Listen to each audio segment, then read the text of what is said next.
Welcome to Sleep Audiobooks. If you would like our Better Sleep Quick Guide filled with proven techniques to improve sleep, sign up to our mailing list at sleepaudiobooks.com and we'll send the PDF as a thank you. Subscribing and leaving a comment helps this channel more than you know, so please feel free to offer suggestions for future audiobooks or to just say hi. Thank you for listening. We hope you have an excellent night's sleep.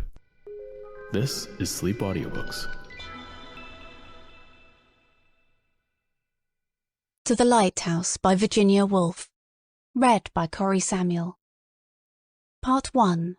The Window. Chapter 1. "Yes, of course, if it's fine tomorrow," said Mrs. Ramsay. "But you'll have to be up with the lark," she added. To her son these words conveyed an extraordinary joy. As if it was settled, the expedition were bound to take place, and the wonder to which he had looked forward, for years and years it seemed, was, after a night's darkness and a day's sail, within touch.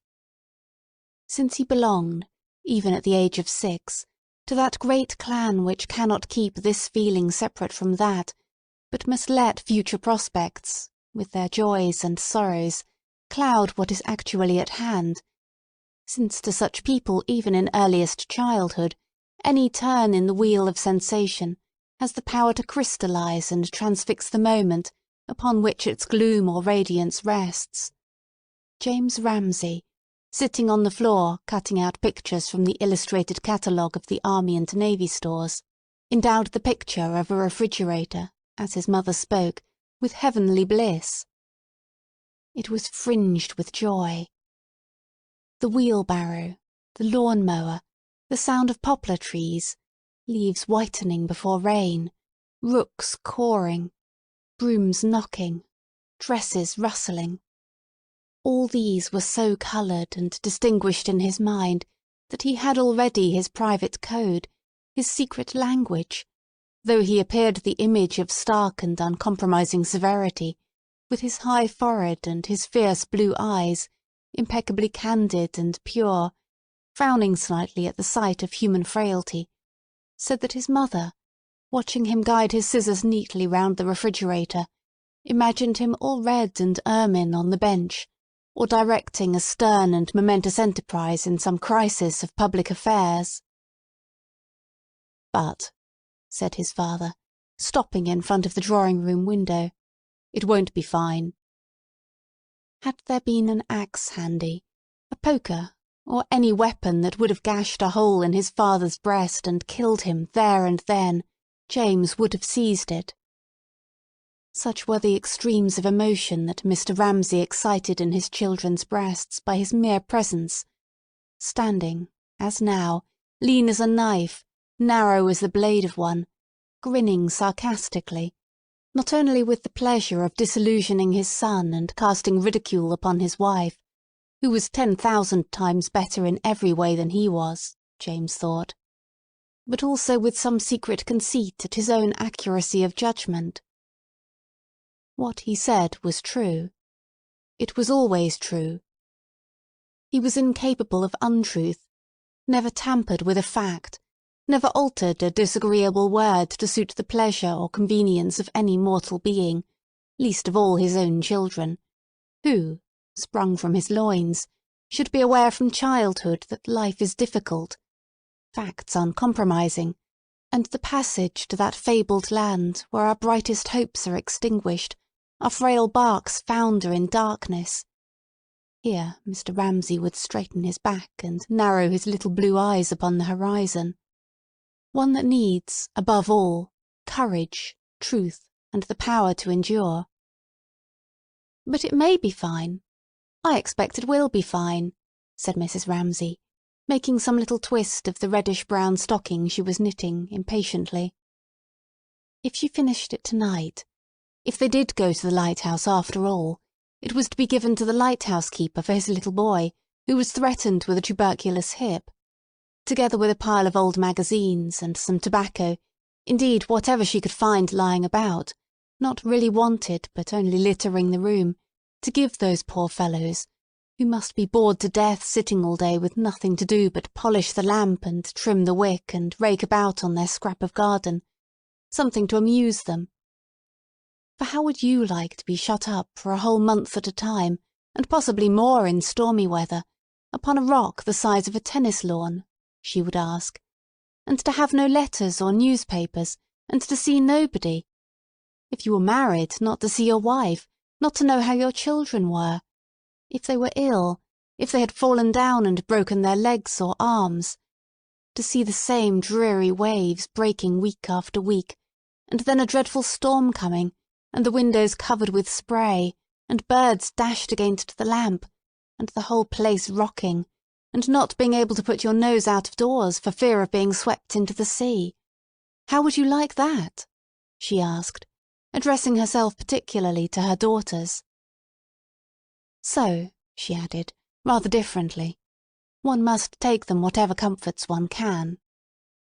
It's due west, said the atheist Tansley, holding his bony fingers spread so that the wind blew through them, for he was sharing Mr. Ramsay's evening walk up and down the terrace.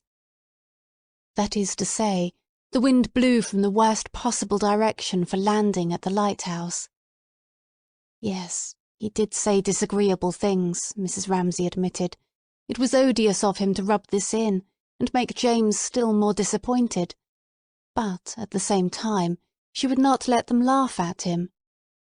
The atheist, they called him, the little atheist.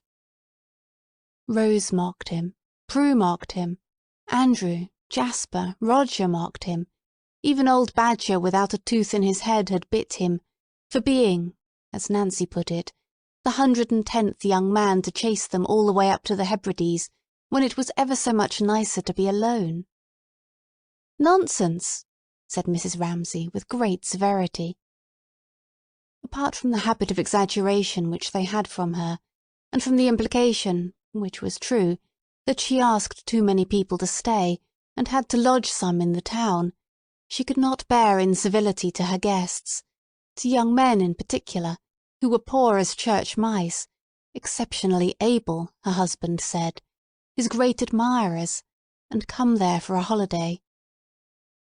Indeed, she had the whole of the other sex under her protection, for reasons she could not explain, for their chivalry and valour, for the fact that they negotiated treaties, ruled India, controlled finance.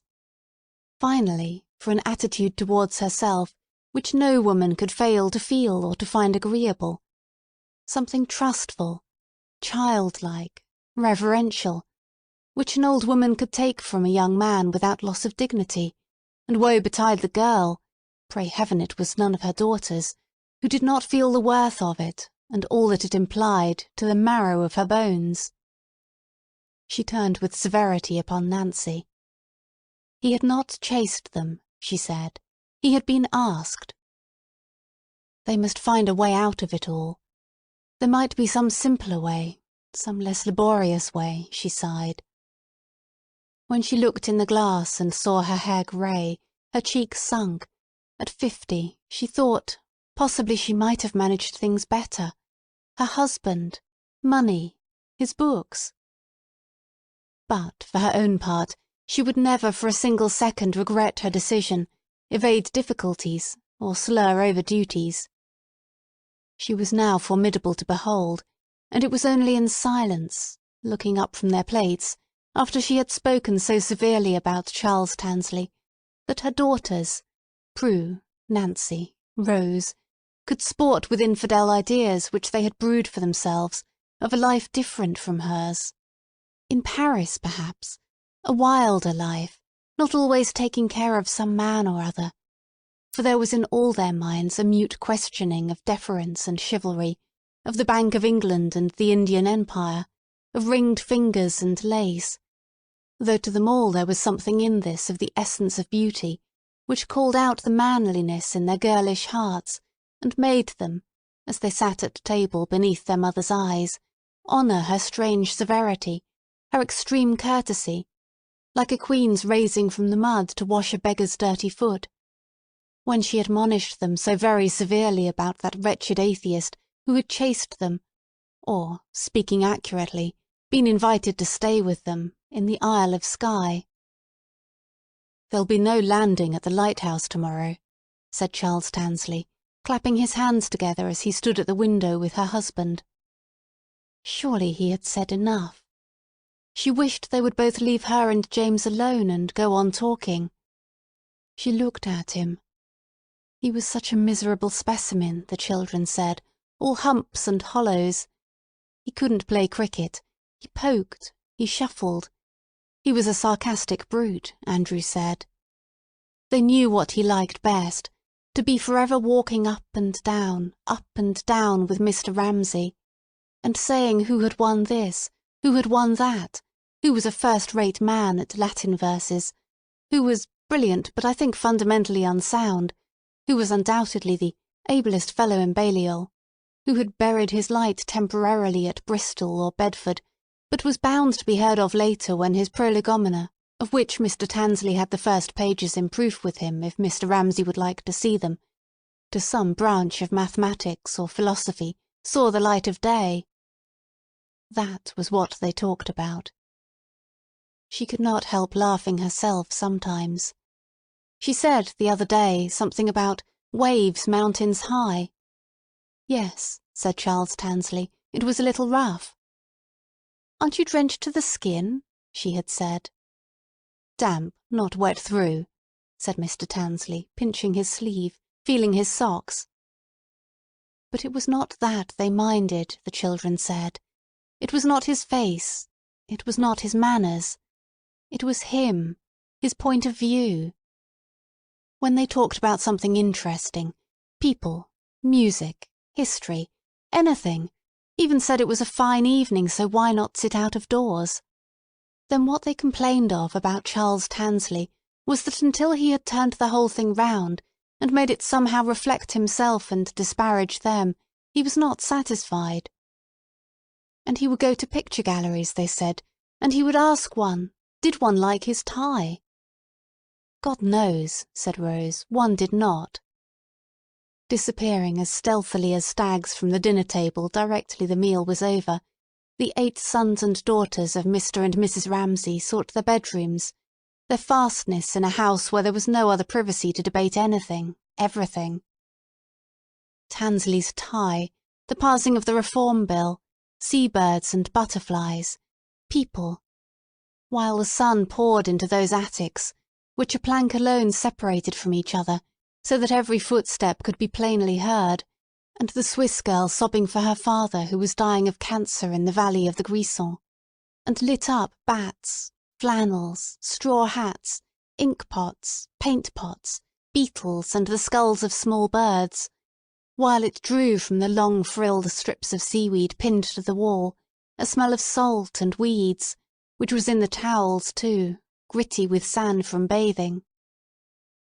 Strife, divisions, difference of opinion, prejudices twisted into the very fibre of being.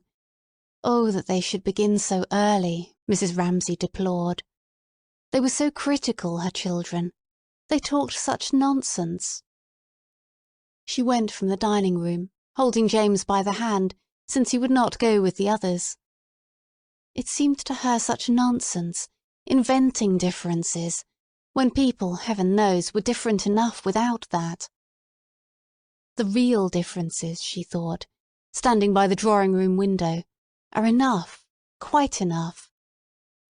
She had in mind at the moment, rich and poor, high and low, the great in birth receiving from her, half grudging, some respect, for had she not in her veins the blood of that very noble if slightly mythical Italian house, whose daughters, scattered about English drawing-rooms in the 19th century, had lisped so charmingly, had stormed so wildly, and all her wit and her bearing and her temper came from them, and not from the sluggish English or the cold Scotch.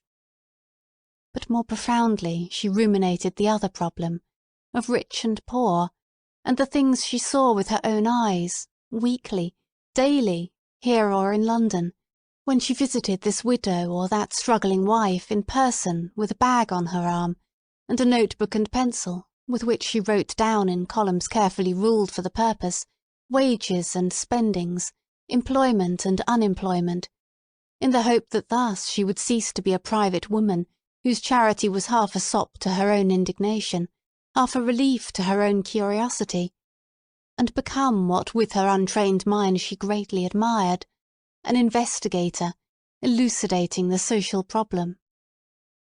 Insoluble problems they were, it seemed to her, standing there, holding James by the hand. He had followed her into the drawing-room, that young man they laughed at. He was standing by the table, fidgeting with something, awkwardly, feeling himself out of things, as she knew without turning round. They had all gone, the children, Minta Doyle and Paul Rayleigh, Augustus Carmichael, her husband, they had all gone. So she turned with a sigh and said, "Would it bore you to come with me, Mr. Tansley?" She had a dull errand in the town. She had a letter or two to write. She would be 10 minutes, perhaps. She would put on her hat. And, with her basket and her parasol, there she was again, 10 minutes later, giving out a sense of being ready, of being equipped for a jaunt, which, however, she must interrupt for a moment, as they passed the tennis lawn, to ask Mr. Carmichael, who was basking with his yellow cat's eyes ajar, so that like a cat's they seemed to reflect the branches moving or the clouds passing, but to give no inkling of any inner thoughts or emotion whatsoever, if he wanted anything. For they were making the great expedition, she said, laughing. They were going to the town. "Stamps, writing paper, tobacco," she suggested, stopping by his side. But no, he wanted nothing. His hands clasped themselves over his capacious paunch. His eyes blinked, as if he would have liked to reply kindly to these blandishments. She was seductive, but a little nervous, but could not, sunk as he was in a grey-green somnolence which embraced them all, without need of words, in a vast and benevolent lethargy of well-wishing. All the house, all the world, all the people in it. For he had slipped into his glass at lunch a few drops of something, which accounted, the children thought, for the vivid streak of canary yellow in moustache and beard that were otherwise milk-white. "No, nothing," he murmured. He should have been a great philosopher, said Mrs. Ramsay, as they went down the road to the fishing village, but he had made an unfortunate marriage. Holding her black parasol very erect, and moving with an indescribable air of expectation, as if she were going to meet someone round the corner, she told the story. An affair at Oxford with some girl, an early marriage, poverty, going to India, translating a little poetry, very beautifully, I believe, being willing to teach the boys Persian or Hindustani, but what really was the use of that? And then lying, as they saw him, on the lawn. It flattered him, snubbed as he had been. It soothed him that Mrs. Ramsay should tell him this. Charles Tansley revived. Insinuating, too, as she did, the greatness of man's intellect, even in its decay, the subjection of all wives, not that she blamed the girl, and the marriage had been happy enough, she believed, to the husband's labours. She made him feel better pleased with himself than he had done yet, and he would have liked, had they taken a cab, for example, to have paid the fare. As for her little bag, might he not carry that? No, no, she said, she always carried that herself. She did, too. Yes, he felt that in her. He felt many things, something in particular that excited him and disturbed him for reasons which he could not give. He would like her to see him, gowned and hooded, walking in a procession. A fellowship, a professorship. He felt capable of anything, and saw himself. But what was she looking at? At a man pasting a bill. The vast flapping sheet flattened itself out, and each shove of the brush revealed fresh legs, hoops, horses, glistening reds and blues, beautifully smooth, until half the wall was covered with the advertisement of a circus, 100 horsemen, 20 performing seals, lions, tigers. Craning forwards, for she was short-sighted, she read it out. "We'll visit this town," she read. It was terribly dangerous work for a one-armed man, she exclaimed, to stand on top of a ladder like that. His left arm had been cut off in a reaping machine 2 years ago. "Let us all go," she cried, moving on, as if all those riders and horses had filled her with childlike exultation and made her forget her pity. "Let's go," he said, repeating her words, clicking them out, however, with a self-consciousness that made her wince. "Let us all go to the circus." No, he could not say it right. He could not feel it right. But why not, she wondered. What was wrong with him then? She liked him warmly at the moment. Had they not been taken, she asked, to circuses when they were children? Never, he answered, as if she asked the very thing he wanted, had been longing all these days to say, how they did not go to circuses. It was a large family, 9 brothers and sisters, and his father was a working man. "My father is a chemist, Mrs. Ramsay. He keeps a shop." He himself had paid his own way since he was 13. Often he went without a greatcoat in winter. He could never return hospitality. Those were his parched, stiff words, at college. He had to make things last twice the time other people did. He smoked the cheapest tobacco, shag, the same the old men did in the quays. He worked hard, 7 hours a day. His subject was now the influence of something upon somebody. They were walking on, and Mrs. Ramsay did not quite catch the meaning, only the words here and there: dissertation, fellowship, readership, lectureship.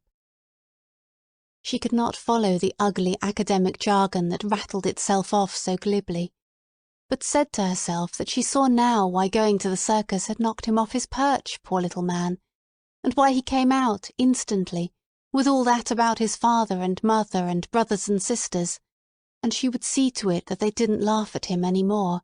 She would tell Prue about it. What he would have liked, she supposed, would have been to say how he had gone not to the circus, but to Ibsen with the Ramsays. He was an awful prig. Oh yes, an insufferable bore.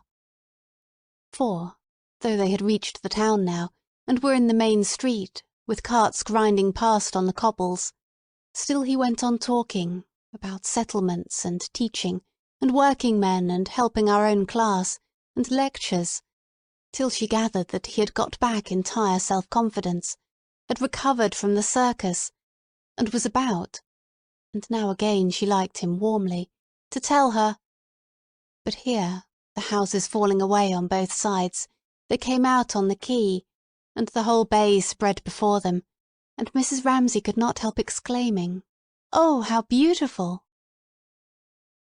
For the great plateful of blue water was before her, the hoary lighthouse, distant, austere in the midst, and on the right, as far as the eye could see, fading and falling in low, soft bleats, the green sand dunes with the wild flowing grasses on them, which always seemed to be running away into some moon country, uninhabited of men. That was the view, she said, stopping, growing greyer-eyed, that her husband loved. She paused a moment. But now, she said, artists had come here. There indeed, only a few paces off, stood one of them, in Panama hat and yellow boots, seriously, softly, absorbedly, for all that he was watched by 10 little boys, with an air of profound contentment on his round, red face, gazing, and then, when he had gazed, dipping, imbuing the tip of his brush in some soft mound of green or pink. Since Mr. Pouncefort had been there 3 years before, all the pictures were like that, she said, green and grey, with lemon-coloured sailing boats and pink women on the beach. But her grandmother's friends, she said, glancing discreetly as they passed, took the greatest pains. First they mixed their own colours, and then they ground them, and then they put damp cloths to keep them moist. So Mr. Tansley supposed she meant him to see that that man's picture was skimpy. Was that what one said? The colours weren't solid. Was that what one said? Under the influence of that extraordinary emotion which had been growing all the walk, had begun in the garden when he had wanted to take her bag, had increased in the town when he had wanted to tell her everything about himself, he was coming to see himself, and everything he had ever known gone crooked a little.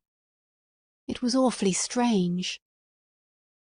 There he stood in the parlour of the poky little house where she had taken him, waiting for her, while she went upstairs a moment to see a woman. He heard her quick step above, heard her voice cheerful, then low, looked at the mats, tea-caddies, glass shades, waited quite impatiently, looked forward eagerly to the walk home, determined to carry her bag, then heard her come out, shut a door, say they must keep the windows open and the doors shut, ask at the house for anything they wanted. She must be talking to a child. When suddenly in she came, stood for a moment silent, as if she had been pretending up there, and for a moment let herself be now. Stood quite motionless for a moment against a picture of Queen Victoria wearing the blue ribbon of the Garter. When all at once he realized that it was this. She was the most beautiful person he had ever seen. With stars in her eyes and veils in her hair, with cyclamen and wild violets. What nonsense was he thinking? She was 50 at least. She had 8 children. Stepping through fields of flowers and taking to her breast buds that had broken and lambs that had fallen, with the stars in her eyes and the wind in her hair. He had hold of her bag.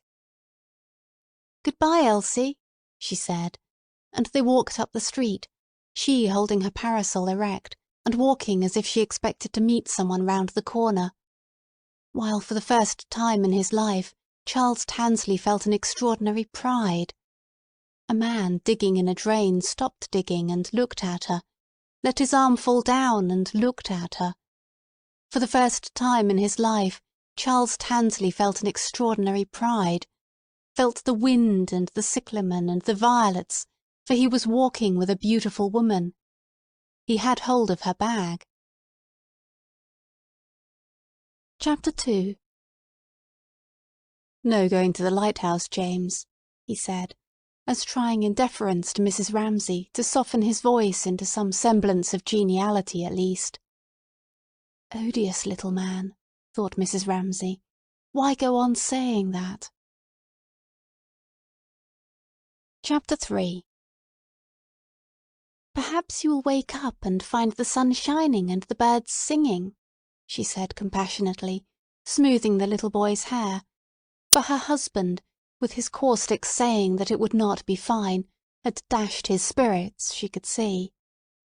This going to the lighthouse was a passion of his, she saw, and then, as if her husband had not said enough, with his caustic saying that it would not be fine tomorrow, this odious little man went and rubbed it in all over again.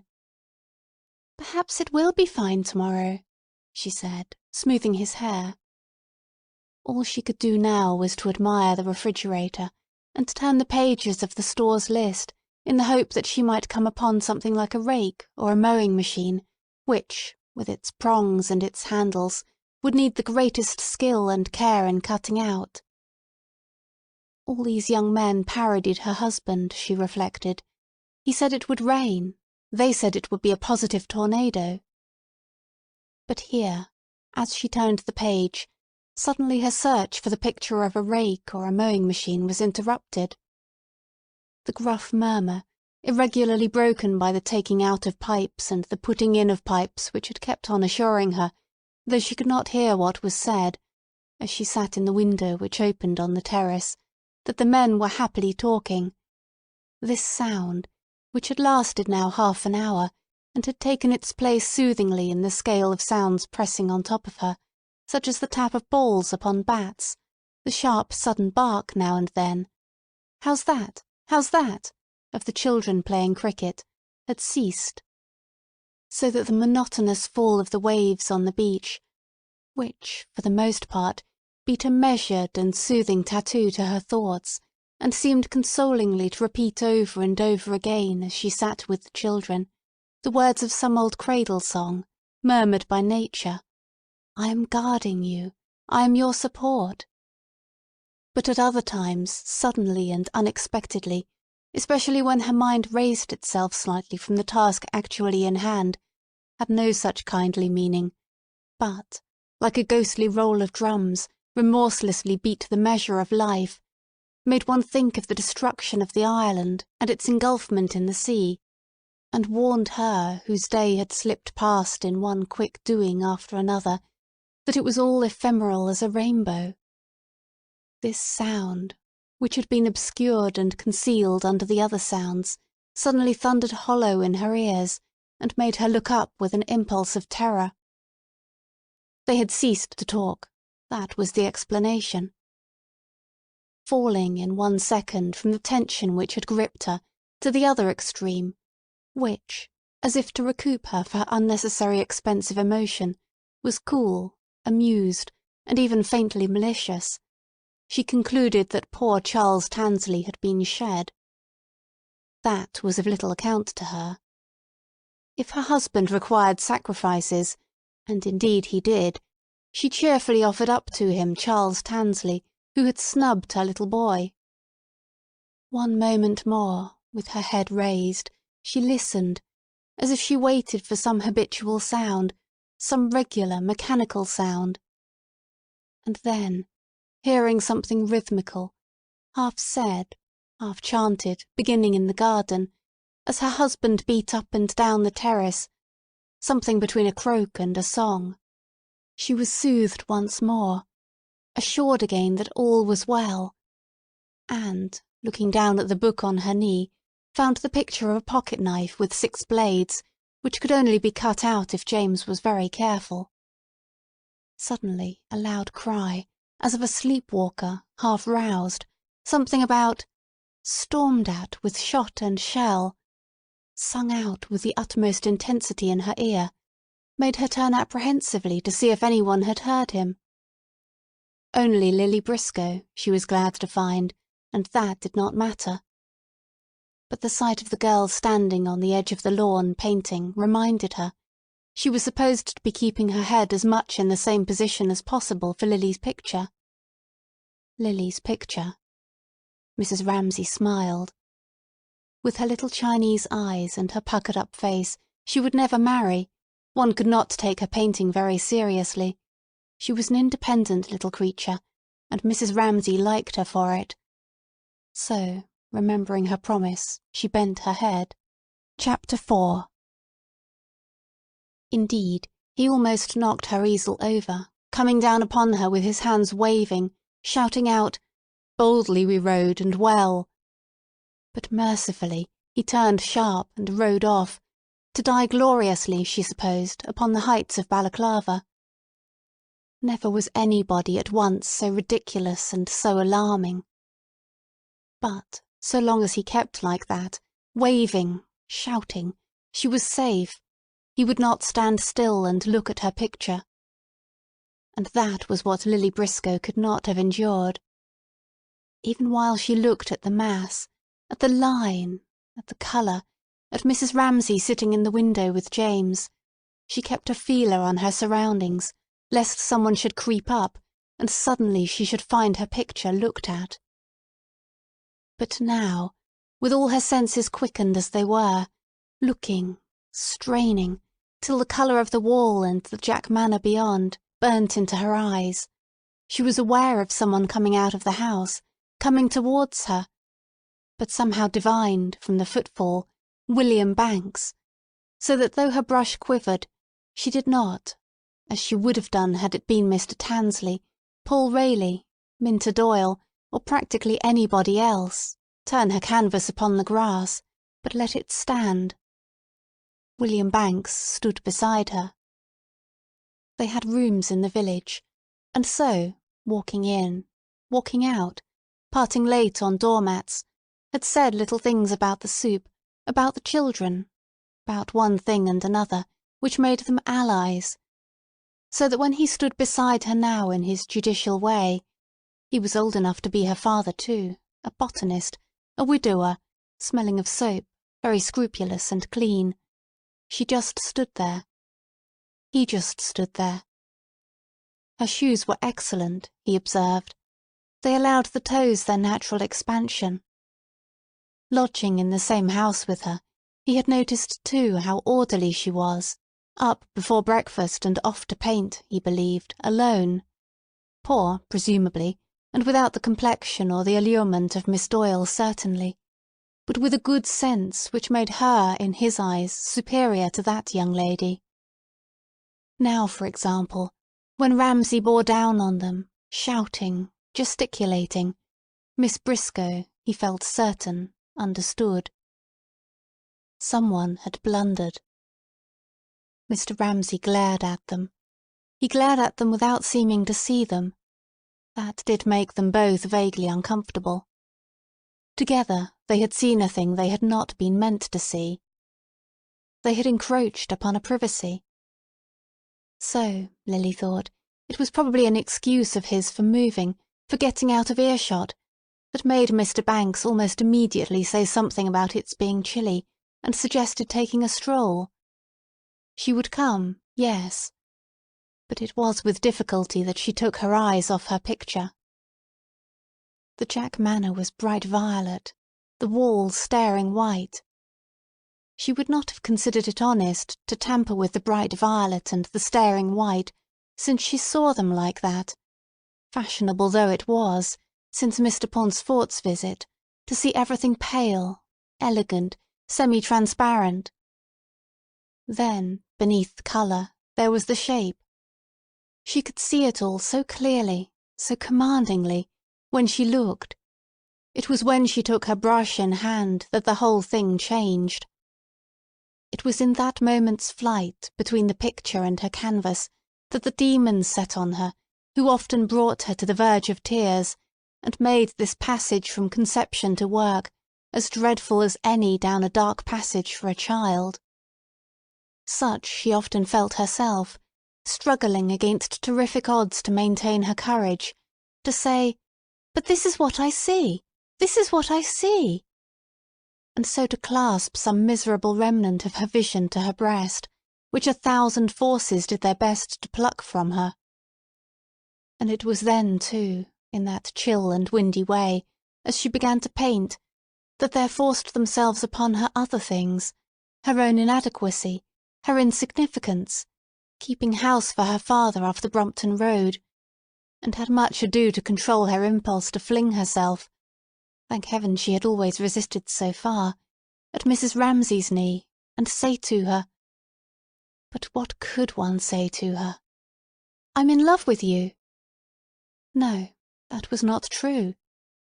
"I'm in love with this all," waving her hand at the hedge, at the house, at the children. It was absurd, it was impossible. So now she laid her brushes neatly in the box side by side, and said to William Banks, "It suddenly gets cold. The sun seems to give less heat," she said, looking about her, for it was bright enough, the grass still a soft deep green, the house starred in its greenery with purple passion flowers, and rooks dropping cool cries from the high blue.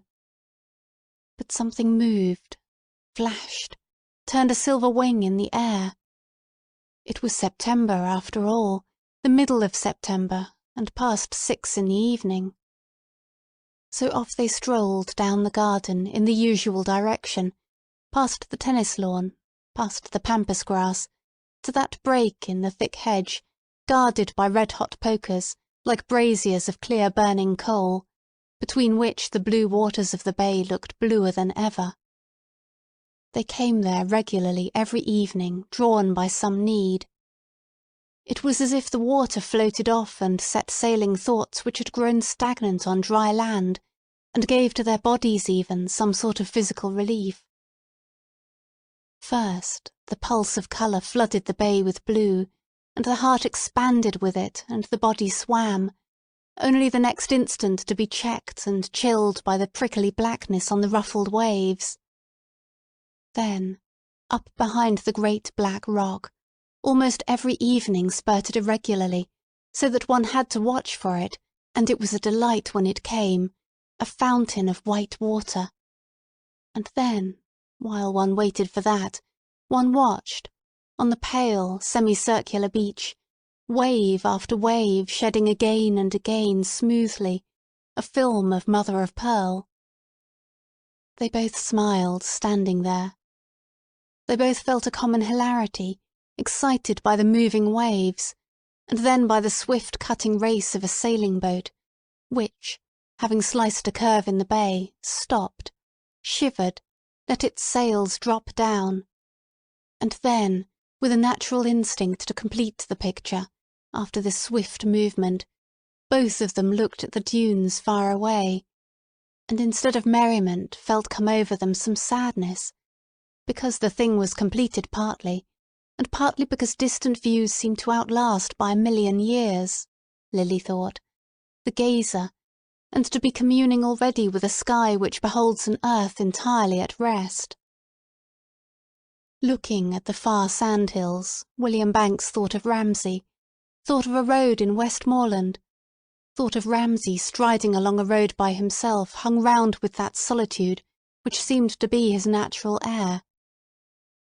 But this was suddenly interrupted. William Banks remembered, and this must refer to some actual incident, by a hen straddling her wings out in protection of a covey of little chicks, upon which Ramsay, stopping, pointed his stick and said, "Pretty, pretty." An odd illumination into his heart, Banks had thought it, which showed his simplicity, his sympathy with humble things. But it seemed to him as if their friendship had ceased, there, on that stretch of road. After that, Ramsay had married. After that, what with one thing and another, the pulp had gone out of their friendship. Whose fault it was, he could not say. Only, after a time, repetition had taken the place of newness. It was to repeat that they met. But in this dumb colloquy with the sand dunes, he maintained that his affection for Ramsay had in no way diminished, but there, like the body of a young man laid up in peat for a century, with the red fresh on his lips, was his friendship, in its acuteness and reality, laid up across the bay among the sandhills. He was anxious for the sake of this friendship, and perhaps too in order to clear himself in his own mind from the imputation of having dried and shrunk. For Ramsay lived in a welter of children, whereas Banks was childless and a widower. He was anxious that Lily Briscoe should not disparage Ramsay, a great man in his own way, yet should understand how things stood between them. Begun long years ago, their friendship had petered out on a Westmoreland road, where the hen spread her wings before her chicks, after which Ramsay had married, and their paths lying different ways, there had been, certainly for no one's fault, some tendency, when they met, to repeat.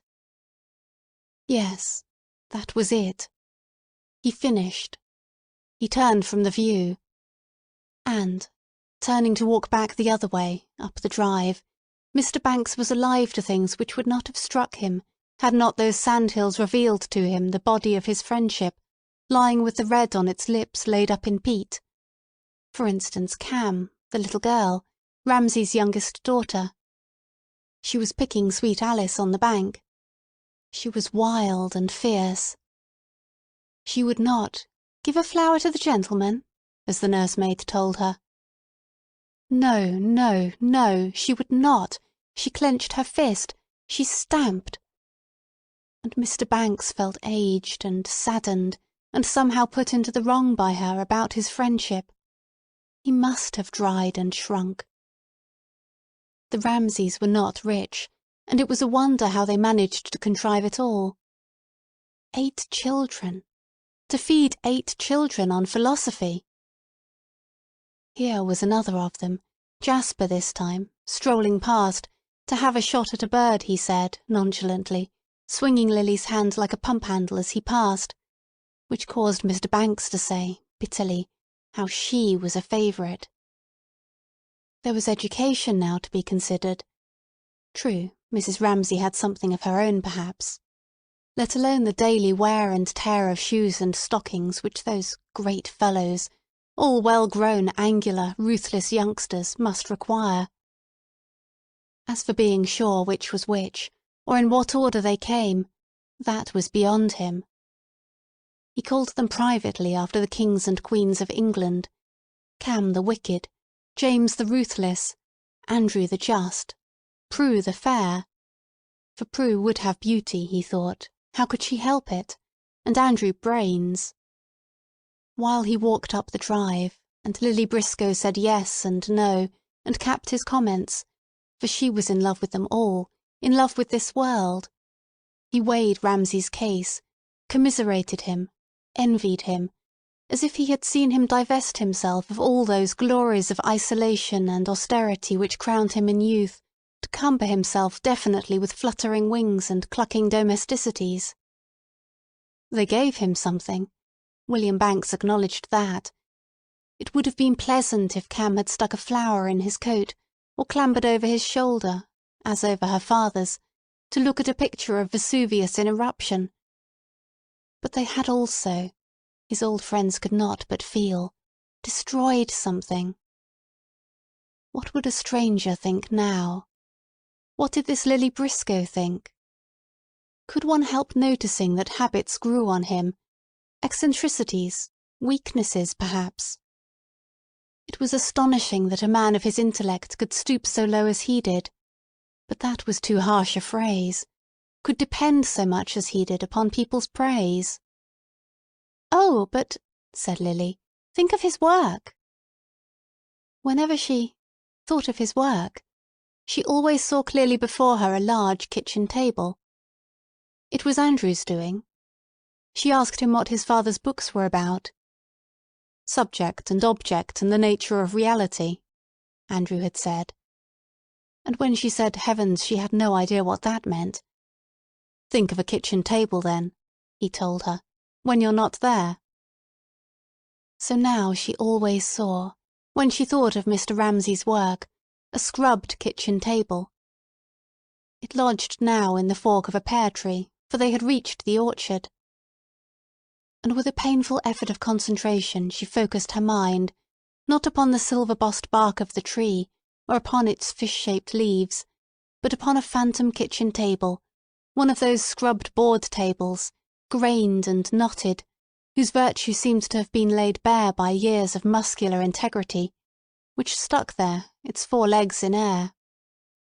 Naturally, if one's days were passed in this seeing of angular essences, this reducing of lovely evenings, with all their flamingo clouds and blue and silver, to a white deal 4-legged table, and it was a mark of the finest mind to do so, naturally one could not be judged like an ordinary person. Mr. Banks liked her for bidding him think of his work. He had thought of it, often and often. Times without number he had said, "Ramsay is one of those men who do their best work before they are 40. He had made a definite contribution to philosophy in one little book when he was only 25. What came after was more or less amplification, repetition. But the number of men who make a definite contribution to anything whatsoever is very small, he said, pausing by the pear tree, well brushed, scrupulously exact, exquisitely judicial. Suddenly, as if the movement of his hand had released it, the load of her accumulated impressions of him tilted up, and down poured in a ponderous avalanche all she felt about him.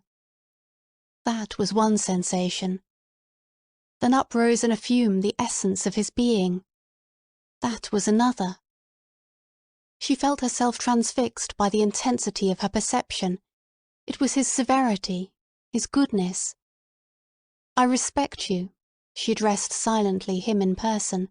"In every atom. You are not vain. You are entirely impersonal. You are finer than Mr. Ramsay. You are the finest human being that I know. You have neither wife nor child." Without any sexual feeling, she longed to cherish that loneliness. "You live for science." Involuntarily, sections of potatoes rose before her eyes. "Praise would be an insult to you," generous, pure-hearted, heroic man.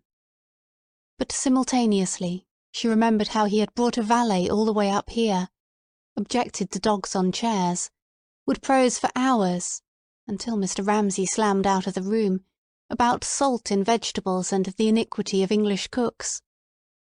How then did it work out, all this? How did one judge people, think of them?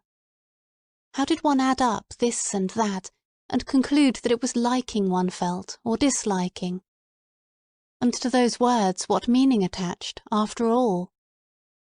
Standing now, apparently transfixed by the pear-tree, impressions poured in upon her of those two men, and to follow her thought was like following a voice which speaks too quickly to be taken down by one's pencil, and the voice was her own voice, saying without prompting, undeniable, everlasting, contradictory things, so that even the fissures and humps on the bark of the pear-tree were irrevocably fixed there for eternity.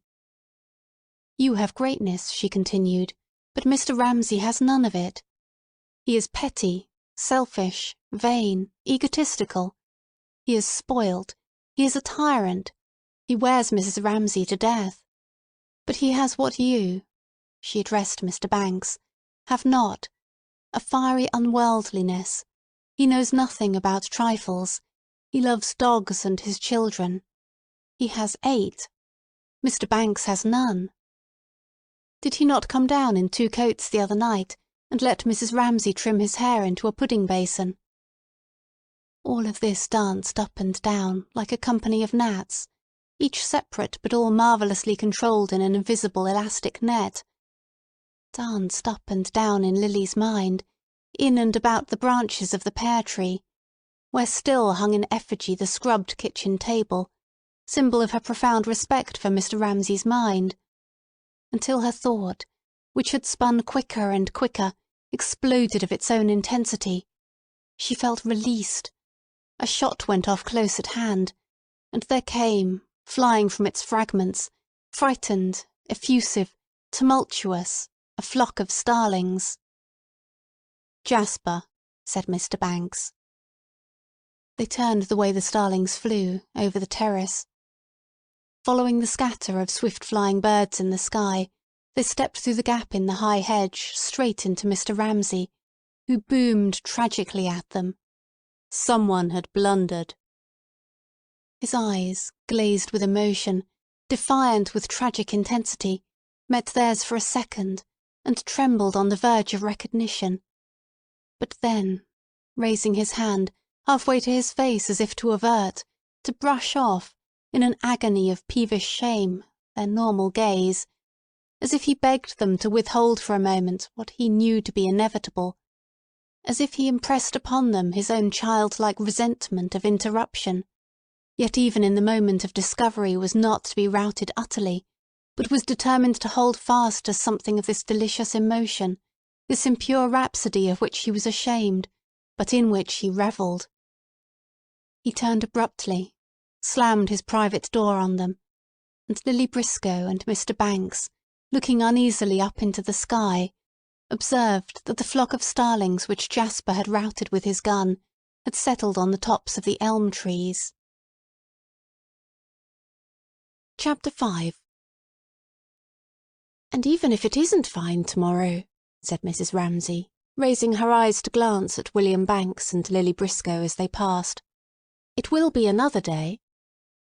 And now," she said, thinking that Lily's charm was her Chinese eyes, aslant in her white, puckered little face, but it would take a clever man to see it, "and now stand up and let me measure your leg." For they might go to the lighthouse after all, and she must see if the stocking did not need to be an inch or 2 longer in the leg. Smiling, for it was an admirable idea that had flashed upon her this very second, William and Lily should marry, she took the heather mixture stocking with its criss-cross of steel needles at the mouth of it, and measured it against James's leg.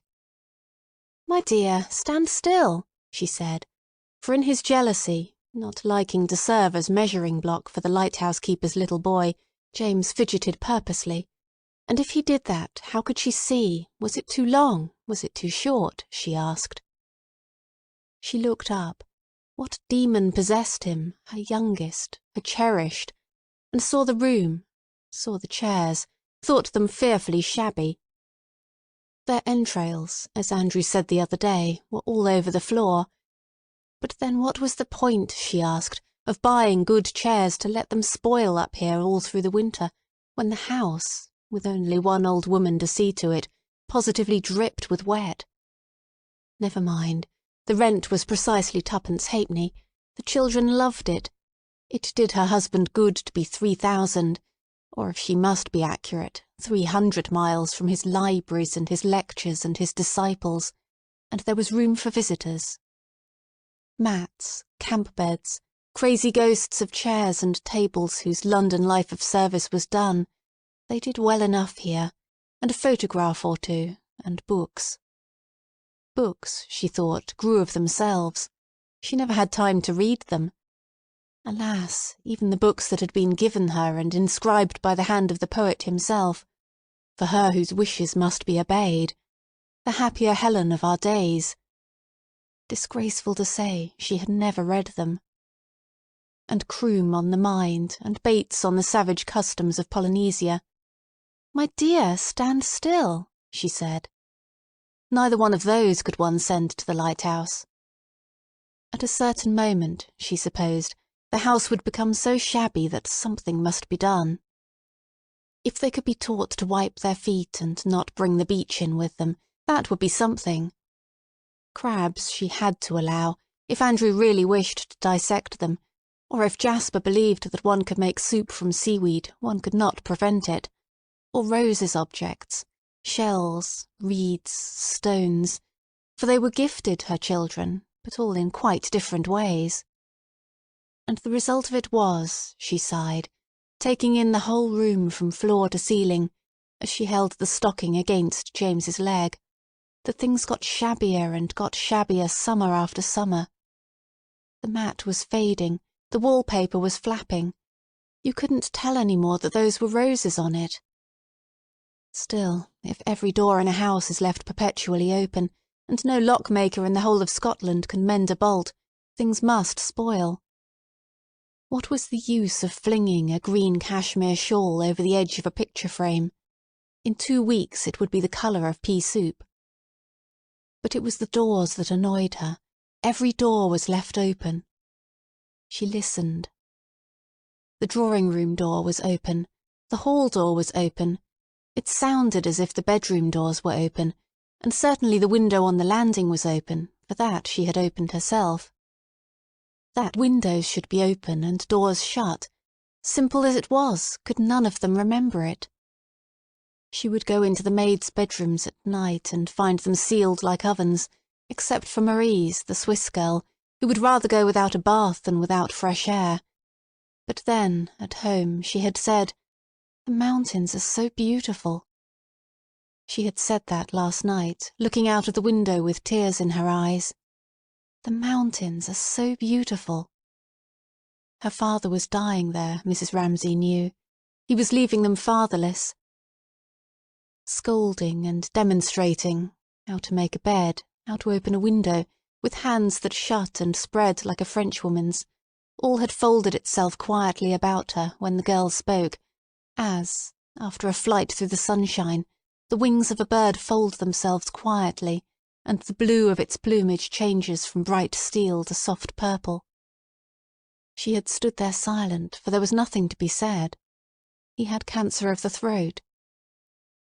At the recollection, how she had stood there, how the girl had said, "At home the mountains are so beautiful." And there was no hope whatever. She had a spasm of irritation, and speaking sharply, said to James, "Stand still, don't be tiresome," so that he knew instantly that her severity was real, and straightened his leg, and she measured it.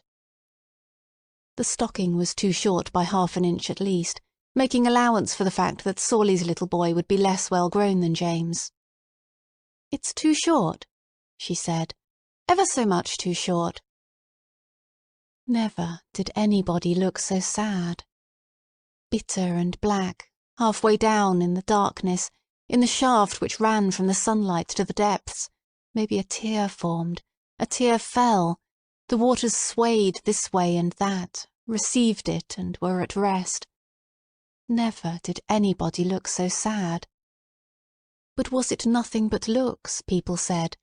What was there behind it, her beauty and splendour? Had he blown his brains out, they asked? Had he died the week before they were married? Some other, earlier lover, of whom rumours reached one? Or was there nothing, nothing but an incomparable beauty which she lived behind, and could do nothing to disturb? For easily though she might have said, at some moment of intimacy, when stories of great passion, of love foiled, of ambition thwarted, came her way, how she too had known or felt or been through it herself, she never spoke. She was silent always. She knew then, she knew without having learnt. Her simplicity fathomed what clever people falsified. Her singleness of mind made her drop plumb like a stone, alight exact as a bird, gave her, naturally, this swoop and fall of the spirit upon truth which delighted, eased, sustained, falsely perhaps. "Nature has but little clay," said Mr. Banks once, much moved by her voice on the telephone, though she was only telling him a fact about a train, "like that of which she moulded you." He saw her at the end of the line, Greek, blue-eyed, straight-nosed. How incongruous it seemed to be telephoning to a woman like that. The Graces assembling seemed to have joined hands in meadows of asphodel to compose that face. Yes, he would catch the 10:30 at Euston. "But she's no more aware of her beauty than a child," said Mr. Banks, replacing the receiver and crossing the room to see what progress the workmen were making with a hotel which they were building at the back of his house. And he thought of Mrs. Ramsay as he looked at that stir among the unfinished walls. For always, he thought, there was something incongruous to be worked into the harmony of her face. She clapped a deerstalker's hat on her head. She ran across the garden in galoshes to snatch a child from mischief. So that, if it was her beauty merely that one thought of, one must remember the quivering thing, the living thing. They were carrying bricks up a little plank as he watched them, and work it into the picture. Or, if one thought of her simply as a woman, one must endow her with some freak of idiosyncrasy. She did not like admiration, or suppose some latent desire to doff her form of royalty, as if her beauty bored her and all that men say of beauty, and she wanted only to be like other people, insignificant. He did not know. He did not know. He must go to his work. Knitting her reddish-brown hairy stocking, with her head outlined absurdly by the gilt frame, the green shawl which she had tossed over the edge of the frame, and the authenticated masterpiece by Michelangelo, Mrs. Ramsay smoothed out what had been harsh in her manner a moment before, raised his head and kissed her little boy on the forehead. "Let us find another picture to cut out," she said. Chapter 6. But what had happened? Someone had blundered. Starting from her musing, she gave meaning to words which she had held meaningless in her mind for a long stretch of time. Someone had blundered. Fixing her short-sighted eyes upon her husband, who was now bearing down upon her, she gazed steadily until his closeness revealed to her, the jingle mated itself in her head, that something had happened, someone had blundered. But she could not for the life of her think what. He shivered, he quivered. All his vanity, all his satisfaction in his own splendour, riding fell as a thunderbolt, fierce as a hawk at the head of his men through the valley of death, had been shattered, destroyed. Stormed at by shot and shell, boldly we rode and well, flashed through the valley of death, volleyed and thundered, straight into Lily Briscoe and William Banks. He quivered, he shivered. Not for the world would she have spoken to him, realizing, from the familiar signs, his eyes averted and some curious gathering together of his person, as if he wrapped himself about and needed privacy into which to regain his equilibrium, that he was outraged and anguished. She stroked James's head, she transferred to him what she felt for her husband, and, as she watched him chalk yellow the white dress shirt of a gentleman in the Army and Navy Store's catalogue, thought what a delight it would be to her should he turn out a great artist, and why should he not? He had a splendid forehead. Then, looking up, as her husband passed her once more, she was relieved to find that the ruin was veiled, domesticity triumphed, custom crooned its soothing rhythm, so that when stopping deliberately, as his turn came round again, at the window he bent quizzically and whimsically to tickle James's bare calf with a sprig of something, she twitted him for having dispatched that poor young man, Charles Tansley. Tansley had had to go in and write his dissertation, he said. "James will have to write his dissertation one of these days," he added ironically, flicking his sprig. Hating his father, James brushed away the tickling spray, with which, in a manner peculiar to him, compound of severity and humour, he teased his youngest son's bare leg. "She was trying to get these tiresome stockings finished to send to Sawley's little boy tomorrow," said Mrs. Ramsay. "There wasn't the slightest possible chance that they could go to the Lighthouse tomorrow," Mr. Ramsay snapped out irascibly. "How did he know?" she asked. "The wind often changed." The extraordinary irrationality of her remark, the folly of women's minds, enraged him. He had ridden through the valley of death, been shattered and shivered, and now she flew in the face of facts, made his children hope what was utterly out of the question, in effect told lies. He stamped his foot on the stone step. "Damn you," he said.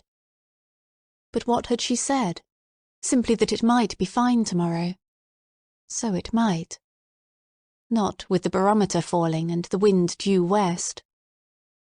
To pursue truth with such astonishing lack of consideration for other people's feelings, to rend the thin veils of civilization so wantonly, so brutally, was to her so horrible an outrage of human decency that, without replying, dazed and blinded, she bent her head as if to let the pelt of jagged hail, the drench of dirty water, bespatter her unrebuked. There was nothing to be said. He stood by her in silence. Very humbly, at length, he said that he would step over and ask the coastguards if she liked. There was nobody whom she reverenced as she reverenced him. She was quite ready to take his word for it, she said. Only then they need not cut sandwiches, that was all. They came to her naturally, since she was a woman, all day long with this and that, one wanting this, another that. The children were growing up. She often felt she was nothing but a sponge sopped full of human emotions. Then he said, "Damn you." He said, "It must rain." He said, "It won't rain." And instantly a heaven of security opened before her. There was nobody she reverenced more. She was not good enough to tie his shoelaces, she felt. Already ashamed of that petulance, of that gesticulation of the hands when charging at the head of his troops, Mr. Ramsay rather sheepishly prodded his son's bare legs once more, and then, as if he had her leave for it, with a movement which oddly reminded his wife of the great sea lion at the zoo tumbling backwards after swallowing his fish, and walloping off so that the water in the tank washes from side to side, he dived into the evening air, which, already thinner, was taking the substance from leaves and hedges, but, as if by return, restoring to roses and pinks a lustre which they had not had by day.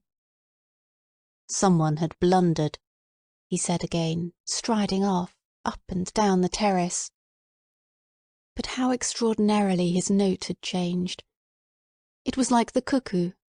In June he gets out of tune, as if he were trying over, tentatively seeking, some phrase for a new mood, and having only this at hand, used it, cracked though it was.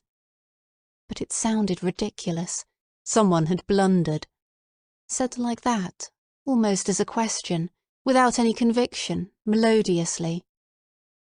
Mrs. Ramsay could not help smiling, and soon, sure enough, walking up and down, he hummed it, dropped it, fell silent.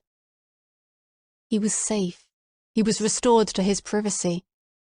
He stopped to light his pipe, looked once at his wife and son in the window, and, as one raises one's eyes from a page in an express train and sees a farm, a tree, a cluster of cottages as an illustration, a confirmation of something on the printed page, to which one returns, fortified and satisfied, so, without his distinguishing either his son or his wife, the sight of them fortified him and satisfied him and consecrated his effort to arrive at a perfectly clear understanding of the problem which now engaged the energies of his splendid mind. It was a splendid mind. For if thought is like the keyboard of a piano, divided into so many notes, or, like the alphabet is ranged in 26 letters all in order, then his splendid mind had no sort of difficulty in running over those letters one by one, firmly and accurately, until it had reached, say, the letter Q. He reached Q. Very few people in the whole of England ever reach Q. Here, stopping for one moment by the stone urn which held the geraniums, he saw, but now far, far away, like children picking up shells, divinely innocent and occupied with the little trifles at their feet, and somehow entirely defenceless against a doom which he perceived, his wife and son together in the window. They needed his protection. He gave it them. But after Q, what comes next? After Q there are a number of letters, the last of which is scarcely visible to mortal eyes, but glimmers red in the distance. Z is only reached once by one man in a generation. Still, if he could reach R, it would be something. Here at least was Q. He dug his heels in at Q. Q he was sure of. Q he could demonstrate. If Q is Q, R... Here he knocked his pipe out, with 2 or 3 resonant taps on the handle of the urn, and proceeded. Then R... He braced himself. He clenched himself. Qualities that would have saved a ship's company exposed on a broiling sea with 6 biscuits and a flask of water, endurance and justice, foresight, devotion, skill, came to his help. R is then... What is R? A shutter, like the leathern eyelid of a lizard, flickered over the intensity of his gaze and obscured the letter R. In that flash of darkness he heard people saying he was a failure, that R was beyond him. He would never reach R. On to R once more. R. Qualities that, in a desolate expedition across the icy solitudes of the polar region, would have made him the leader, the guide, the counsellor, whose temper, neither sanguine nor despondent, surveys with equanimity what is to be and faces it, came to his help again. R. The lizard's eye flickered once more. The veins on his forehead bulged. The geranium in the urn became startlingly visible, and, displayed among its leaves, he could see, without wishing it, that obvious distinction between the 2 classes of men, on the one hand the steady goers of superhuman strength, who, plodding and persevering, repeat the whole alphabet in order, 26 letters in all, from start to finish. On the other, the gifted, the inspired, who, miraculously, lump all the letters together in one flash, the way of genius. He had not genius, he laid no claim to that. But he had, or might have had, the power to repeat every letter of the alphabet from A to Z accurately in order. Meanwhile he stuck at Q. On then, on to R. Feelings that would not have disgraced a leader who, now that the snow has begun to fall and the mountain top is covered in mist, knows that he must lay himself down and die before morning comes, stole upon him, paling the colour of his eyes, giving him, even in the 2 minutes of his turn on the terrace, the bleached look of withered old age. Yet he would not die lying down.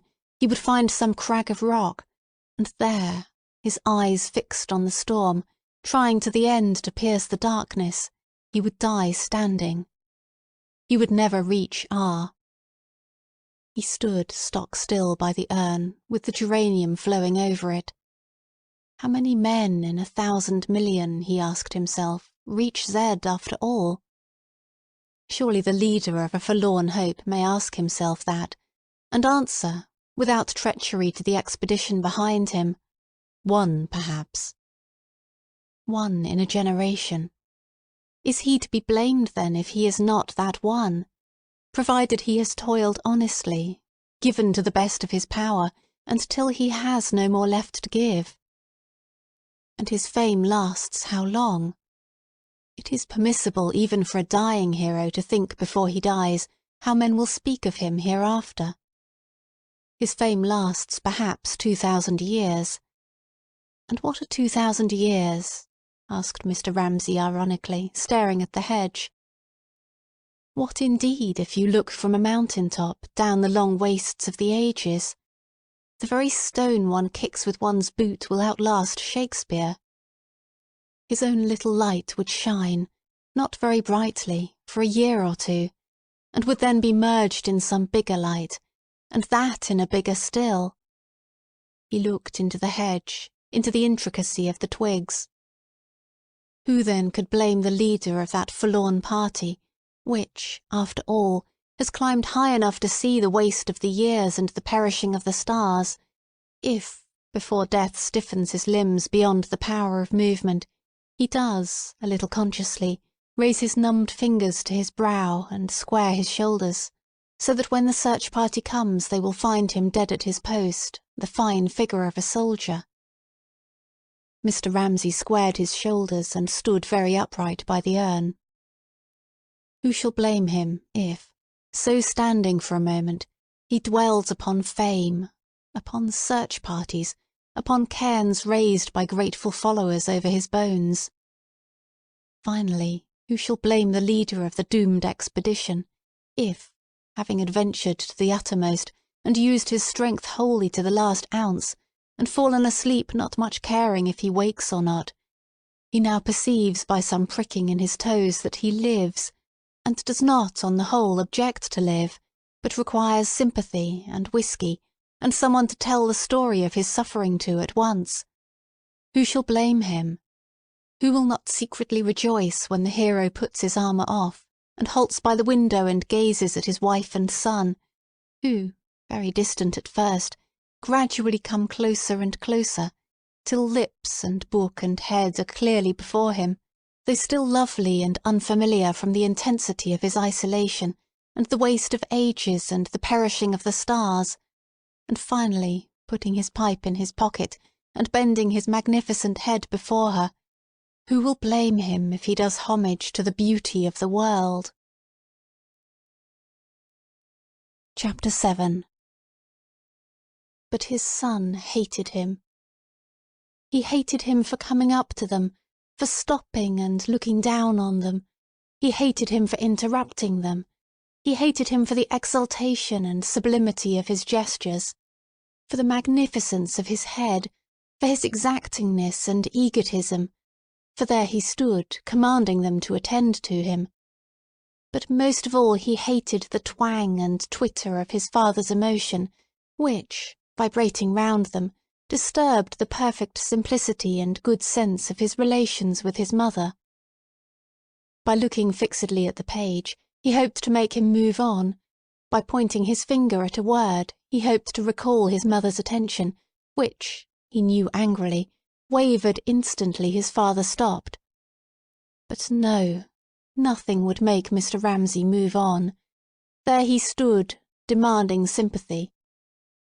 Mrs. Ramsay, who had been sitting loosely, folding her son in her arm, braced herself, and, half turning, seemed to raise herself with an effort, and at once to pour erect into the air a rain of energy, a column of spray, looking at the same time animated and alive, as if all her energies were being fused into force, burning and illuminating, quietly though she sat, taking up her stocking again.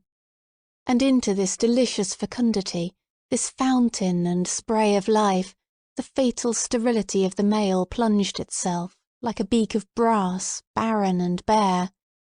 He wanted sympathy. He was a failure, he said. Mrs. Ramsay flashed her needles. Mr. Ramsay repeated, never taking his eyes from her face, that he was a failure. She blew the words back at him. "Charles Tansley," she said. But he must have more than that.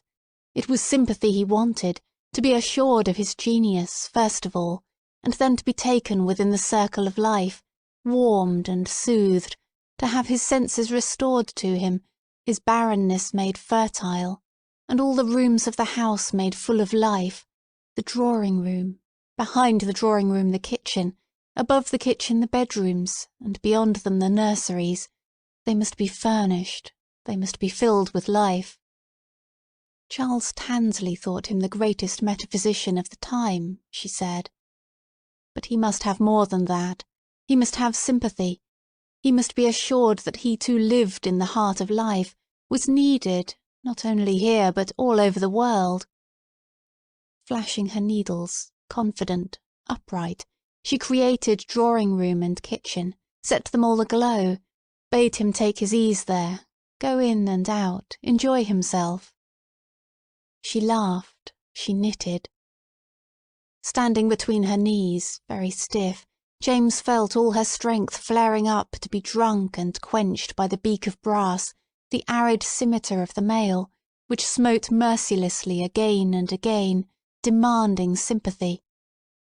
He was a failure, he repeated. Well, look then. Feel then.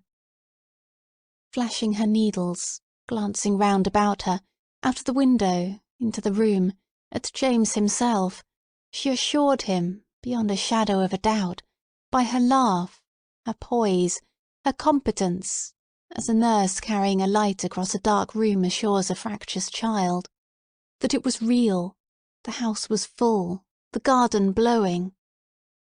If he put implicit faith in her, nothing should hurt him. However deep he buried himself or climbed high, not for a second should he find himself without her. So boasting of her capacity to surround and protect, there was scarcely a shell of herself left for her to know herself by.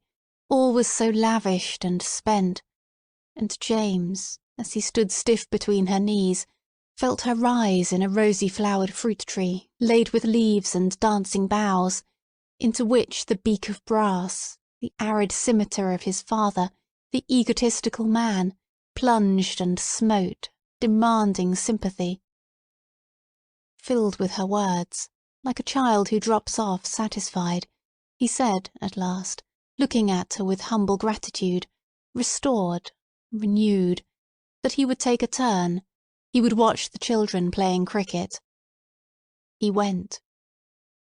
Immediately Mrs. Ramsay seemed to fold herself together, one petal closed in another, and the whole fabric fell in exhaustion upon itself, so that she had only strength enough to move her finger, in exquisite abandonment to exhaustion, across the page of Grimm's fairy story, while there throbbed through her, like a pulse in spring which has expanded to its full width, and now gently ceases to beat, the rapture of successful creation.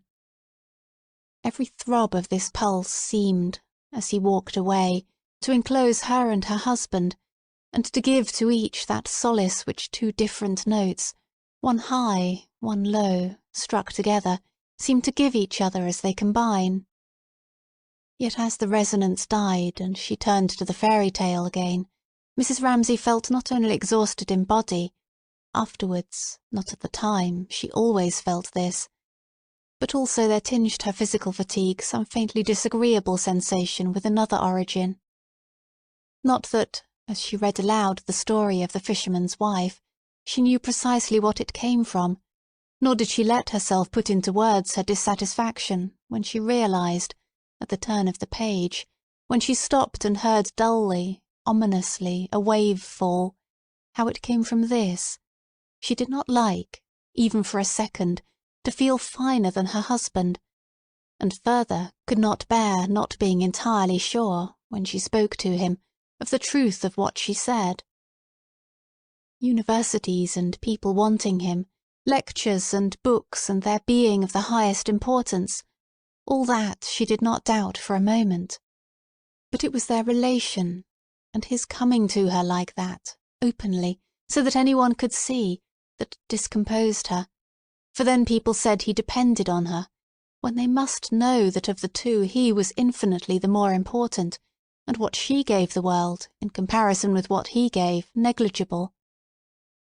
But then again it was the other thing too, not being able to tell him the truth, being afraid, for instance, about the greenhouse roof and the expense it would be, £50 perhaps, to mend it, and then about his books, to be afraid that he might guess, what she a little suspected, that his last book was not quite his best book. She gathered that from William Banks. And then to hide small daily things, and the children seeing it, and the burden it laid on them. All this diminished the entire joy, the pure joy of the two notes sounding together, and let the sound die on her ear now with a dismal flatness. A shadow was on the page. She looked up.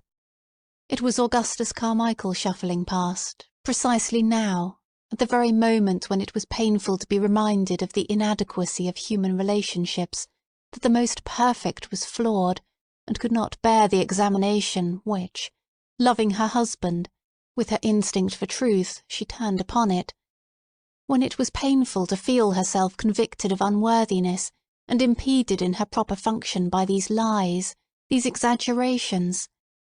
It was at this moment, when she was fretted thus ignobly in the wake of her exultation, that Mr. Carmichael shuffled past, in his yellow slippers, and some demon in her made it necessary for her to call out, as he passed, "Going indoors, Mr. Carmichael?"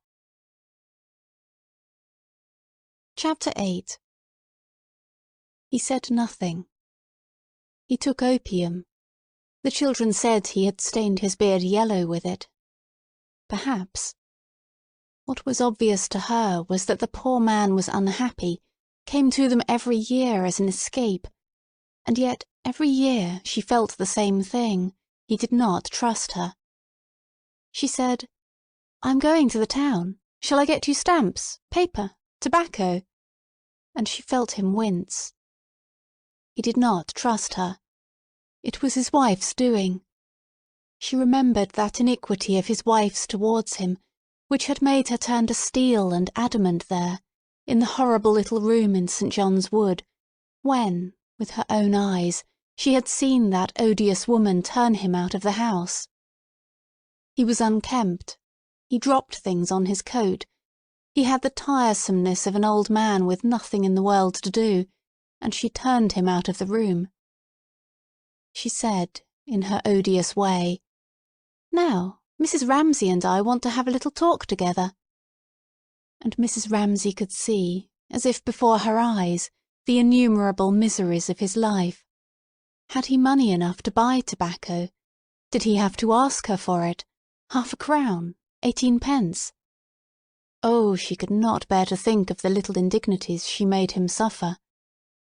And always now, why she could not guess, except that it came probably from that woman somehow, he shrank from her. He never told her anything. But what more could she have done? There was a sunny room given up to him. The children were good to him. Never did she show a sign of not wanting him. She went out of her way, indeed, to be friendly. "Do you want stamps? Do you want tobacco? Here's a book you might like," and so on. And after all, here insensibly she drew herself together, physically, the sense of her own beauty becoming, as it did so seldom, present to her. After all, she had not generally any difficulty in making people like her. For instance, George Manning, Mr. Wallace, famous as they would come to her of an evening, quietly, and talk alone over her fire. She bore about with her, she could not help knowing it, the torch of her beauty. She carried it erect into any room that she entered, and after all, fail it as she might, and shrink from the monotony of bearing that it imposed on her, Her beauty was apparent. She had been admired. She had been loved. She had entered rooms where mourners sat. Tears had flown in her presence. Men and women, too, letting go to the multiplicity of things, had allowed themselves with her the relief of simplicity. It injured her that he should shrink. It hurt her. And yet not cleanly, not rightly.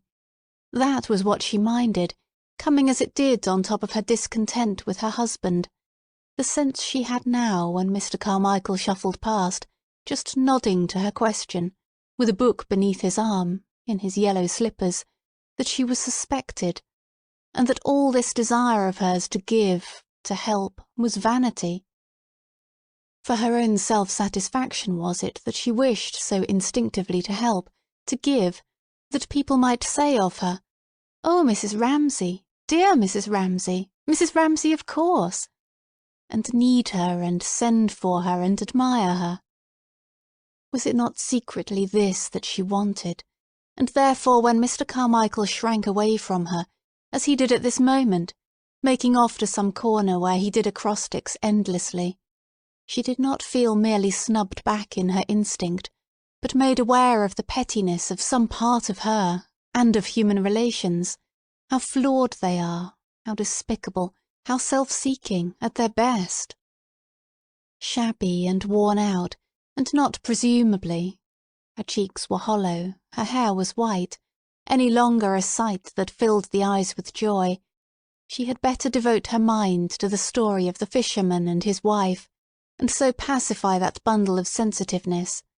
None of her children was as sensitive as he was. Her son James. "The man's heart grew heavy," she read aloud, "and he would not go. He said to himself, 'It is not right,' and yet he went. And when he came to the sea, the water was quite purple and dark blue, and grey and thick, and no longer so green and yellow, but it was still quiet. And he stood there and said—" Mrs. Ramsay could have wished that her husband had not chosen that moment to stop. Why had he not gone, as he said, to watch the children playing cricket? But he did not speak. He looked, he nodded, he approved, he went on. He slipped, seeing before him that hedge which had, over and over again, rounded some pause, signified some conclusion, seeing his wife and child, seeing again the urns with the trailing of red geraniums which had so often decorated processes of thought, and bore up, written among their leaves, as if they were scraps of paper on which one scribbles notes in the rush of reading. He slipped, seeing all this, smoothly into speculation suggested by an article in the Times, about the number of Americans who visit Shakespeare's house every year. If Shakespeare had never existed, he asked, would the world have differed much from what it is today?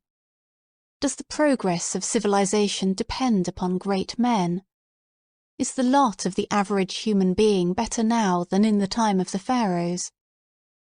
Is the lot of the average human being, however, he asked himself, the criterion by which we judge the measure of civilization? Possibly not. Possibly the greatest good requires the existence of a slave class. The liftman in the tube is an eternal necessity. The thought was distasteful to him. He tossed his head. To avoid it, he would find some way of snubbing the predominance of the arts. He would argue that the world exists for the average human being, that the arts are merely a decoration imposed on the top of human life, they do not express it. Nor is Shakespeare necessary to it.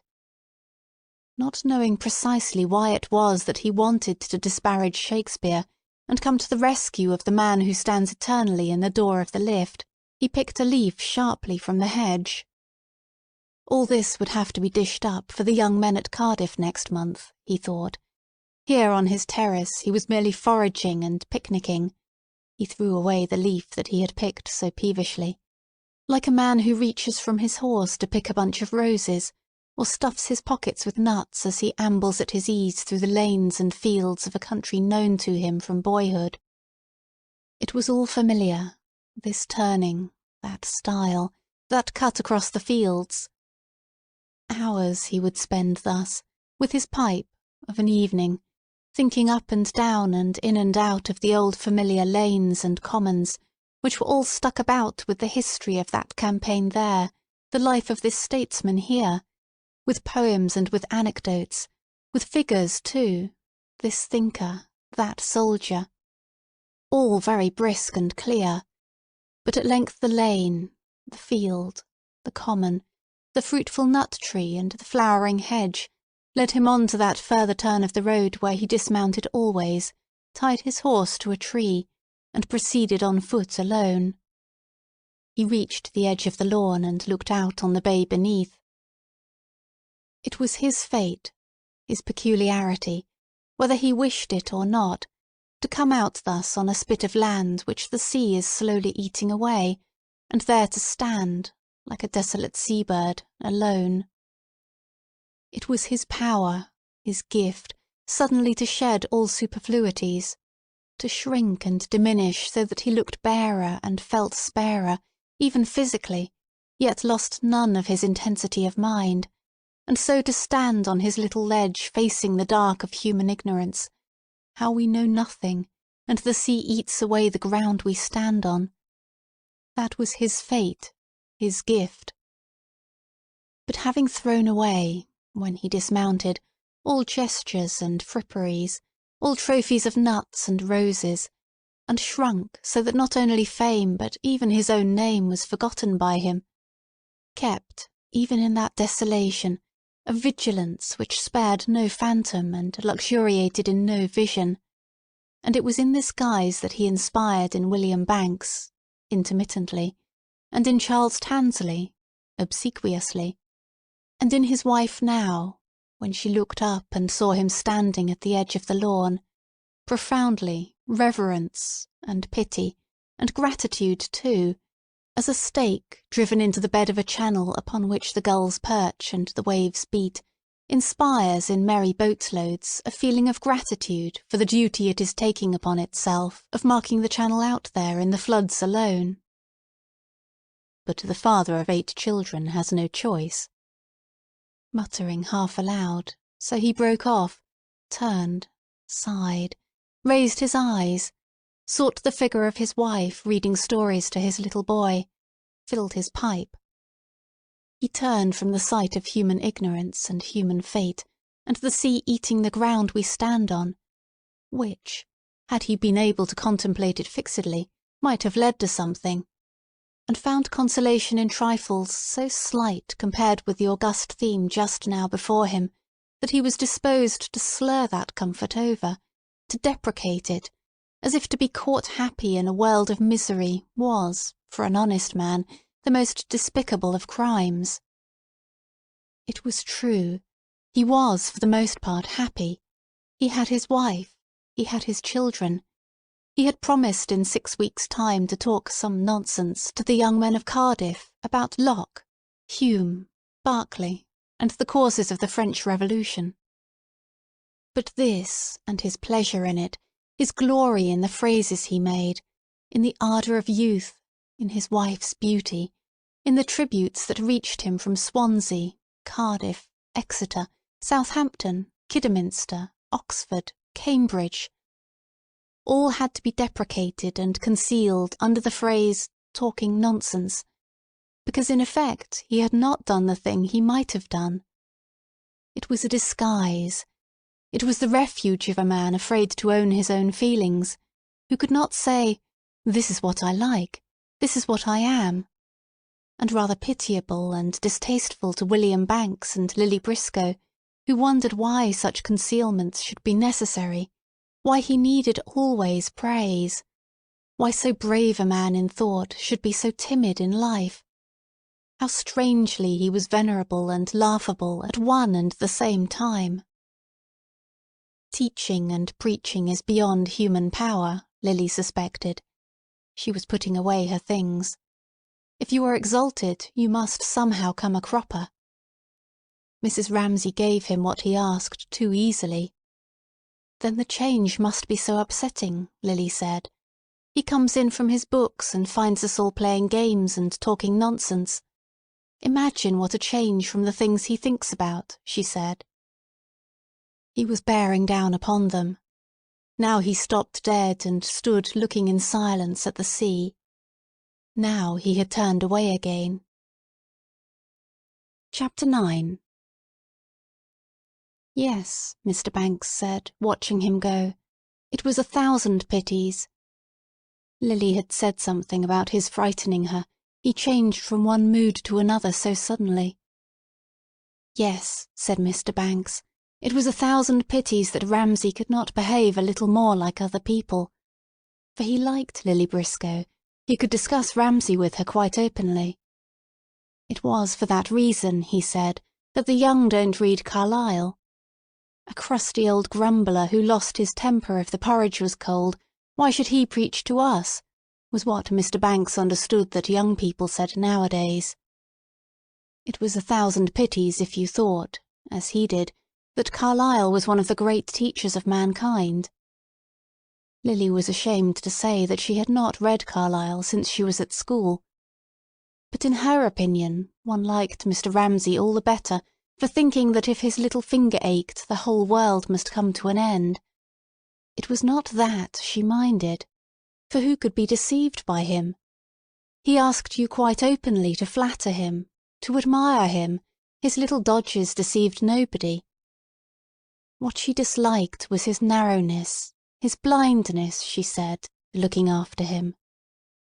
A bit of a hypocrite, Mr. Banks suggested, looking too at Mr. Ramsay's back, for was he not thinking of his friendship, and of Cam refusing to give him a flower, and of all those boys and girls, and his own house, full of comfort, but, since his wife's death, quiet rather.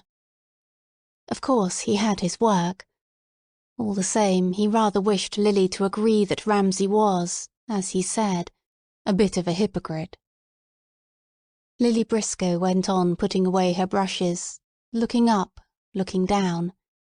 Looking up, there he was, Mr. Ramsay, advancing towards them, swinging, careless, oblivious, remote. A bit of a hypocrite, she repeated. Oh no, the most sincere of men, the truest. Here he was, the best. But looking down, she thought, he is absorbed in himself, he is tyrannical, he is unjust. And kept looking down, purposely, for only so could she keep steady, staying with the Ramsays. Directly one looked up and saw them, what she called being in love flooded them. They became part of that unreal but penetrating and exciting universe which is the world seen through the eyes of love. The sky stuck to them, the birds sang through them. And, what was even more exciting, she felt too, as she saw Mr. Ramsay bearing down and retreating, and Mrs. Ramsay sitting with James in the window, and the cloud moving and the tree bending, how life, from being made up of little separate incidents which one lived one by one, became curled and whole like a wave which bore one up and threw one down with it, there, with a dash on the beach. Mr. Banks expected her to answer, and she was about to say something criticising Mrs. Ramsay, how she was alarming too, in her way, high-handed, or words to that effect, when Mr. Banks made it entirely unnecessary for her to speak by his rapture. For such it was, considering his age, turned 60, and his cleanliness and his impersonality, and the white scientific coat which seemed to clothe him. For him to gaze as Lily saw him gazing at Mrs. Ramsay was a rapture, equivalent, Lily felt, to the loves of dozens of young men. And perhaps Mrs. Ramsay had never excited the loves of dozens of young men. It was love, she thought, pretending to move her canvas, distilled and filtered, love that never attempted to clutch its object, but, like the love which mathematicians bear their symbols, or poets their phrases, was meant to be spread over the world, and become part of the human gain. So it was indeed. The world by all means should have shared it, could Mr. Banks have said why that woman pleased him so, why the sight of her reading a fairy tale to her boy, had upon him precisely the same effect as the solution of a scientific problem, so that he rested in contemplation of it, and felt, as he felt when he had proved something absolute about the digestive system of plants, that barbarity was tamed, the reign of chaos subdued. Such a rapture, for by what other name could one call it, made Lily Briscoe forget entirely what she had been about to say. It was nothing of importance, something about Mrs. Ramsay. It paled beside this rapture, this silent stare, for which she felt intense gratitude, for nothing so solaced her, eased her of the perplexity of life, and miraculously raised its burdens, as this sublime power, this heavenly gift, and one would no more disturb it, while it lasted, than break up the shaft of sunlight lying level across the floor. That people should love like this, that Mr. Banks should feel this for Mrs. Ramsay, she glanced at him, musing, was helpful, was exalting. She wiped one brush after another upon a piece of old rag, menially, on purpose. She took shelter from the reverence which covered all women. She felt herself praised. Let him gaze, she would steal a look at her picture. She could have wept. It was bad, it was bad, it was infinitely bad. She could have done it differently, of course. The colour could have been thinned and faded, the shapes etherealized. That was how Pansfort would have seen it. But then she did not see it like that. She saw the colour burning on a framework of steel, the light of a butterfly's wing lying upon the arches of a cathedral. Of all that only a few random marks scrawled upon the canvas remained. And it would never be seen, never be hung even, and there was Mr. Tansley whispering in her ear, "Women can't paint, women can't write." She now remembered what she had been going to say about Mrs. Ramsay. She did not know how she would have put it, but it would have been something critical. She had been annoyed the other night by some high-handedness. Looking along the level of Mr. Banks's glance at her, she thought that no woman could worship another woman in the way he worshipped. They could only seek shelter under the shade which Mr. Banks extended over them both. Looking along his beam, she added to it her different ray, thinking that she was unquestionably the loveliest of people, bowed over her book, the best, perhaps, but also different, too, from the perfect shape which one saw there. But why different, and how different, she asked herself, scraping her palette of all those mounds of blue and green, which seemed to her like clods with no life in them now, yet she vowed she would inspire them, force them to move, flow, do her bidding tomorrow. How did she differ? What was the spirit in her, the essential thing, by which, had you found a crumpled glove in the corner of a sofa, you would have known it, from its twisted finger, hers indisputably? She was like a bird for speed, an arrow for directness. She was willful. She was commanding. Of course, Lily reminded herself, I am thinking of her relations with women, and I am much younger, an insignificant person, living off the Brompton Road. She opened bedroom windows. She shut doors.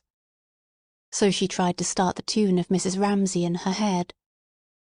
Arriving late at night, with a light tap on one's bedroom door, wrapped in an old fur coat, for the setting of her beauty was always that, hasty but apt, she would enact again whatever it might be, Charles Tansley losing his umbrella, Mr. Carmichael snuffling and sniffing, Mr. Banks saying, "The vegetable salts are lost." All this she would adroitly shape, even maliciously twist, and, moving over to the window, in pretence that she must go, it was dawn, she could see the sun rising, half turn back, more intimately, but still always laughing, insist that she must, Minta must, they all must marry, since in the whole world whatever laurels might be tossed to her. But Mrs. Ramsay cared not a fig for her painting, or triumphs won by her. Probably Mrs. Ramsay had had her share of those. And here she saddened, darkened, and came back to her chair. There could be no disputing this. An unmarried woman— she lightly took her hand for a moment— an unmarried woman has missed the best of life. The house seemed full of children sleeping and Mrs. Ramsay listening, shaded lights and regular breathing. Oh, but, Lily would say, there was her father, her home, even, had she dared to say it, her painting. But all this seemed so little, so virginal against the other.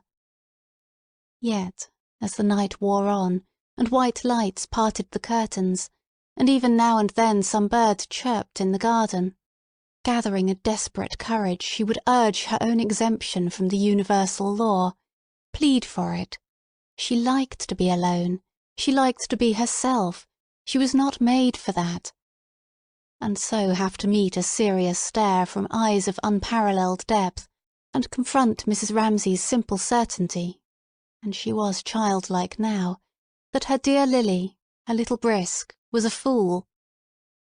Then she remembered she had laid her head on Mrs. Ramsay's lap, and laughed and laughed and laughed almost hysterically at the thought of Mrs. Ramsay presiding with immutable calm over destinies which she completely failed to understand. There she sat, simple, serious. She had recovered her sense of her now. This was the glove's twisted finger. But into what sanctuary had one penetrated?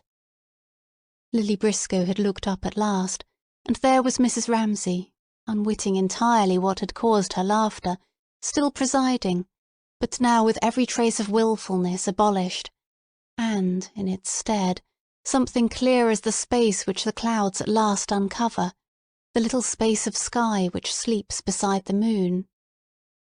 Was it wisdom? Was it knowledge? Was it, once more, the deceptiveness of beauty, so that all one's perceptions, half-way to truth, were tangled in a golden mesh? Or did she lock up within her some secret which certainly Lily Briscoe believed people must have for the world to go on at all? Everyone could not be as helter-skelter, hand-to-mouth as she was. But if they knew, could they tell one what they knew? Sitting on the floor with her arms round Mrs. Ramsay's knees, close as she could get, smiling to think that Mrs. Ramsay would never know the reason of that pressure, she imagined how, in the chambers of the mind and heart of the woman who was, physically touching her, were stood, like the treasures in the tombs of kings, tablets bearing sacred inscriptions, which, if one could spell them out, would teach one everything, but they would never be offered openly, never made public. What art was there, known to love or cunning, by which one pressed through into those secret chambers? What device for becoming, like waters poured into one jar, inextricably the same, one with the object one adored? Could the body achieve, or the mind, subtly mingling in the intricate passages of the brain, or the heart? Could loving, as people called it, make her and Mrs. Ramsay one? For it was not knowledge, but unity that she desired, not inscriptions on tablets, nothing that could be written in any language known to men, but intimacy itself, which is knowledge, she had thought, leaning her head on Mrs. Ramsay's knee. Nothing happened, nothing, nothing, as she leant her head against Mrs. Ramsay's knee. And yet she knew knowledge and wisdom were stored up in Mrs. Ramsay's heart.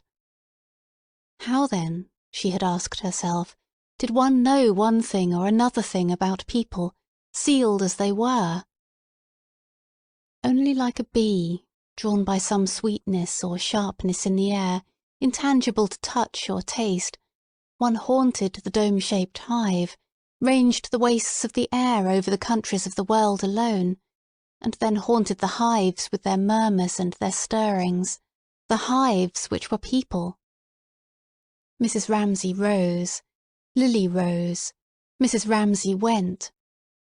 For days there hung about her, as after a dream some subtle change is felt in the person one has dreamt of, more vividly than anything she said, the sound of murmuring, and, as she sat in the wicker armchair in the drawing-room window, she wore, to Lily's eyes, an august shape, the shape of a dome. This ray passed level with Mr. Banks's ray straight to Mrs. Ramsay sitting reading there with James at her knee. But now, while she still looked, Mr. Banks had done. He had put on his spectacles, he had stepped back, he had raised his hand, he had slightly narrowed his clear blue eyes, when Lily, rousing herself, saw what he was at, and winced like a dog who sees a hand raised to strike it. She would have snatched her picture off the easel, but she said to herself, "One must." She braced herself to stand the awful trial of someone looking at her picture. "One must," she said, "one must." And, if it must be seen, Mr. Banks was less alarming than another. But that any other eyes should see the residue of her 33 years, the deposit of each day's living mixed with something more secret than she had ever spoken or shown in the course of all those days, was an agony. At the same time, it was immensely exciting. Nothing could be cooler and quieter. Taking out a penknife, Mr. Banks tapped the canvas with the bone handle. What did she wish to indicate by the triangular purple shape, just there? He asked. It was Mrs. Ramsay reading to James, she said. She knew his objection, that no one could tell it for a human shape. But she had made no attempt at likeness, she said. For what reason had she introduced them then? He asked. Why, indeed, except that, if there, in that corner, it was bright, here, in this, she felt the need of darkness. Simple, obvious, commonplace as it was, Mr. Banks was interested. Mother and child, then, objects of universal veneration, and in this case the mother was famous for her beauty, might be reduced, he pondered, to a purple shadow without irreverence. But the picture was not of them, she said, or not in his sense. There were other senses too in which one might reverence them. By a shadow here and a light there, for instance. Her tribute took that form, if, as she vaguely supposed, a picture must be a tribute. A mother and child might be reduced to a shadow without irreverence. A light here required a shadow there. He considered. He was interested. He took it scientifically in complete good faith. The truth was that all his prejudices were on the other side, he explained. The largest picture in his dining room, which painters had praised and valued at a higher price than he had given for it, was of the cherry trees in blossom on the banks of the Kennet. He had spent his honeymoon on the banks of the Kennet, he said. Lily must come and see that picture, he said. But now, he turned, with his glasses raised, to the scientific examination of her canvas. The question being one of the relations of masses, of lights and shadows, which, to be honest, he had never considered before, he would like to have it explained. What, then, did she wish to make of it? And he indicated the scene before them. She looked. She could not show him what she wished to make of it, could not see it even herself, without a brush in her hand. She took up once more her old painting position with the dim eyes and the absent-minded manner, subduing all her impressions as a woman to something much more general, becoming once more under the power of that vision which she had seen clearly once, and must now grope for among hedges and houses and mothers and children, her picture. It was a question, she remembered, how to connect this mass on the right hand with that on the left. She might do it by bringing the line of the branch across so, or break the vacancy in the foreground by an object, James perhaps, so. But the danger was that by doing that the unity of the whole might be broken. She stopped. She did not want to bore him. She took the canvas lightly off the easel. But it had been seen. It had been taken from her. this man had shared with her something profoundly intimate. And, thanking Mr. Ramsay for it, and Mrs. Ramsay for it, and the hour and the place, crediting the world with a power which she had not suspected, that one could walk away down that long gallery, not alone any more, but arm in arm with somebody, the strangest feeling in the world, and the most exhilarating. She nicked the catch of her paint-box too, more firmly than was necessary, and the nick seemed to surround in a circle for ever the paint-box, the lawn, Mr. Banks, and that wild villain, Cam, dashing past. Chapter 10. For Cam grazed the easel by an inch. She would not stop for Mr. Banks and Lily Briscoe, though Mr. Banks, who would have liked a daughter of his own, held out his hand. She would not stop for her father, whom she grazed also by an inch, nor for her mother, who called, "Cam, I want you a moment," as she dashed past. She was off like a bird, bullet or arrow, impelled by what desire, shot by whom, at what directed, who could say? What? Mrs. Ramsay pondered, watching her. It might be a vision, of a shell, of a wheelbarrow, of a fairy kingdom on the far side of the hedge, or it might be the glory of speed, no one knew. But when Mrs. Ramsay called, "Cam," a second time, the projectile dropped in mid-career, and Cam came lagging back, pulling a leaf by the way, to her mother. What was she dreaming about, Mrs. Ramsay wondered, seeing her engrossed, as she stood there with some thought of her own, so that she had to repeat the message twice, ask Mildred if Andrew, Miss Doyle, and Mr. Rayleigh have come back. The words seemed to be dropped into a well, where, if the waters were clear, they were also so extraordinarily distorting that, even as they descended, one saw them twisting about to make heaven knows what pattern on the floor of the child's mind. What message would Cam give the cook, Mrs. Ramsay wondered. And indeed it was only by waiting patiently, and hearing that there was an old woman in the kitchen with very red cheeks drinking soup out of a basin, that Mrs. Ramsay at last prompted that parrot-like instinct which had picked up Mildred's words quite accurately, and could now produce them, if one waited, in a colourless sing-song. Shifting from foot to foot, Cam repeated the words. "No, they haven't, and I've told Ellen to clear away tea." Minter Doyle and Paul Rayleigh had not come back then. That could only mean, Mrs. Ramsay thought, one thing. She must accept him, or she must refuse him. This going off after luncheon for a walk, even though Andrew was with them, what could it mean? Except that she had decided, rightly, Mrs. Ramsay thought, and she was very, very fond of Minter, to accept that good fellow, who might not be brilliant. But then, thought Mrs. Ramsay, realizing that James was tugging at her, to make her go on reading aloud The Fisherman and His Wife, she did in her own heart infinitely prefer boobies to clever men who wrote dissertations. Charles Tansley, for instance. Anyhow, it must have happened, one way or the other, by now. But she read. Next morning the wife awoke first, and it was just daybreak, and from her bed she saw the beautiful country lying before her. Her husband was still stretching himself. But how could Minter say now that she would not have him? Not if she agreed to spend whole afternoons traipsing about the country alone, for Andrew would be off after his crabs. But possibly Nancy was with them. She tried to recall the sight of them standing at the hall door after lunch. There they stood, looking at the sky, wondering about the weather, and she had said, thinking partly to cover their shyness, partly to encourage them to be off, for her sympathies were with Paul, "There isn't a cloud anywhere within miles." At which she could feel little Charles Tansley, who had followed them out, snigger. But she did it on purpose.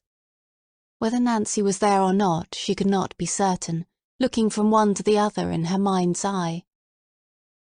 She read on. "Our wife," said the man, "why should we be king? I do not want to be king." "Well," said the wife, "if you won't be king, I will. Go to the flounder, for I will be king." "Come in or go out, Cam," she said, knowing that Cam was attracted only by the word flounder, and that in a moment she would fidget and fight with James as usual. Cam shot off.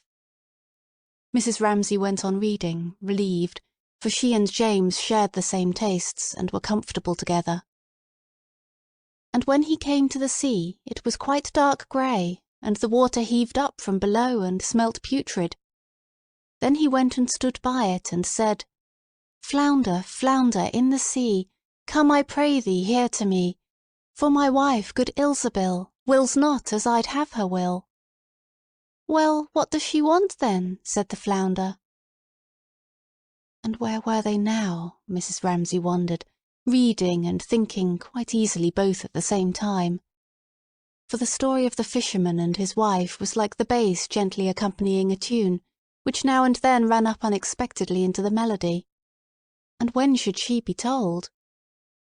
If nothing happened, she would have to speak seriously to Minta, for she could not go traipsing about all over the country, even if Nancy were with them. She tried again, unsuccessfully, to visualize their backs going down the path and to count them. She was responsible to Minta's parents, the owl and the poker. Her nicknames for them shot into her mind as she read.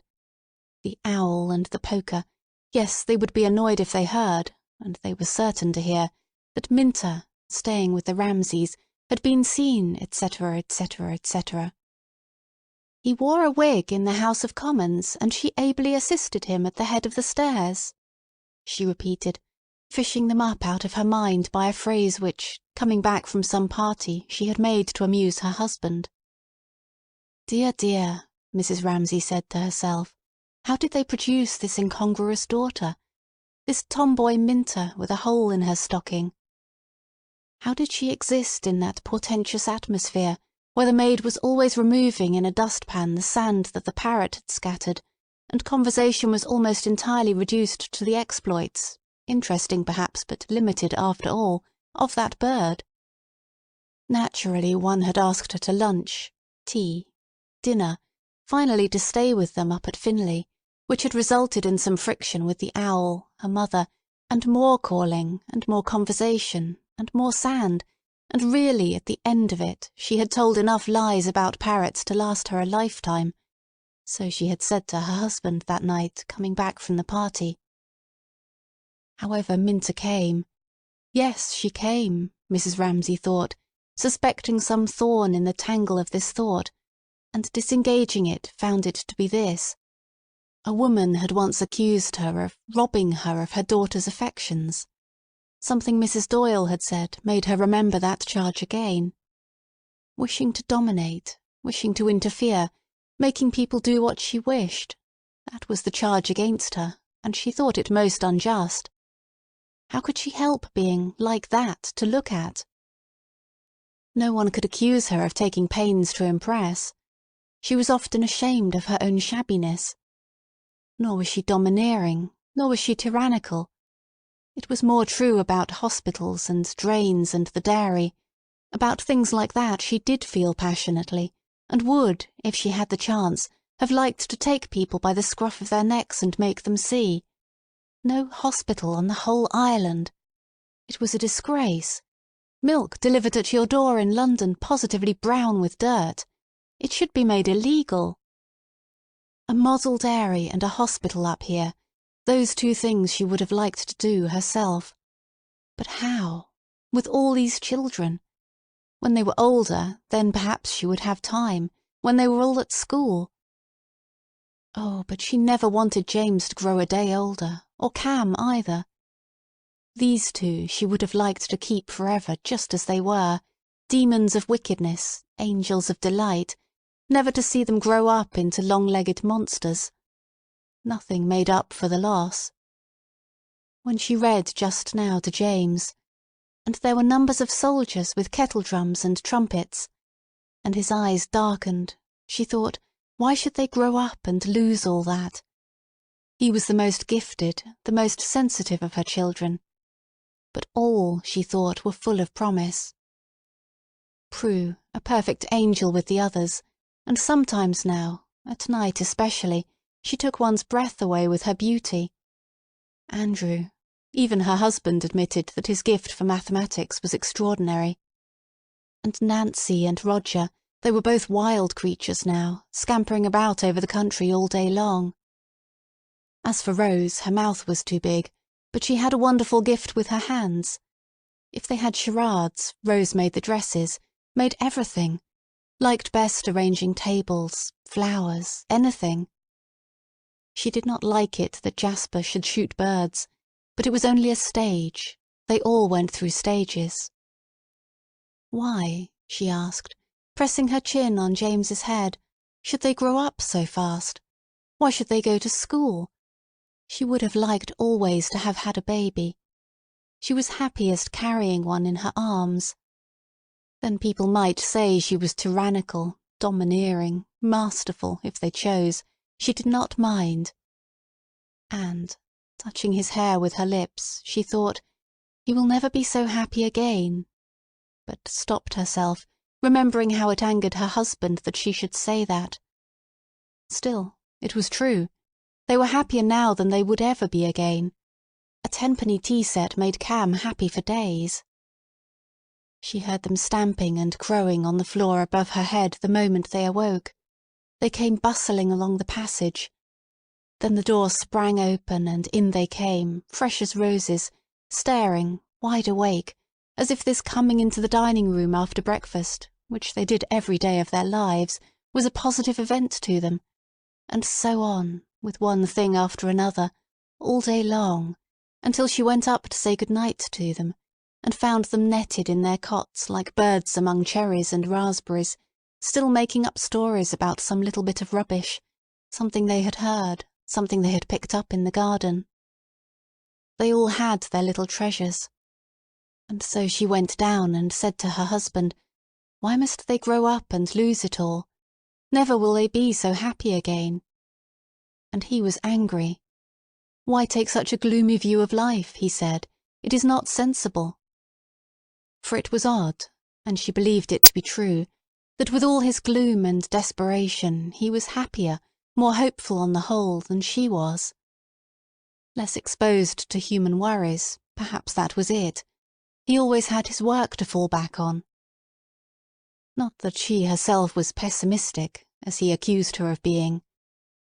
Only she thought life, and a little strip of time presented itself to her eyes, her 50 years.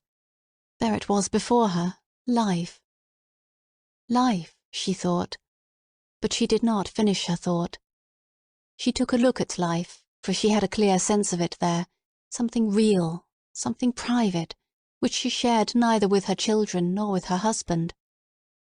A sort of transaction went on between them, in which she was on one side and life was on another, and she was always trying to get the better of it, as it was of her, and sometimes they parleyed, when she sat there alone. There were, she remembered, great reconciliation scenes, but for the most part, oddly enough, she must admit that she felt this thing she called life terrible, hostile, and quick to pounce on you if you gave it a chance.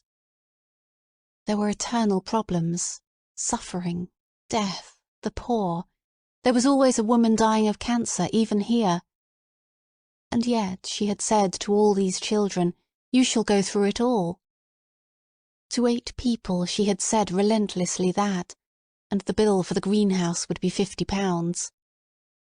For that reason, knowing what was before them, love and ambition and being wretched alone in dreary places, she had often the feeling, why must they grow up and lose it all? And then she said to herself, brandishing her sword at life, nonsense. They will be perfectly happy. And here she was, she reflected, feeling life rather sinister again, making Minta marry Paul Rayleigh, because, whatever she might feel about her own transaction, she had had experiences which need not happen to everyone. She did not name them to herself. She was driven on, too quickly she knew, almost as if it were an escape for her too, to say that people must marry, people must have children. Was she wrong in this, she asked herself, reviewing her conduct for the past week or two, and wondering if she had indeed put any pressure upon Minta, who was only 24, to make up her mind. She was uneasy. Had she not laughed about it? Was she not forgetting again how strongly she influenced people? Marriage needed, oh, all sorts of qualities. The bill for the greenhouse would be £50. One, she need not name it, that was essential, the thing she had with her husband. Had they that? Then he put on his trousers and ran away like a madman, she read.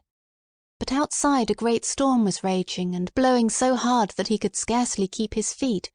Houses and trees toppled over, the mountains trembled, rocks rolled into the sea, the sky was pitch black, and it thundered and lightened, and the sea came in with black waves as high as church towers and mountains, and all with white foam at the top. She turned the page, there were only a few lines more, so that she would finish the story, though it was past bedtime. It was getting late. The light in the garden told her that, and the whitening of the flowers and something grey in the leaves conspired together to rouse in her a feeling of anxiety. What it was about she could not think at first. Then she remembered. Paul and Minta and Andrew had not come back. She summoned before her again the little group on the terrace in front of the hall door, standing looking up into the sky. Andrew had his net and basket. That meant he was going to catch crabs and things. That meant he would climb out onto a rock, he would be cut off. Or coming back single file on one of those little paths above the cliff, one of them might slip. He would roll and then crash. It was growing quite dark. But she did not let her voice change in the least as she finished the story, and added, shutting the book, and speaking the last words as if she had made them up herself, looking into James's eyes, "And there they are, living still at this very time. And that's the end," she said, and she saw in his eyes, as the interest of the story died away in them, something else take its place, something wondering, pale, like the reflection of a light, which had once made him gaze and marvel. Turning, she looked across the bay, and there, sure enough, coming regularly across the waves, first 2 quick strokes and then 1 long, steady stroke, was the light of the lighthouse. It had been lit. In a moment he would ask her, "Are we going to the lighthouse?" And she would have to say, "No, not tomorrow. Your father says not." Happily Mildred came in to fetch them, and the bustle distracted them.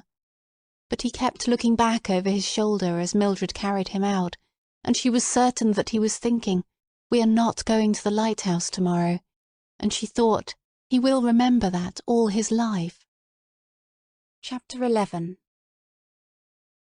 No, she thought, putting together some of the pictures he had cut out, a refrigerator, a mowing machine, a gentleman in evening dress.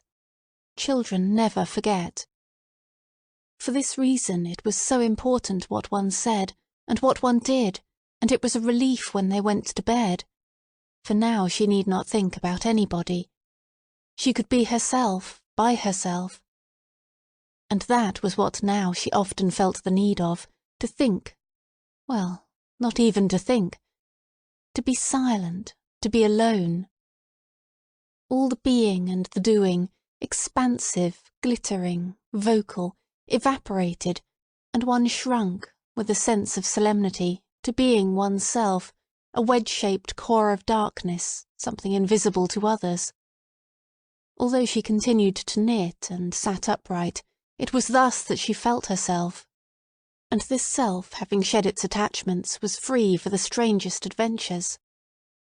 When life sank down for a moment, the range of experience seemed limitless. And to everybody there was always this sense of unlimited resources, she supposed, one after another. She, Lily, Augustus Carmichael, must feel, our apparitions, the things you know us by, are simply childish. Beneath it is all dark, it is all spreading, it is unfathomably deep. But now and again we rise to the surface, and that is what you see us by. Her horizon seemed to her limitless. There were all the places she had not seen, the Indian plains. She felt herself pushing aside the thick leather curtain of a church in Rome. This core of darkness could go anywhere, for no one saw it. They could not stop it, she thought, exulting. There was freedom. There was peace. There was, most welcome of all, a summoning together, a resting on a platform of stability. Not as one's self did one find rest ever, in her experience. She accomplished here something dexterous with her needles, but as a wedge of darkness. Losing personality, one lost the fret, the hurry, the stir, and there rose to her lips always some exclamation of triumph over life when things came together in this peace, this rest, this eternity. And pausing there, she looked out to meet that stroke of the lighthouse, the long, steady stroke, the last of the three, which was her stroke. For watching them in this mood always at this hour, one could not help attaching oneself to one thing especially of the things one saw, and this thing, the long, steady stroke, was her stroke. Often she found herself sitting and looking, with her work in her hands, until she became the thing she looked at, that light, for example. And it would lift up on it some little phrase or other which had been lying in her mind like that, "Children don't forget, children don't forget," which she would repeat and begin adding to it. "It will end, she said. "It will come, it will come," when suddenly she added, "We are in the hands of the Lord." But instantly she was annoyed with herself for saying that. Who had said it? Not she. She had been trapped into saying something she did not mean.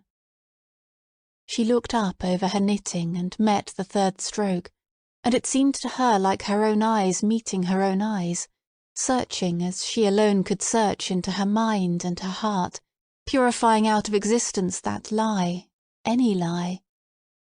She praised herself in praising the light, without vanity, for she was stern, she was searching, she was beautiful like that light. It was odd, she thought, how, if one was alone, one leant to inanimate things, trees, streams, flowers, felt they expressed one, felt they became one, felt they knew one, in a sense were one, felt an irrational tenderness thus. She looked at that long, steady light, as for oneself. There rose, and she looked and looked with her needles suspended, there curled up off the floor of the mind, rose from the lake of one's being, a mist, a bride to meet her lover. What brought her to say that? "We are in the hands of the Lord," she wondered. The insincerity slipping in among the truths roused her, annoyed her.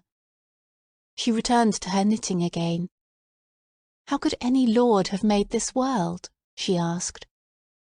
With her mind she had always seized the fact that there is no reason, order, justice, but suffering, death, the poor. There was no treachery too base for the world to commit, she knew that. No happiness lasted, she knew that. She knitted with firm composure, slightly pursing her lips, and, without being aware of it, so stiffened and composed the lines of her face in a habit of sternness, that when her husband passed, though he was chuckling at the thought that Hume, the philosopher, grown enormously fat, had stuck in a bog, he could not help noting, as he passed, the sternness at the heart of her beauty. It saddened him, and her remoteness pained him, and he felt, as he passed, that he could not protect her, and, when he reached the hedge, he was sad. He could do nothing to help her. He must stand by and watch her. Indeed, the infernal truth was, he made things worse for her. He was irritable, he was touchy, he had lost his temper over the lighthouse. He looked into the hedge, into its intricacy, its darkness. Always, Mrs. Ramsay felt, One helped oneself out of solitude reluctantly, by laying hold of some little odd or end, some sound, some sight. She listened, but it was all very still. Cricket was over, the children were in their baths, there was only the sound of the sea. She stopped knitting. She held the long, reddish-brown stocking dangling in her hands a moment. She saw the light again. With some irony in her interrogation, for when one woke at all one's relations changed, she looked at the steady light, the pitiless, the remorseless, which was so much her, yet so little her, which had her at its beck and call. She woke in the night and saw it bent across their bed, stroking the floor. But for all that, she thought, watching it with fascination, hypnotized, as if it were stroking with its silver fingers some sealed vessel in her brain, whose bursting would flood her with delight. She had known happiness, exquisite happiness, intense happiness, and it silvered the rough waves a little more brightly, as daylight faded, and the blue went out of the sea, and it rolled in waves of pure lemon, which curved and swelled and broke upon the beach, and the ecstasy burst in her eyes, and waves of pure delight raced over the floor of her mind, and she felt, it is enough, it is enough. He turned and saw her. Ah, she was lovely, lovelier now than ever, he thought. But he could not speak to her. He could not interrupt her. He wanted urgently to speak to her now that James was gone and she was alone at last. But he resolved, no, he would not interrupt her. She was aloof from him now in her beauty, in her sadness. He would let her be, and he passed her without a word, though it hurt him that she should look so distant and he could not reach her, he could do nothing to help her. And again he would have passed her without a word, had she not, at that very moment, given him of her own free will what she knew he would never ask, and called to him and taken the green shawl off the picture frame and gone to him. For he wished, she knew, to protect her. Chapter 12. She folded the green shawl about her shoulders. She took his arm. His beauty was so great, she said, beginning to speak of Kennedy the gardener. At once he was so awfully handsome that she couldn't dismiss him. There was a ladder against the greenhouse, and little lumps of putty stuck about, for they were beginning to mend the greenhouse. Yes, but as she strolled along with her husband, she felt that that particular source of worry had been placed. She had it on the tip of her tongue to say, as they strolled, "It'll cost £50." But instead, for her heart failed her about money, she talked about Jasper shooting birds, and he said, at once, soothing her instantly, that it was natural in a boy, and he trusted he would find better ways of amusing himself before long. Her husband was so sensible, so just. And so she said, "Yes, all children go through stages," and began considering the dahlias in the big bed, and wondering what about next year's flowers, and had he heard the children's nickname for Charles Tansley, she asked. The atheist, they called him, the little atheist. "He's not a polished specimen," said Mr. Ramsay. "Far from it," said Mrs. Ramsay. She supposed it was all right leaving him to his own devices, Mrs. Ramsay said, wondering whether it was any use sending down bulbs. Did they plant them? "Oh, he has his dissertation to write," said Mr. Ramsay. She knew all about that, said Mrs. Ramsay. He talked of nothing else. It was about the influence of somebody upon something. "Well, it's all he has to count on," said Mr. Ramsay. "Pray heaven he won't fall in love with Prue," said Mrs. Ramsay. "He'd disinherit her if she married him," said Mr. Ramsay. He did not look at the flowers which his wife was considering, but at a spot about a foot or so above them. There was no harm in him, he added, and was just about to say that anyhow he was the only young man in England who admired his, when he choked it back. He would not bother her again about his books. These flowers seemed creditable, Mr. Ramsay said, lowering his gaze and noticing something red, something brown. Yes, but then these she had put in with her own hands, said Mrs. Ramsay. The question was, what happened if she sent bulbs down? Did Kennedy plant them? It was his incurable laziness, she added, moving on. If she stood over him all day long with a spade in her hand, he did sometimes do a stroke of work. So they strolled along towards the red-hot pokers. "You're teaching your daughters to exaggerate," said Mr. Ramsay, reproving her. Her Aunt Camilla was far worse than she was, Mrs. Ramsay remarked. "Nobody ever held up your Aunt Camilla as a model of virtue that I'm aware of," said Mr. Ramsay.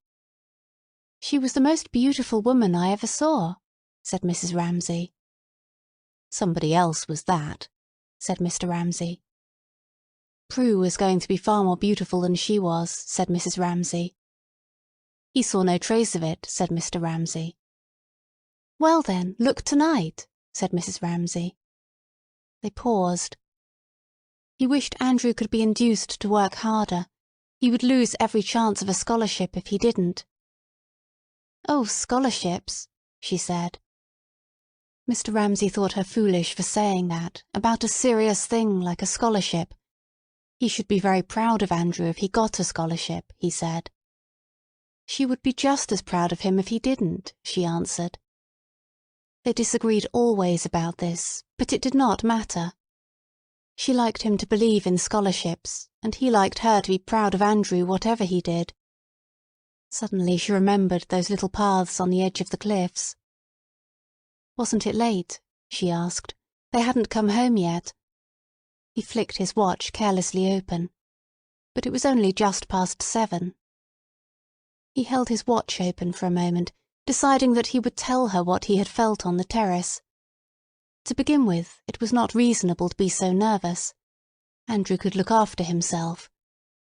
Then, he wanted to tell her that when he was walking on the terrace just now. Here he became uncomfortable, as if he were breaking into that solitude, that aloofness, that remoteness of hers. But she pressed him. What had he wanted to tell her, she asked, thinking it was about going to the lighthouse, that he was sorry he had said, "Damn you." But no, he did not like to see her look so sad, he said. Only wool gathering, she protested, flushing a little. They both felt uncomfortable, as if they did not know whether to go on or go back. She had been reading fairy tales to James, she said. No, they could not share that. They could not say that. They had reached the gap between the two clumps of red-hot pokers, and there was the lighthouse again, but she would not let herself look at it. Had she known that he was looking at her, she thought, she would not have let herself sit there thinking. She disliked anything that reminded her that she had been seen sitting thinking. So she looked over her shoulder at the town. The lights were rippling and running as if they were drops of silver water held firm in a wind. And all the poverty, all the suffering had turned to that, Mrs. Ramsay thought. The lights of the town, and of the harbour, and of the boats, seemed like a phantom net floating there to mark something which had sunk. Well, if he could not share her thoughts, Mr. Ramsay said to himself, he would be off then, on his own. He wanted to go on thinking, telling himself the story how Hume was stuck in a bog. He wanted to laugh. But first it was nonsense to be anxious about Andrew. When he was Andrew's age, he used to walk about the country all day long, with nothing but a biscuit in his pocket, and nobody bothered about him or thought that he had fallen over a cliff. He said aloud he thought he would be off for a day's walk, if the weather held. He had had about enough of Banks and of Carmichael. He would like a little solitude. Yes, she said. It annoyed him that she did not protest. She knew that he would never do it. He was too old now to walk all day long with a biscuit in his pocket. She worried about the boys, but not about him. Years ago, before he had married, he thought, looking across the bay, as they stood between the clumps of red-hot pokers, he had walked all day. He had made a meal off bread and cheese in a public house. He had worked 10 hours at a stretch. An old woman just popped her head in now and again and saw to the fire. That was the country he liked best, over there, those sandhills dwindling away into darkness. One could walk all day without meeting a soul. There was not a house scarcely, not a single village for miles on end. One could worry things out alone. There were little sandy beaches where no one had been since the beginning of time. The seals sat up and looked at you. It sometimes seemed to him that in a little house out there, alone— He broke off, sighing. He had no right. The father of 8 children, he reminded himself. And he would have been a beast and a cur to wish a single thing altered. Andrew would be a better man than he had been. Prue would be a beauty, her mother said. They would stem the flood a bit. That was a good bit of work on the whole, his 8 children.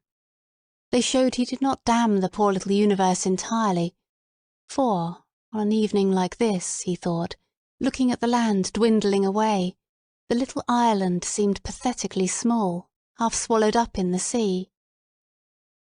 "Poor little place," he murmured with a sigh. She heard him. He said the most melancholy things, but she noticed that directly he had said them, he always seemed more cheerful than usual. All this phrase-making was a game, she thought, for if she had said half what he said, she would have blown her brains out by now. It annoyed her, this phrase-making, and she said to him, in a matter-of-fact way, that it was a perfectly lovely evening. And what was he groaning about, she asked, half laughing, half complaining, for she guessed what he was thinking. He would have written better books if he had not married. He was not complaining, he said. She knew that he did not complain. She knew that he had nothing whatever to complain of. And he seized her hand and raised it to his lips and kissed it with an intensity that brought the tears to her eyes, and quickly he dropped it. They turned away from the view and began to walk up the path where the silver-green spear-like plants grew, arm in arm. His arm was almost like a young man's arm, Mrs. Ramsay thought, thin and hard, and she thought with delight how strong he still was, though he was over 60, and how untamed and optimistic, and how strange it was that being convinced, as he was, of all sorts of horrors, seemed not to depress him, but to cheer him. Was it not odd, she reflected? Indeed, he seemed to her sometimes made differently from other people, born blind, deaf and dumb to the ordinary things, but to the extraordinary things, with an eye like an eagle's. His understanding often astonished her. But did he notice the flowers? No. Did he notice the view? No. Did he even notice his own daughter's beauty, or whether there was pudding on his plate or roast beef? He would sit at table with them like a person in a dream. And his habit of talking aloud, or saying poetry aloud, was growing on him, she was afraid, for sometimes it was awkward. Best and brightest, come away. Poor Miss Giddings, when he shouted that at her, almost jumped out of her skin. But then, Mrs. Ramsay, though instantly taking his side against all the silly Giddingses in the world, then, she thought, intimating by a little pressure on his arm that he walked uphill too fast for her, and she must stop for a moment to see whether those were fresh molehills on the bank. Then, she thought, stooping down to look, a great mind like his must be different in every way from ours. All the great men she had ever known, she thought, deciding that a rabbit must have got in, were like that, and it was good for young men, though the atmosphere of lecture rooms was stuffy and depressing to her beyond endurance almost, simply to hear him, simply to look at him. But without shooting rabbits, how was one to keep them down, she wondered. It might be a rabbit, it might be a mole. Some creature anyhow was ruining her evening primroses. And looking up, she saw above the thin trees the first pulse of the full-throbbing star, and wanted to make her husband look at it, for the sight gave her such keen pleasure. But she stopped herself. He never looked at things. If he did, all he would say would be, "Poor little world," with one of his sighs. At that moment he said, "Very fine," to please her, and pretended to admire the flowers. But she knew quite well that he did not admire them, or even realize that they were there. It was only to please her. Ah, but was that not Lily Briscoe strolling along with William Banks? She focused her short-sighted eyes upon the backs of a retreating couple. Yes, indeed it was. Did that not mean that they would marry? Yes, it must. What an admirable idea. They must marry. Chapter 13. He had been to Amsterdam, Mr. Banks was saying, as he strolled across the lawn with Lily Briscoe. He had seen the Rembrandts. He had been to Madrid. Unfortunately, it was Good Friday and the Prado was shut. He had been to Rome. Had Miss Briscoe never been to Rome? Oh, she should. It would be a wonderful experience for her, the Sistine Chapel, Michelangelo, and Padua with its Giottos. His wife had been in bad health for many years, so that their sightseeing had been on a modest scale. She had been to Brussels, she had been to Paris, but only for a flying visit to see an aunt who was ill. She had been to Dresden. There were masses of pictures she had not seen. However, Lily Briscoe reflected, perhaps it was better not to see pictures. They only made one hopelessly discontented with one's own work. Mr. Banks thought one could carry that point of view too far. We can't all be Titians and we can't all be Darwins, he said. At the same time he doubted whether you could have your Darwin and your Titian if it weren't for humble people like ourselves. Lily would have liked to pay him a compliment. "You're not humble, Mr. Banks," she would have liked to have said. But he did not want compliments. Most men do, she thought. And she was a little ashamed of her impulse and said nothing, while he remarked that perhaps what he was saying did not apply to pictures. Anyhow, said Lily, tossing off her little insincerity, she would always go on painting because it interested her. Yes, said Mr. Banks, he was sure she would. And, as they reached the end of the lawn, he was asking her whether she had difficulty in finding subjects in London, when they turned and saw the Ramsays. So that is marriage, Lily thought. A man and a woman looking at a girl throwing a ball. That is what Mrs. Ramsay tried to tell me the other night, she thought. For she was wearing a green shawl, and they were standing close together, watching Prue and Jasper throwing catches. And suddenly the meaning which, for no reason at all, as perhaps they are stepping out of the tube or ringing a doorbell, descends on people, making them symbolical, making them representative, came upon them, and made them in the dusk standing, looking, the symbols of marriage, husband and wife. Then, after an instant, the symbolical outline which transcended the real figures sank down again, and they became, as they met them, Mr. and Mrs. Ramsay watching the children throwing catches.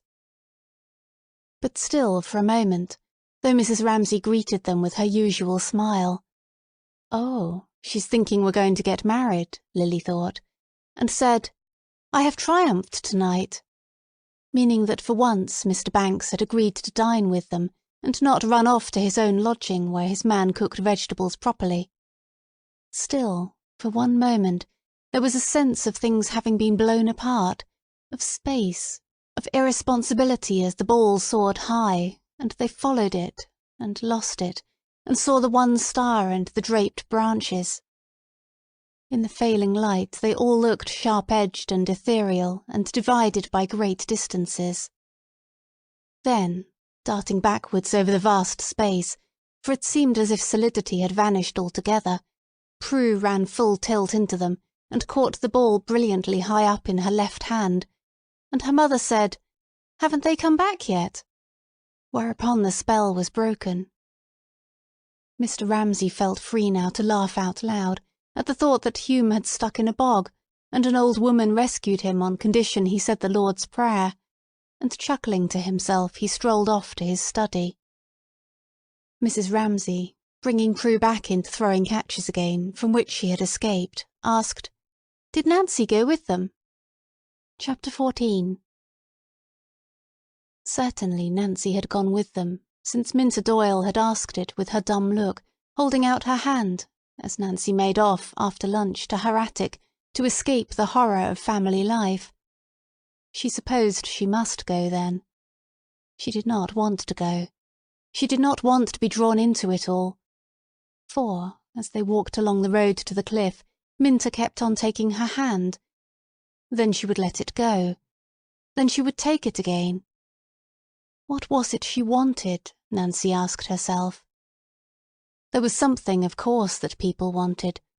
For when Minta took her hand and held it, Nancy, reluctantly, saw the whole world spread out beneath her, as if it were Constantinople seen through a mist, and then, however heavy-eyed one might be, one must needs ask, "Is that Santa Sophia? Is that the Golden Horn?" So Nancy asked when Minta took her hand, "What is it that she wants? Is it that?" And what was that? Here and there emerged from the mist, as Nancy looked down upon life spread beneath her, a pinnacle, a dome, prominent things without names. But when Minta dropped her hand, as she did when they ran down the hillside, all that, the dome, the pinnacle, whatever it was that had protruded through the mist, sank down into it and disappeared. Minta, Andrew observed, was rather a good walker. She wore more sensible clothes than most women. She wore very short skirts and black knickerbockers. She would jump straight into a stream and flounder across. He liked her rashness, but he saw that it would not do. She would kill herself in some idiotic way one of these days. She seemed to be afraid of nothing, except bulls. At the mere sight of a bull in a field, she would throw up her arms and fly screaming, which was the very thing to enrage a bull, of course. But she did not mind owning up to it in the least, one must admit that.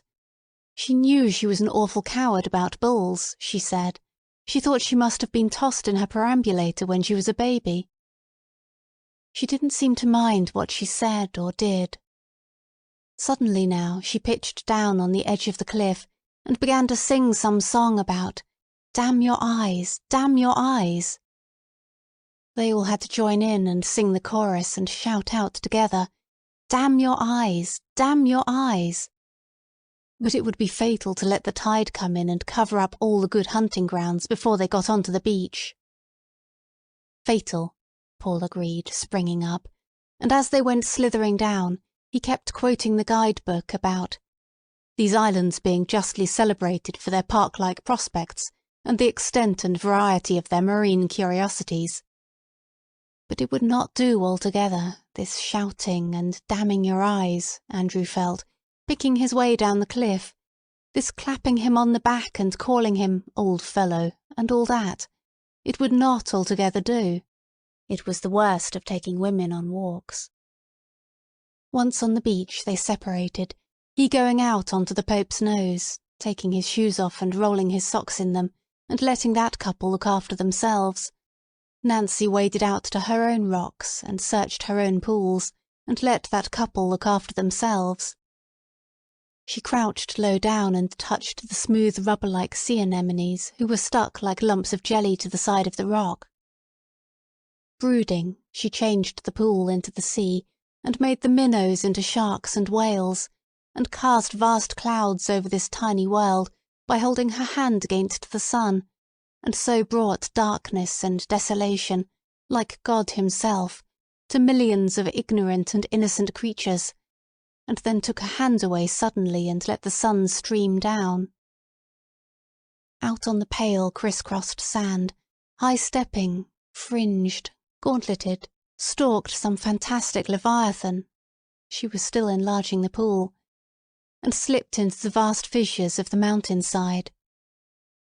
And then, letting her eyes slide imperceptibly above the pool and rest on that wavering line of sea and sky, on the tree trunks which the smoke of steamers made waver on the horizon, she became with all that power sweeping savagely in and inevitably withdrawing, hypnotized, and the two senses of that vastness and this tininess, the pool had diminished again, flowering within it, made her feel that she was bound hand and foot, and unable to move by the intensity of feelings which reduced her own body, her own life, and the lives of all the people in the world, for ever, to nothingness. So, listening to the waves, crouching over the pool, she brooded. And Andrew shouted that the sea was coming in, so she leapt splashing through the shallow waves onto the shore, and ran up the beach and was carried by her own impetuosity and her desire for rapid movement right behind a rock, and there, oh heavens, in each other's arms, were Paul and Minter kissing probably. She was outraged, indignant. She and Andrew put on their shoes and stockings in dead silence without saying a thing about it. Indeed, they were rather sharp with each other. She might have called him when she saw the crayfish or whatever it was, Andrew grumbled. However, they both felt, it's not our fault. They had not wanted this horrid nuisance to happen. All the same, it irritated Andrew that Nancy should be a woman, and Nancy that Andrew should be a man, and they tied their shoes very neatly and drew the bows rather tight. It was not until they had climbed right up onto the top of the cliff again that Minter cried out that she had lost her grandmother's brooch. Her grandmother's brooch, the sole ornament she possessed. A weeping willow. It was, they must remember it, set in pearls. They must have seen it, she said, with the tears running down her cheeks, the brooch which her grandmother had fastened her cap with till the last day of her life. Now she had lost it. She would rather have lost anything than that. She would go back and look for it. They all went back. They poked and peered and looked. They kept their heads very low and said things shortly and gruffly. Paul Rayleigh searched like a madman all about the rock where they had been sitting. All this pother about a brooch really didn't do at all, Andrew thought, as Paul told him to make a thorough search between this point and that. The tide was coming in fast. The sea would cover the place where they had sat in a minute. There was not a ghost of a chance of their finding it now. "We shall be cut off!" Minter shrieked, suddenly terrified. As if there were any danger of that. It was the same as the bulls all over again. She had no control over her emotions, Andrew thought. Women hadn't. The wretched Paul had to pacify her.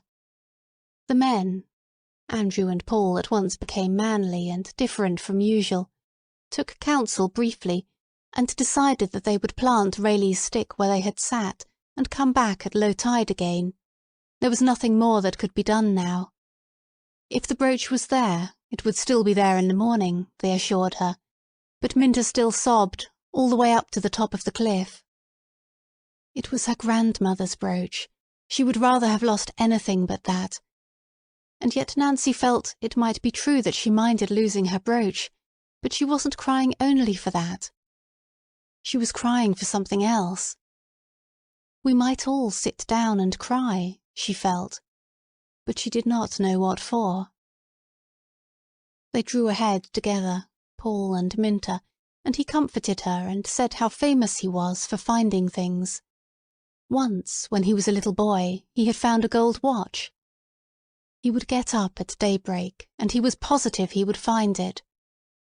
It seemed to him that it would be almost dark, and he would be alone on the beach, and somehow it would be rather dangerous.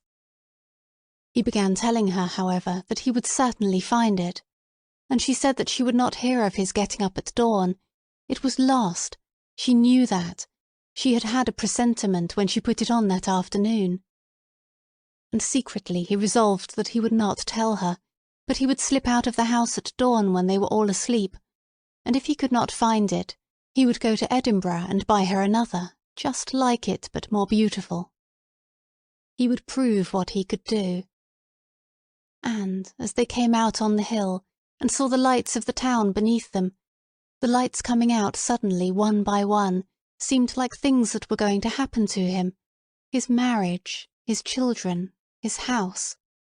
And again he thought, as they came out onto the high road, which was shaded with high bushes, how they would retreat into solitude together, and walk on and on, he always leading her, and she pressing close to his side, as she did now.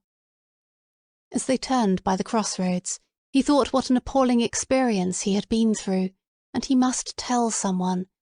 Mrs. Ramsay, of course, for it took his breath away to think what he had been and done. It had been far and away the worst moment of his life when he asked Minta to marry him. He would go straight to Mrs. Ramsay, because he felt somehow that she was the person who had made him do it. She had made him think he could do anything. Nobody else took him seriously. But she made him believe that he could do whatever he wanted. He had felt her eyes on him all day today, following him about, though she never said a word, as if she were saying, "Yes, you can do it. I believe in you. I expect it of you." She had made him feel all that, and directly they got back, he looked for the lights of the house above the bay. He would go to her and say, "I've done it, Mrs. Ramsay, thanks to you."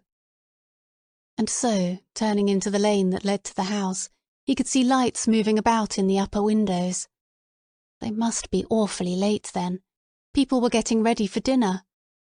The house was all lit up, and the lights after the darkness made his eyes feel full, and he said to himself, childishly, as he walked up the drive, "Lights, lights, lights," and repeated in a dazed way, "Lights, lights, lights," as they came into the house, staring about him with his face quite stiff.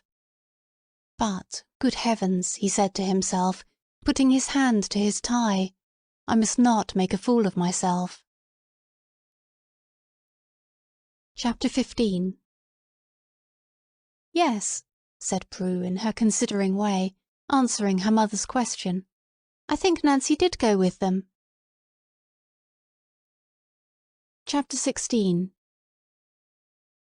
Well then, Nancy had gone with them, Mrs. Ramsay supposed, wondering, as she put down a brush, took up a comb, and said, "Come in," to a tap at the door. Jasper and Rose came in.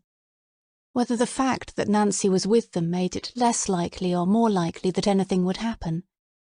It made it less likely somehow, Mrs. Ramsay thought, very irrationally, except that after all holocaust on such a scale was not probable.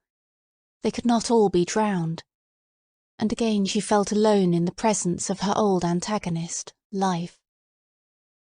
Jasper and Rose said that Mildred wanted to know whether she should wait dinner. "Not for the Queen of England," said Mrs. Ramsay emphatically. "Not for the Empress of Mexico," she added, laughing at Jasper, for he shared his mother's vice. He too exaggerated. And if Rose liked, she said, while Jasper took the message, she might choose which jewels she was to wear. When there are 15 people sitting down to dinner, one cannot keep things waiting forever. She was now beginning to feel annoyed with them for being so late. It was inconsiderate of them, and it annoyed her on top of her anxiety about them, that they should choose this very night to be out late, when in fact she wished the dinner to be particularly nice, since William Banks had at last consented to dine with them, and they were having Mildred's masterpiece, Boeuf en daube. Everything depended upon things being served up to the precise moment they were ready. The beef, the bay leaf, and the wine all must be done to a turn. To keep it waiting was out of the question. Yet of course tonight, of all nights, out they went, and they came in late, and things had to be sent out, things had to be kept hot. The Boeuf en daube would be entirely spoilt. Jasper offered her an opal necklace, Rose a gold necklace. Which looked best against her black dress? Which did indeed, said Mrs. Ramsay absent-mindedly, looking at her neck and shoulders, but avoiding her face, in the glass. And then, while the children rummaged among her things, she looked out of the window at a sight which always amused her, the rooks trying to decide which tree to settle on. Every time they seemed to change their minds and rose up into the air again, because, she thought, the old rook, the father rook, old Joseph was her name for him, was a bird of a very trying and difficult disposition. He was a disreputable old bird, with half his wing feathers missing. He was like some seedy old gentleman in a top hat she had seen playing the horn in front of a public house. "Look," she said, laughing. They were actually fighting. Joseph and Mary were fighting. Anyhow, they all went up again, and the air was shoved aside by their black wings and cut into exquisite scimitar shapes. The movements of the wings beating out, out, out, she could never describe it accurately enough to please herself, was one of the loveliest of all to her. "Look at that," she said to Rose, hoping that Rose would see it more clearly than she could. For one's children so often gave one's own perceptions a little thrust forwards. But which was it to be? They had all the trays of her jewel case open. The gold necklace, which was Italian, or the opal necklace, which Uncle James had brought her from India, or should she wear her amethysts? "Choose, dearests, choose," she said, hoping that they would make haste. But she let them take their time to choose.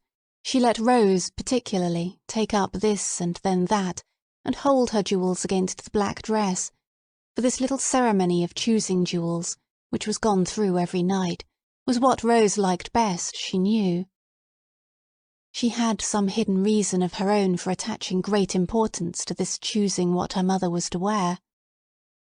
What was the reason, Mrs. Ramsay wondered, standing still to let her clasp the necklace she had chosen, divining, through her own past, some deep, some buried, some quite speechless feeling that one had for one's mother at Rose's age. Like all feelings felt for oneself, Mrs. Ramsay thought, it made one sad. It was so inadequate what one could give in return, and what Rose felt was quite out of proportion to anything she actually was.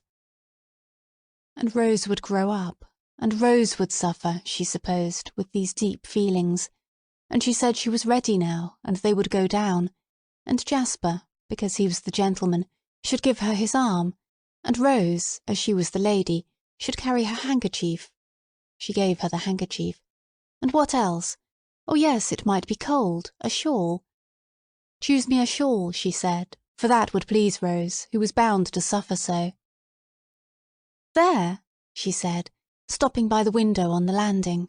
"There they are again." Joseph had settled on another tree-top. "Don't you think they mind," she said to Jasper, "having their wings broken?" Why did he want to shoot poor old Joseph and Mary? He shuffled a little on the stairs and felt rebuked, but not seriously, for she did not understand the fun of shooting birds. And they did not feel, and being his mother she lived away in another division of the world, but he rather liked her stories about Mary and Joseph. She made him laugh. But how did she know that those were Mary and Joseph? Did she think the same birds came to the same trees every night, he asked. But here, suddenly, like all grown-up people, she ceased to pay him the least attention. She was listening to a clatter in the hall. "They've come back!" she exclaimed, and at once she felt much more annoyed with them than relieved. Then she wondered, had it happened? She would go down and they would tell her. But no, they could not tell her anything with all these people about. So she must go down and begin dinner and wait. And, like some queen who, finding her people gathered in the hall, looks down upon them and descends among them, and acknowledges their tributes silently, and accepts their devotion and their prostration before her, Paul did not move a muscle but looked straight before him as she passed. She went down and crossed the hall, and bowed her head very slightly, as if she accepted what they could not say, their tribute to her beauty. But she stopped. There was a smell of burning. Could they have let the boeuf en daube overboil, she wondered, pray heaven not, when the great clangour of the gong announced solemnly, authoritatively, that all those scattered about, in attics, in bedrooms, on little perches of their own, reading, writing, putting the last smooth to their hair, or fastening dresses, must leave all that, and the little odds and ends on their washing-tables and dressing-tables, and the novels on the bed-tables, and the diaries which were so private, and assemble in the dining room for dinner. Chapter 17. "But what have I done with my life?" thought Mrs. Ramsay, taking her place at the head of the table and looking at all the plates making white circles on it. "William, sit by me," she said. "Lily," she said wearily, "over there." They had that, Paul Rayleigh and Minter Doyle, she only this, an infinitely long table and plates and knives. At the far end was her husband, sitting down, all in a heap, frowning. What at? She did not know. She did not mind. She could not understand how she had ever felt any emotion or affection for him. She had a sense of being past everything, through everything, out of everything, as she helped the soup, as if there was an eddy, there, and one could be in it or one could be out of it, and she was out of it. It's all come to an end, she thought, while they came in one after another. Charles Tansley. "Sit there, please," she said. Augustus Carmichael, and sat down. And meanwhile she waited, passively, for someone to answer her, for something to happen. But this is not a thing, she thought, ladling out soup, that one says. Raising her eyebrows at the discrepancy, that was what she was thinking, this was what she was doing, ladling out soup. She felt, more and more strongly, outside that eddy, or as if a shade had fallen and robbed of colour, she saw things truly. The room, she looked round it, was very shabby. There was no beauty anywhere. She forbore to look at Mr. Tansley. Nothing seemed to have merged. They all sat separate. And the whole effort of merging and flowing and creating rested on her. Again she felt, as a fact without hostility, the sterility of men, for if she did not do it, nobody would do it. And so, giving herself a little shake that one gives a watch that has stopped, the old familiar pulse began beating, as the watch begins ticking. 1, 2, 3, 1, 2, 3.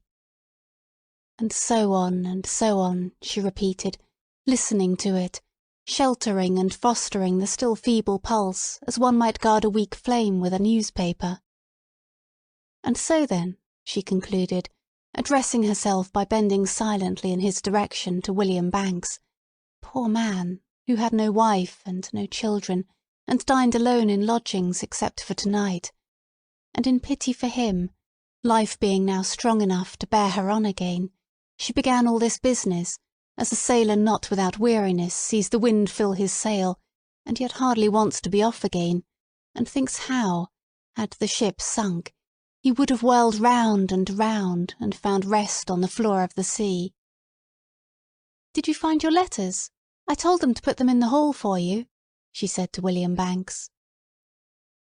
Lily Briscoe watched her drifting into that strange no-man's land, where to follow people is impossible, and yet their going inflicts such a chill on those who watch them, that they always try at least to follow them with their eyes, as one follows a fading ship until the sails have sunk beneath the horizon.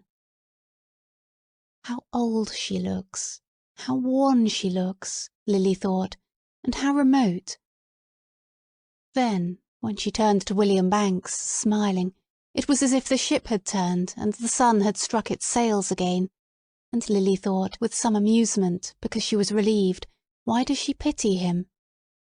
For that was the impression she gave when she told him that his letters were in the hall. Poor William Banks, she seemed to be saying, as if her own weariness had been partly pitying people, and the life in her, her resolve to live again, had been stirred by pity. And it was not true, Lily thought. It was one of those misjudgments of hers that seemed to be instinctive, and to arise from some need of her own, rather than of other people's. He is not in the least pitiable. He has his work, Lily said to herself. She remembered, all of a sudden, as if she had found a treasure, that she had her work. In a flash she saw her picture, and thought, yes, I shall put the tree further in the middle, then I shall avoid that awkward space. That's what I shall do. That's what has been puzzling me. She took up the salt cellar and put it down again on a flower pattern in the tablecloth, so as to remind herself to move the tree. It's odd that one scarcely gets anything worth having by post, yet one always wants one's letters, said Mr. Banks. What damned rot they talk, thought Charles Tansley, laying down his spoon precisely in the middle of his plate, which he had swept clean, as if, Lily thought, he sat opposite to her with his back to the window precisely in the middle of view. He was determined to make sure of his meals. Everything about him had that meagre fixity, that bare unloveliness. But nevertheless the fact remained, it was impossible to dislike anyone if one looked at them. She liked his eyes. They were blue, deep-set, frightening. "Do you write many letters, Mr. Tansley?" asked Mrs. Ramsay, pitying him too, Lily supposed. For that was true of Mrs. Ramsay. She pitied men always as if they lacked something, women never as if they had something. He wrote to his mother, otherwise he did not suppose he wrote one letter a month, said Mr. Tansley shortly. For he was not going to talk the sort of rot these condescended to by these silly women. He had been reading in his room, and now he came down and it all seemed to him silly, superficial, flimsy. Why did they dress?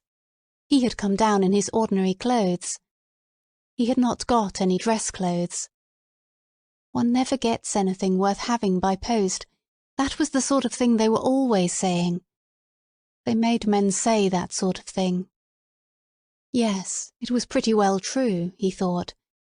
They never got anything worth having from one year's end to another. They did nothing but talk, talk, talk, eat, eat, eat. It was the women's fault. Women made civilization impossible with all their charm, all their silliness. "No going to the Lighthouse tomorrow, Mrs. Ramsay," he said, asserting himself. He liked her. He admired her. He still thought of the man in the drain-pipe looking up at her, but he felt it necessary to assert himself. He was really, Lily Briscoe thought, in spite of his eyes, but then look at his nose, look at his hands, the most uncharming human being she had ever met. Then why did she mind what he said? Women can't write, women can't paint. What did that matter coming from him, since clearly it was not true to him, but for some reason helpful to him, and that was why he said it? Why did her whole being bow, like corn under a wind, and erect itself again from this abasement only with a great and rather painful effort? She must make it once more. There's the sprig on the tablecloth, there's my painting. I must move the tree to the middle. That matters, nothing else. Could she not hold fast to that, she asked herself, and not lose her temper, and not argue, and if she wanted revenge, take it by laughing at him? "Oh, Mr. Tansley," she said, "do take me to the Lighthouse with you. I should so love it." She was telling lies, he could see. She was saying what she did not mean to annoy him for some reason. She was laughing at him. He was in his old flannel trousers. He had no others. He felt very rough and isolated and lonely. He knew that she was trying to tease him for some reason. She didn't want to go to the Lighthouse with him. She despised him. So did Prue Ramsay. So did they all. But he was not going to be made a fool of by women, so he turned deliberately in his chair and looked out of the window, and said, all in a jerk, very rudely, it would be too rough for her tomorrow. She would be sick.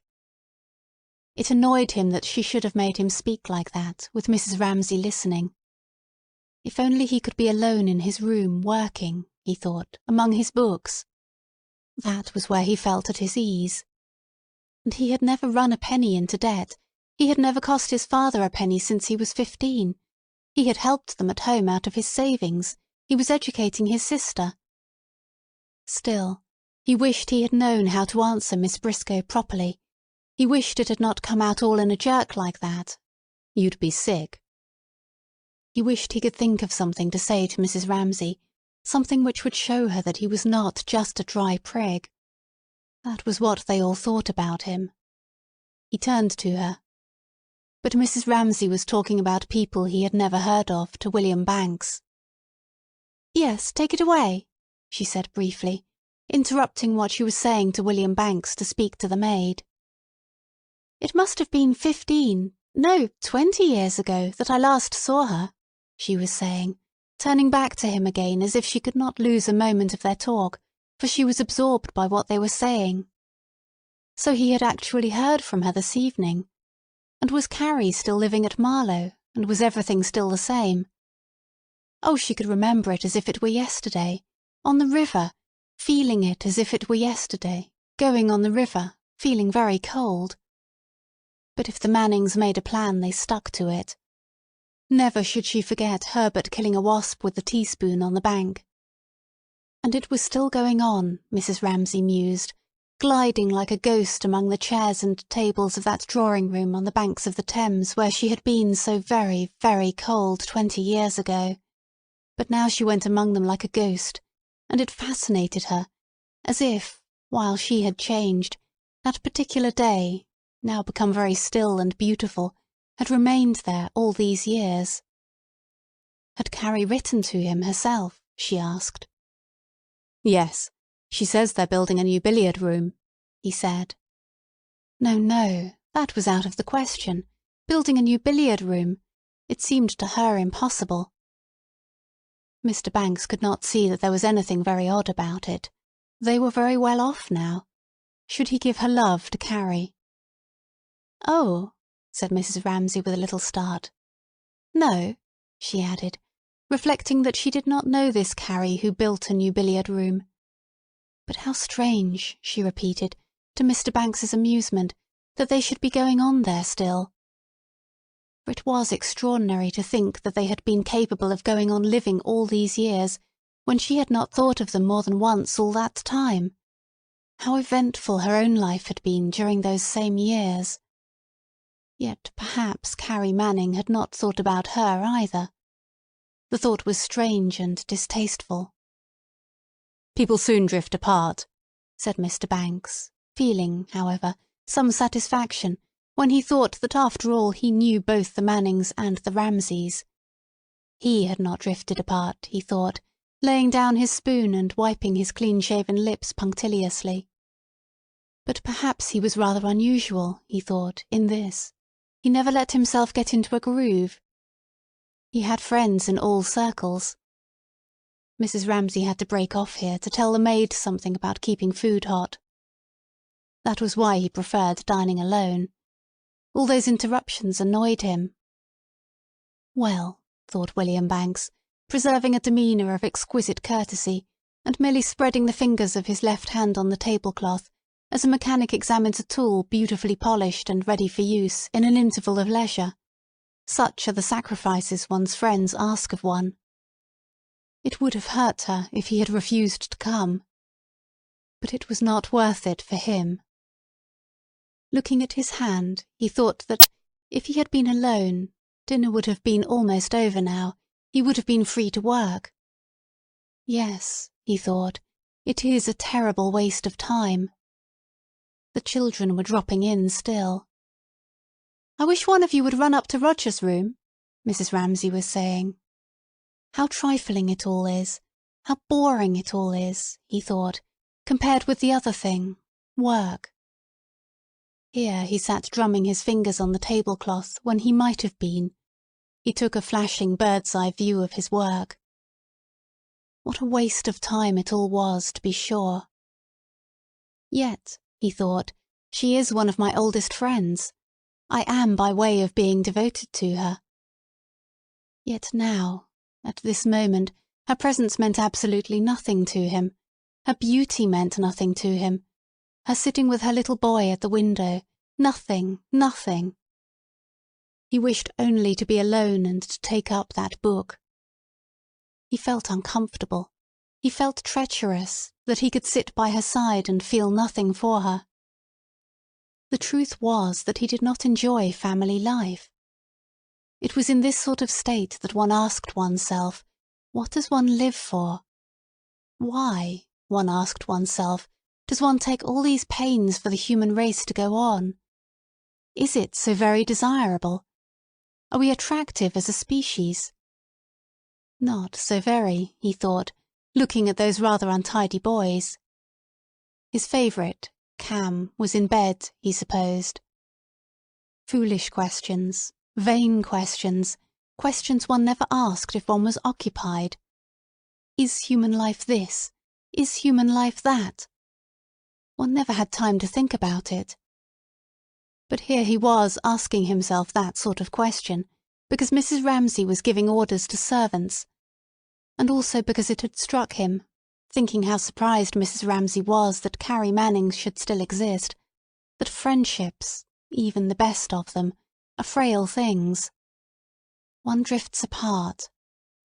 He reproached himself again. He was sitting beside Mrs. Ramsay, and he had nothing in the world to say to her. "I'm so sorry," said Mrs. Ramsay, turning to him at last. He felt rigid and barren, like a pair of boots that have been soaked and gone dry so that you can hardly force your feet into them. Yet he must force his feet into them. He must make himself talk. Unless he were very careful, she would find out this treachery of his, that he did not care a straw for her, and that would not be at all pleasant, he thought. So he bent his head courteously in her direction. "How you must detest dining in this bear garden," she said, making use, as she did when she was distracted, of her social manner. So, when there is a strife of tongues, at some meeting, the chairman, to obtain unity, suggests that everyone shall speak in French. Perhaps it is bad French. French may not contain the words that express the speaker's thoughts. Nevertheless, speaking French imposes some order, some uniformity. Replying to her in the same language, Mr. Banks said, "No, not at all." And Mr. Tansley, who had no knowledge of this language, even spoke thus in words of one syllable, at once suspected its insincerity. They did talk nonsense, he thought, the Ramsays, and he pounced on this fresh instance with joy, making a note which, one of these days, he would read aloud to one or two friends. There, in a society where one could say what one liked, he would sarcastically describe staying with the Ramsays, and what nonsense they talked. It was worth while doing it once, he would say, but not again. The women bored one so, he would say. Of course Ramsay had dished himself by marrying a beautiful woman and having 8 children. It would shape itself something like that, but now, at this moment, sitting stuck there with an empty seat beside him, nothing had shaped itself at all. It was all in scraps and fragments. He felt extremely, even physically uncomfortable. He wanted somebody to give him a chance of asserting himself. He wanted it so urgently that he fidgeted in his chair, looked at this person, then at that person, tried to break into their talk, opened his mouth and shut it again. They were talking about the fishing industry. Why did nobody ask him his opinion? What did they know about the fishing industry? Lily Briscoe knew all that.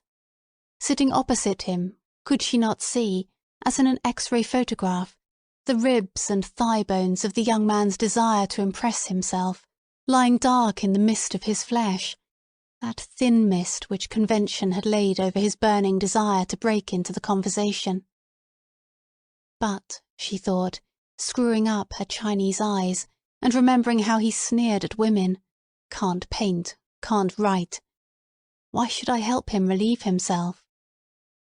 There is a code of behaviour, she knew, whose 7th article, it may be, says that on occasions of this sort it behoves the woman, whatever her own occupation might be, to go to the help of the young man opposite, so that he may expose and relieve the thigh bones, the ribs of his vanity, of his urgent desire to assert himself. As indeed it is their duty, she reflected, in her old maidenly fairness, to help us, suppose the tube were to burst into flames.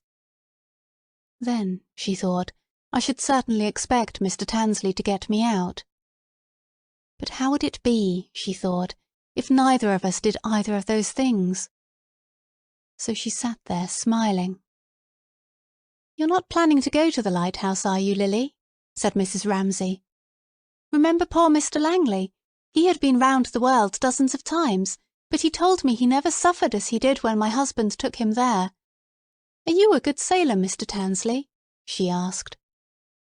Mr. Tansley raised a hammer, swung it high in air, but realizing, as it descended, that he could not smite that butterfly with such an instrument as this, said only that he had never been sick in his life. But in that one sentence lay compact, like gunpowder, that his grandfather was a fisherman, his father a chemist, that he had worked his way up entirely himself, that he was proud of it, that he was Charles Tansley, a fact that nobody there seemed to realize, but one of these days every single person would know it. He scowled ahead of him. He could almost pity these mild, cultivated people who would be blown sky-high like bales of wool and barrels of apples one of these days by the gunpowder that was in him. "Will you take me, Mr. Tansley?" said Lily quickly, kindly, for of course, if Mrs. Ramsay said to her, as in effect she did, "I am drowning, my dear, in seas of fire. Unless you apply some balm to the anguish of this hour, and say something nice to that young man there, life will run upon the rocks. Indeed, I hear the grating and the growling at this minute. My nerves are as taut as fiddle strings. Another touch and they will snap." When Mrs. Ramsay said all this, as the glance in her eyes said it, of course for the 150th time, Lily Briscoe had to renounce the experiment. What happens if one is not nice to that young man there? And be nice. Judging the turn in her mood correctly, that she was friendly to him now, he was relieved of his egotism, and told her how he had been thrown out of a boat when he was a baby, how his father used to fish him out with a boat-hook. That was how he had learned to swim. One of his uncles kept the light on some rock or other off the Scottish coast, he said. He had been there with him in a storm. This was said loudly in a pause. They had to listen to him when he said that he had been with his uncle in a lighthouse in a storm. Ah, thought Lily Briscoe, as the conversation took this auspicious turn, and she felt Mrs. Ramsay's gratitude, for Mrs. Ramsay was free now to talk for a moment herself. Ah, she thought, but what haven't I paid to get it for you? She had not been sincere. She had done the usual trick, been nice. She would never know him. He would never know her. Human relations were all like that, she thought, and the worst, if it had not been for Mr. Banks, were between men and women. Inevitably these were extremely insincere, she thought. Then her eye caught the salt cellar, which she had placed there to remind her, and she remembered that next morning she would move the tree further towards the middle, and her spirits rose so high at the thought of painting tomorrow that she laughed out loud at what Mr. Tansley was saying. Let him talk all night if he liked it. "But how long do they leave men on a lighthouse?" she asked. He told her. He was amazingly well informed. And as he was grateful, and as he liked her, and as he was beginning to enjoy himself, so now, Mrs. Ramsay thought, she could return to that dreamland, that unreal but fascinating place, the Mannings' drawing-room at Marlow 20 years ago, where one moved about without haste or anxiety, for there was no future to worry about. She knew what had happened to them, what to her. It was like reading a good book again, for she knew the end of that story, since it had happened 20 years ago, and life, which shot down even from this dining-room table in cascades, heaven knows where, was sealed up there, and lay, like a lake, placidly between its banks. He said they had built a billiard-room. Was it possible? Would William go on talking about the Mannings? She wanted him to. But no, for some reason he was no longer in the mood. She tried. He did not respond. She could not force him. She was disappointed. "The children are disgraceful," she said, sighing. He said something about punctuality being one of the minor virtues which we do not acquire until later in life. "If at all," said Mrs. Ramsay, merely to fill up space, thinking what an old maid William was becoming. Conscious of his treachery, conscious of her wish to talk about something more intimate, yet out of mood for it at present, he felt come over him the disagreeableness of life, sitting there, waiting. Perhaps the others were saying something interesting. What were they saying? That the fishing season was bad, that the men were emigrating. They were talking about wages and unemployment. The young man was abusing the government. William Banks, thinking what a relief it was to catch on to something of this sort when private life was disagreeable, heard him say something about one of the most scandalous acts of the present government. Lily was listening. Mrs. Ramsay was listening. They were all listening. But, already bored, Lily felt that something was lacking. Mr. Banks felt that something was lacking. Pulling her shawl round her, Mrs. Ramsay felt that something was lacking. All of them, bending themselves to listen, thought, "Pray heaven that the inside of my mind may not be exposed." For each thought, "The others are feeling this. They are outraged and indignant with the government about the fishermen, whereas I feel nothing at all." But perhaps, thought Mr. Banks, as he looked at Mr. Tansley, here is the man. One was always waiting for the man. There was always a chance. At any moment the leader might arise, the man of genius, in politics as in anything else. Probably he will be extremely disagreeable to us old fogies, thought Mr. Banks, doing his best to make allowances, for he knew by some curious physical sensation, as of nerves erect in his spine, that he was jealous, for himself partly more probably for his work, for his point of view, for his science, and therefore he was not entirely open-minded or altogether fair, for Mr. Tansley seemed to be saying, "You have wasted your lives. You are all of you wrong. Poor old fogies, you're hopelessly behind the times." He seemed to be rather cocksure, this young man, and his manners were bad. But Mr. Banks bade himself observe, he had courage, he had ability, he was extremely well up in the facts.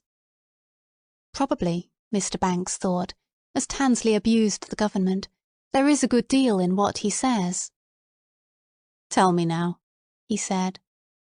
So they argued about politics, and Lily looked at the leaf on the tablecloth, and Mrs. Ramsay, leaving the argument entirely in the hands of the two men, wondered why she was so bored by this talk, and wished, looking at her husband at the other end of the table, that he would say something. One word, she said to herself. For if he said a thing, it would make all the difference. He went to the heart of things. He cared about fishermen and their wages. He could not sleep for thinking of them. It was altogether different when he spoke. One did not feel then, "Pray heaven you don't see how little I care," because one did care. Then, realizing that it was because she admired him so much that she was waiting for him to speak, she felt as if somebody had been praising her husband to her and her marriage. And she glowed all over without realizing that it was she herself who had praised him. She looked at him, thinking to find this in his face, he would be looking magnificent. But not in the least. He was screwing his face up. He was scowling and frowning and flushing with anger. What on earth was it about, she wondered? What could be the matter? Only that poor old Augustus had asked for another plate of soup, that was all. It was unthinkable, it was detestable, so he signalled to her across the table, that Augustus should be beginning his soup over again. He loathed people eating when he had finished. She saw his anger fly like a pack of hounds into his eyes, his brow, and she knew that in a moment something violent would explode, and then, thank goodness, she saw him clutch himself and clap a brake on the wheel, and the whole of his body seemed to emit sparks, but not words. He sat there scowling. He had said nothing. He would have her observe. Let her give him the credit for that. But why, after all, should poor Augustus not ask for another plate of soup?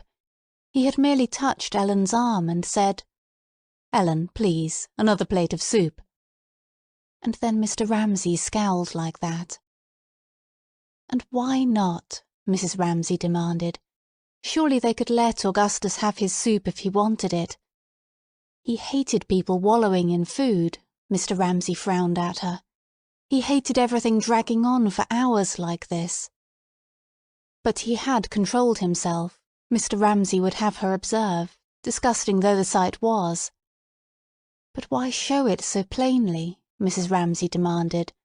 They looked at each other down the long table, sending these questions and answers across, each knowing exactly what the other felt. Everybody could see, Mrs. Ramsay thought. There was Rose gazing at her father. There was Roger gazing at his father.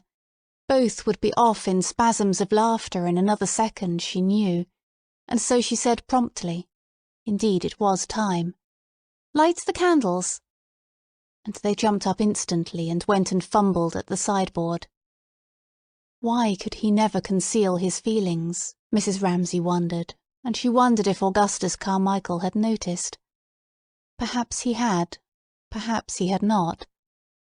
She could not help respecting the composure with which he sat there, drinking his soup. If he wanted soup, he asked for soup.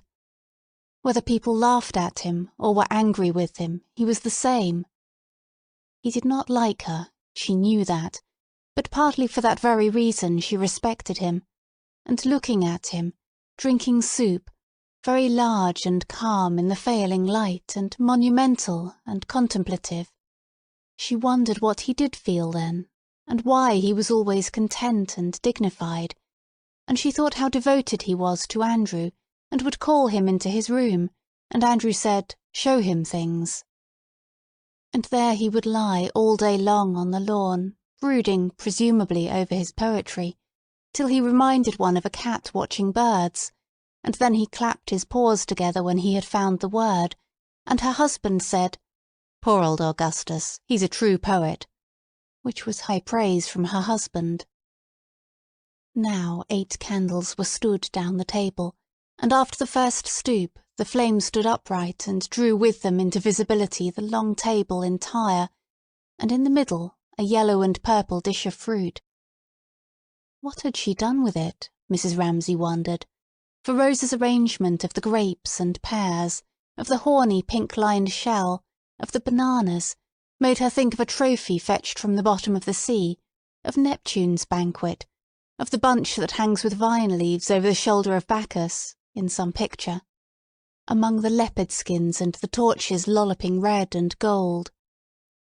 Thus brought up suddenly into the light, it seemed possessed of great size and depth, was like a world in which one could take one's staff and climb hills, she thought, and go down into valleys, and, to her pleasure, for it brought them into sympathy momentarily, she saw that Augustus too feasted his eyes on the same plate of fruit, plunged in, broke off a bloom here, a tassel there, and returned, after feasting, to his hive. That was his way of looking, different from hers, but looking together united them. Now all the candles were lit up, and the faces on both sides of the table were brought nearer by the candlelight, and composed, as they had not been in the twilight, into a party round a table, for the night was now shut off by panes of glass, which, far from giving any accurate view of the outside world, rippled it so strangely that here, inside the room, seemed to be order and dry land. There, outside, a reflection in which things waved and vanished waterily. Some change at once went through them all, as if this had really happened, and they were all conscious of making a party together in a hollow on an island, had their common cause against that fluidity out there. Mrs. Ramsay, who had been uneasy, waiting for Paul and Minter to come in, and unable, she felt, to settle to things, now felt her uneasiness changed to expectation. For now they must come, and Lily Briscoe, trying to analyse the cause of the sudden exhilaration, compared it with that moment on the tennis lawn when solidity suddenly vanished and such vast spaces lay between them. And now the same effect was got by the many candles in the sparely furnished room, and the uncurtained windows, and the bright, mask-like look of faces seen by candlelight. Some weight was taken off them. Anything might happen, she felt. They must come now, Mrs. Ramsay thought, looking at the door, and, at that instant, Minta Doyle, Paul Rayleigh, and a maid carrying a great dish in her hands came in together. They were awfully late.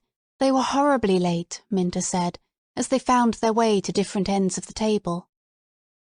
"I lost my brooch, my grandmother's brooch," said Minta, with a sound of lamentation in her voice, and a suffusion in her large brown eyes, looking down, looking up, as she sat by Mr. Ramsay, which roused his chivalry so that he bantered her.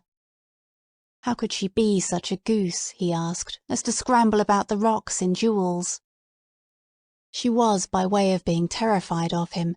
He was so fearfully clever, and the first night when she had sat by him, and he talked about George Eliot, she had been really frightened, for she had left the 3rd volume of Middlemarch in the train, and she never knew what happened in the end. But afterwards she got on perfectly, and made herself out even more ignorant than she was, because he liked telling her she was a fool. And so tonight, directly he laughed at her, she was not frightened. Besides, she knew, directly she came into the room, that the miracle had happened. She wore her golden haze. Sometimes she had it, sometimes not. She never knew why it came or why it went, or if she had it until she came into the room, and then she knew instantly by the way some man looked at her. Yes, tonight she had it, tremendously. She knew that by the way Mr. Ramsay told her not to be a fool. She sat beside him, smiling. It must have happened then, thought Mrs. Ramsay. They are engaged. And for a moment she felt what she had never expected to feel again, jealousy. For he, her husband, felt it too, Minta's glow. He liked these girls, these golden reddish girls, with something flying, something a little wild and harum-scarum about them, who didn't scrape their hair off, weren't, as he said about poor Lily Briscoe, skimpy. There was some quality which she herself had not, some lustre, some richness, which attracted him, amused him, led him to make favourites of girls like Minta. They might cut his hair from him, plait him watch chains, or interrupt him at his work, hailing him. She heard them. "Come along, Mr. Ramsay, it's our turn to beat them now." And out he came to play tennis. But indeed she was not jealous, only, now and then, when she made herself look in her glass, a little resentful that she had grown old, perhaps by her own fault. The bill for the greenhouse and all the rest of it. She was grateful to them for laughing at him. "How many pipes have you smoked today, Mr. Ramsay?" and so on. Till he seemed a young man, a man very attractive to women, not burdened, not weighed down with the greatness of his labours and the sorrows of the world and his fame or his failure, but again as she had first known him, gaunt but gallant, helping her out of a boat, she remembered, with delightful ways, like that. She looked at him, and he looked astonishingly young, teasing Minta. For herself, "Put it down there," she said, helping the Swiss girl to place gently before her the huge brown pot in which was the bœuf d'Orbe. For her own part, she liked her boobies. Paul must sit by her. She had kept a place for him. Really, she sometimes thought she liked the boobies best. They did not bother one with their dissertations. How much they missed, after all, these very clever men. How dried up they did become, to be sure. There was something, she thought as he sat down, very charming about Paul. His manners were delightful to her, and his sharp-cut nose and his bright blue eyes. He was so considerate. Would he tell her, now that they were all talking again, what had happened? "We went back to look for Minta's brooch," he said, sitting down by her. "We." That was enough. She knew from the effort, the rise in his voice to surmount a difficult word, that it was the first time he had said "we." We did this, we did that. They'll say that all their lives, she thought, and an exquisite scent of olives and oil and juice rose from the great brown dish as Martha, with a little flourish, took the cover off. The cook had spent 3 days over that dish. And she must take great care, Mrs. Ramsay thought, diving into the soft mass, to choose a specially tender piece for William Banks. And she peered into the dish, with its shiny walls and its confusion of savoury brown and yellow meats, and its bay leaves and its wine, and thought, this will celebrate the occasion. A curious sense rising in her, at once freakish and tender, of celebrating a festival, as if 2 emotions were called up in her, one profound, for what could be more serious than the love of man for woman? What more commanding, more impressive, bearing in its bosom the seeds of death? At the same time these lovers, these people entering into illusion glittering-eyed, must be danced round with mockery, decorated with garlands. "It is a triumph," said Mr. Banks, laying his knife down for a moment. He had eaten attentively. It was rich, it was tender, it was perfectly cooked. How did she manage these things in the depths of the country, he asked her. She was a wonderful woman. All his love, all his reverence had returned, and she knew it. "It is a French recipe of my grandmother's," said Mrs. Ramsay, speaking with a ring of great pleasure in her voice. Of course it was French. What passes for cookery in England is an abomination, they agreed. It is putting cabbages in water. It is roasting meat till it is like leather. It is cutting off the delicious skins of vegetables. "In which," said Mr. Banks, "all the virtue of the vegetable is contained." "And the waste," said Mrs. Ramsay.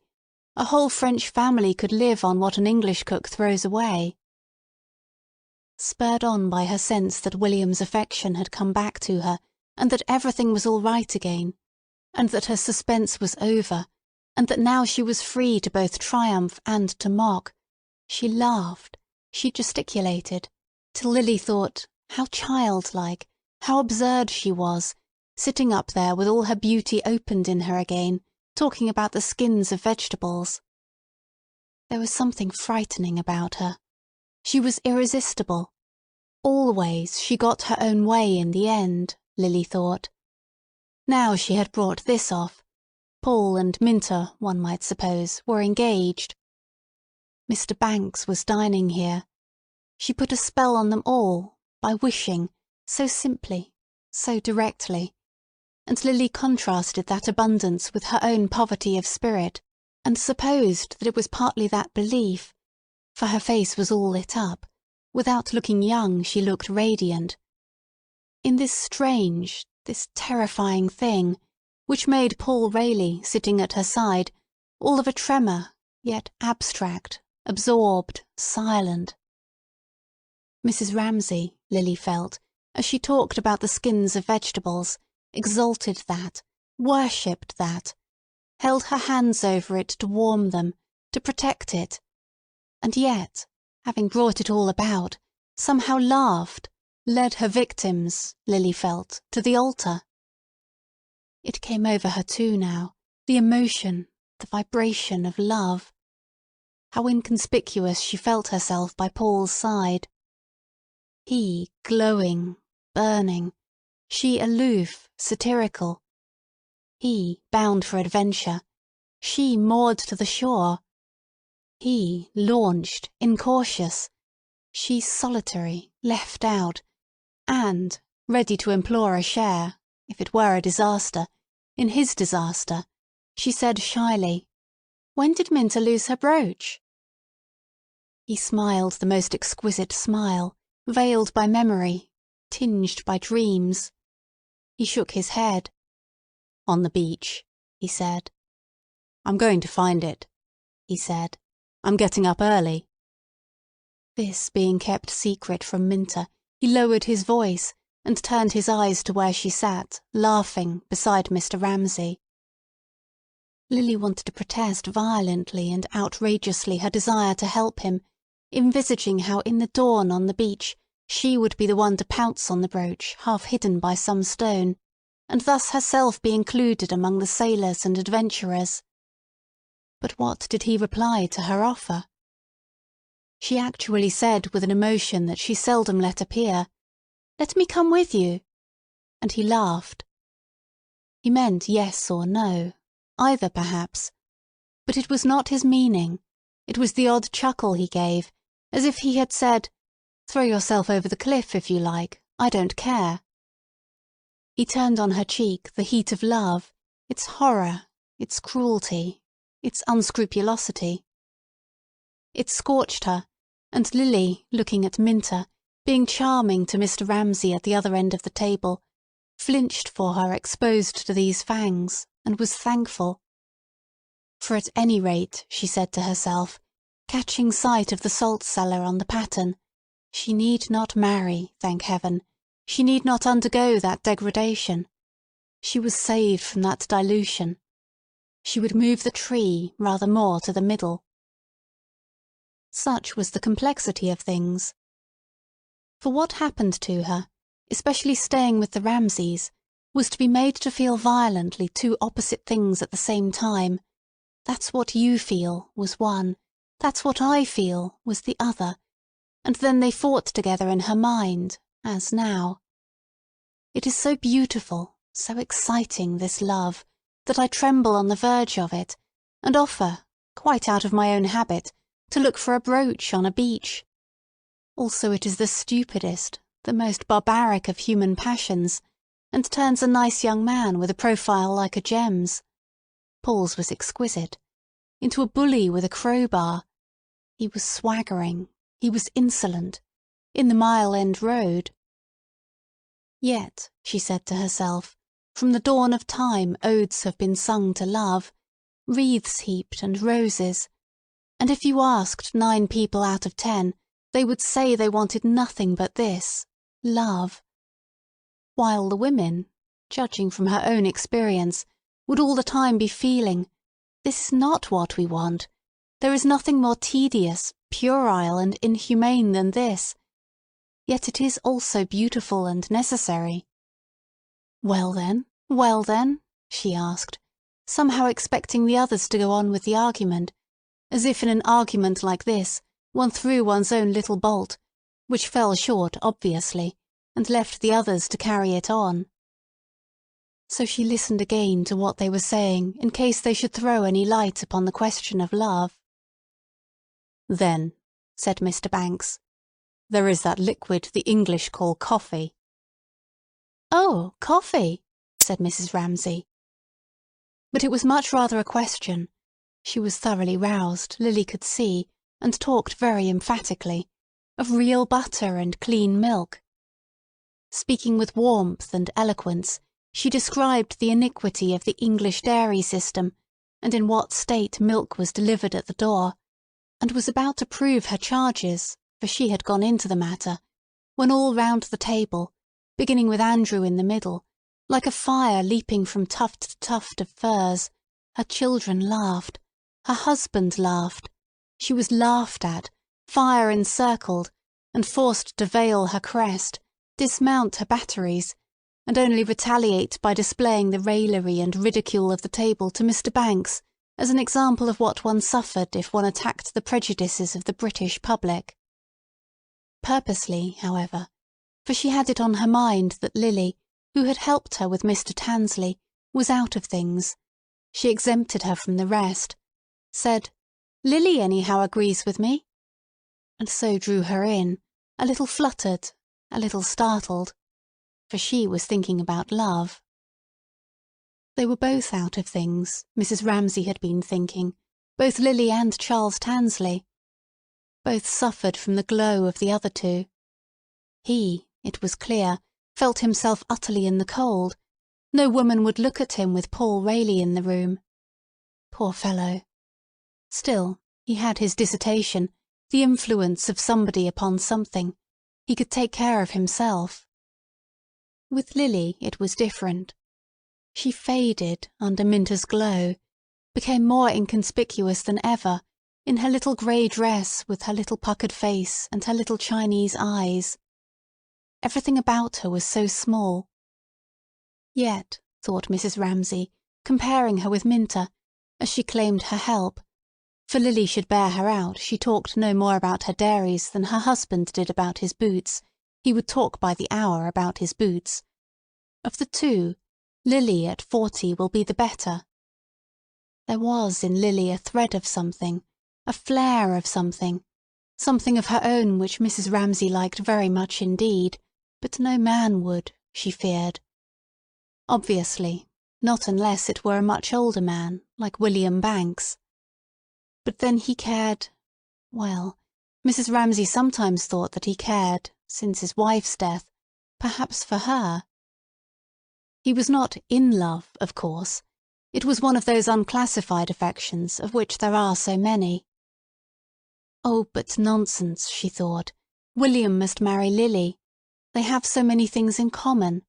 Lily is so fond of flowers. They are both cold and aloof and rather self-sufficing. She must arrange for them to take a long walk together.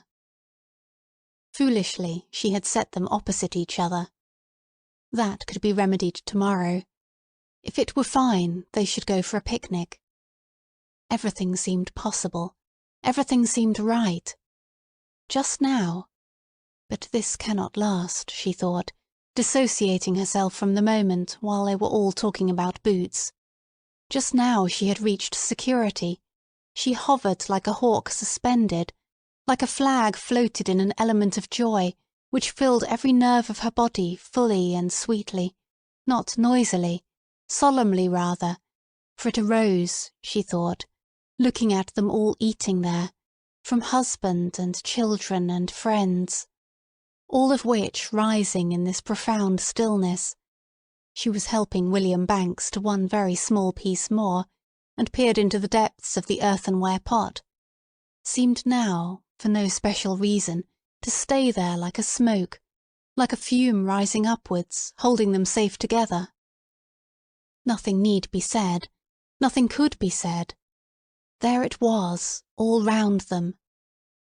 It partook, she felt, carefully helping Mr. Banks to a specially tender piece, of eternity, as she had already felt about something different once before that afternoon. There is a coherence in things, a stability. Something, she meant, is immune from change, and shines out. She glanced at the window with its ripple of reflected lights, in the face of the flowing, the fleeting, the spectral, like a ruby.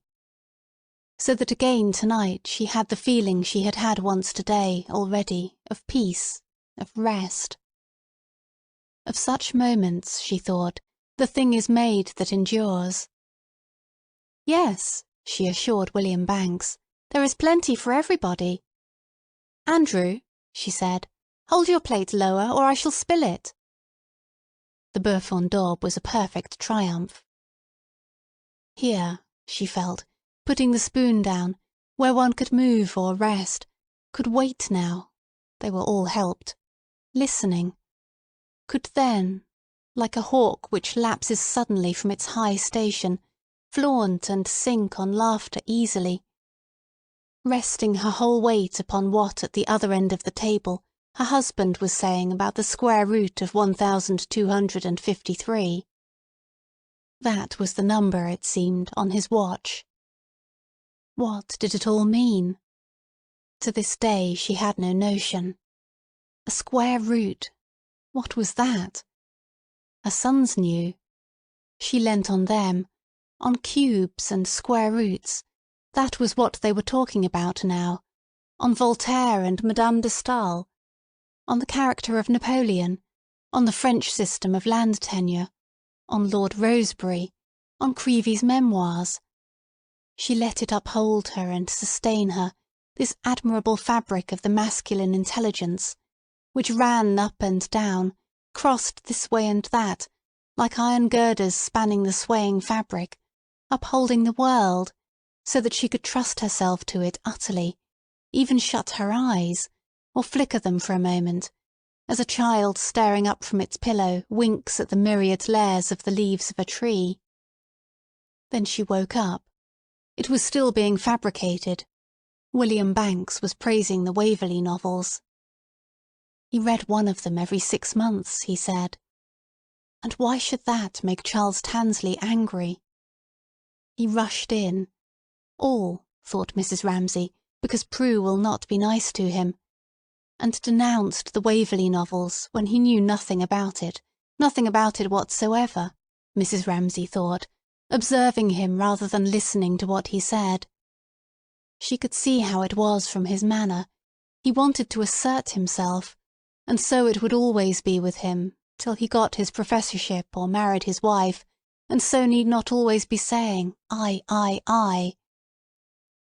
For that was what his criticism of poor Sir Walter, or perhaps it was Jane Austen, amounted to.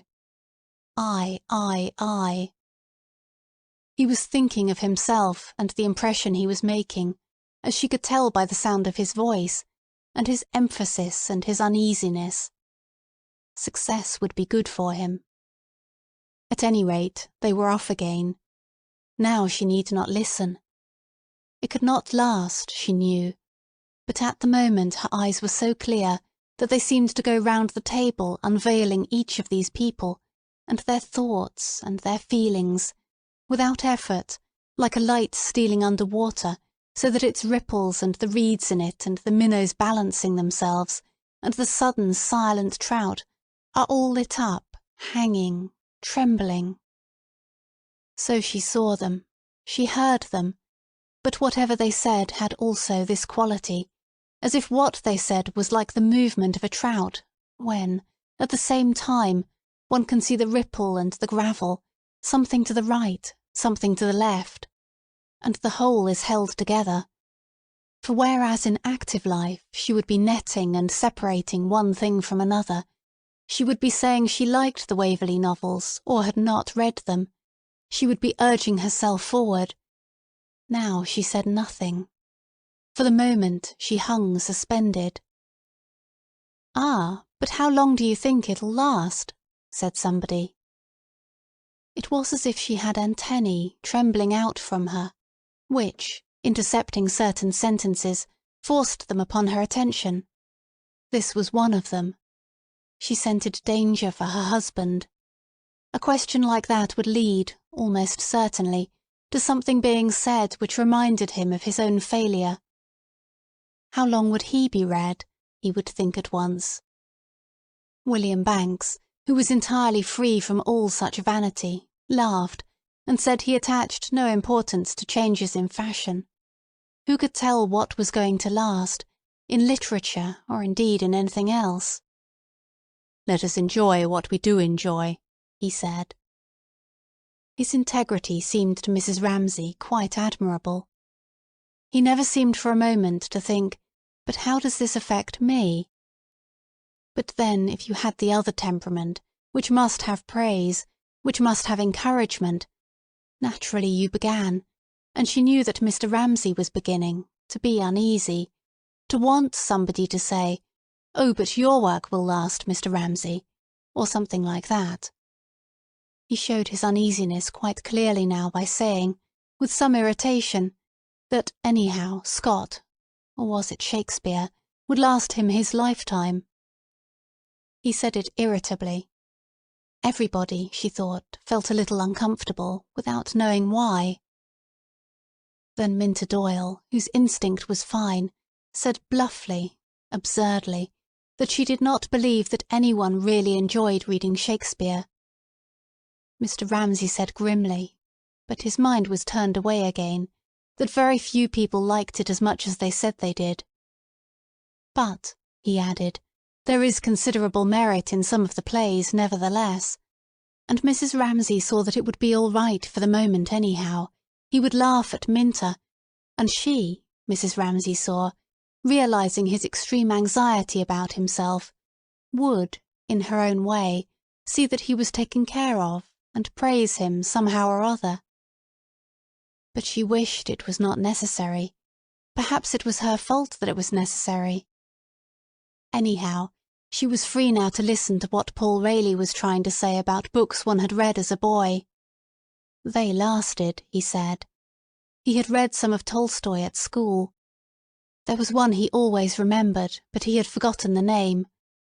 Russian names were impossible, said Mrs. Ramsay. Vronsky, said Paul.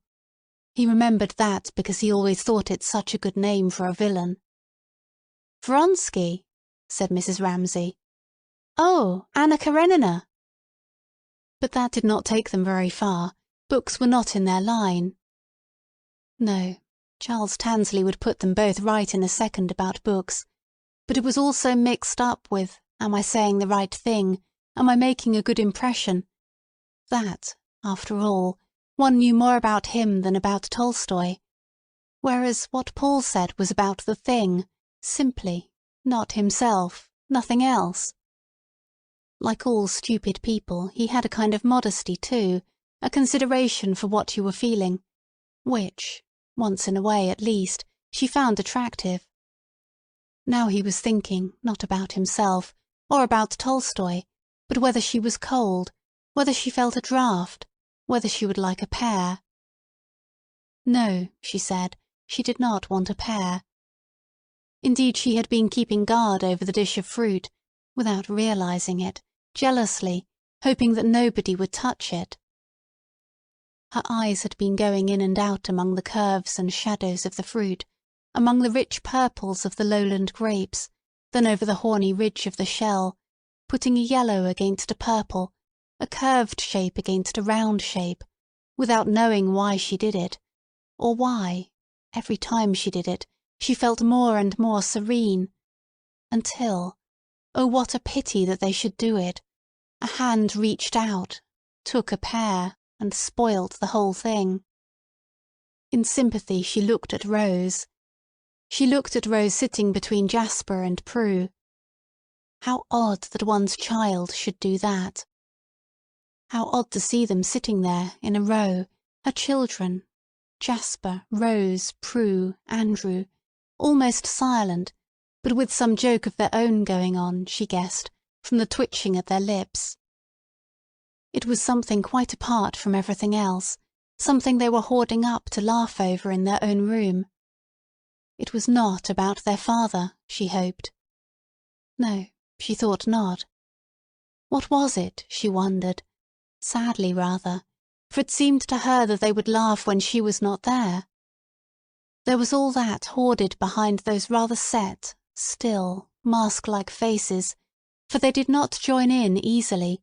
They were like watchers, surveyors, a little raised or set apart from the grown-up people. But when she looked at Prue tonight, she saw that this was not now quite true of her. She was just beginning, just moving, just descending. The faintest light was on her face, as if the glow of Minter opposite, some excitement, some anticipation of happiness was reflected in her, as if the sun of the love of men and women rose over the rim of the tablecloth, and without knowing what it was she bent towards it and greeted it. She kept looking at Minter, shyly yet curiously, so that Mrs. Ramsay looked from one to the other, and said, speaking to Prue in her own mind, "You will be as happy as she is one of these days. You will be much happier," she added, "because you are my daughter," she meant. Her own daughter must be happier than other people's daughters. But dinner was over. It was time to go. They were only playing with things on their plates.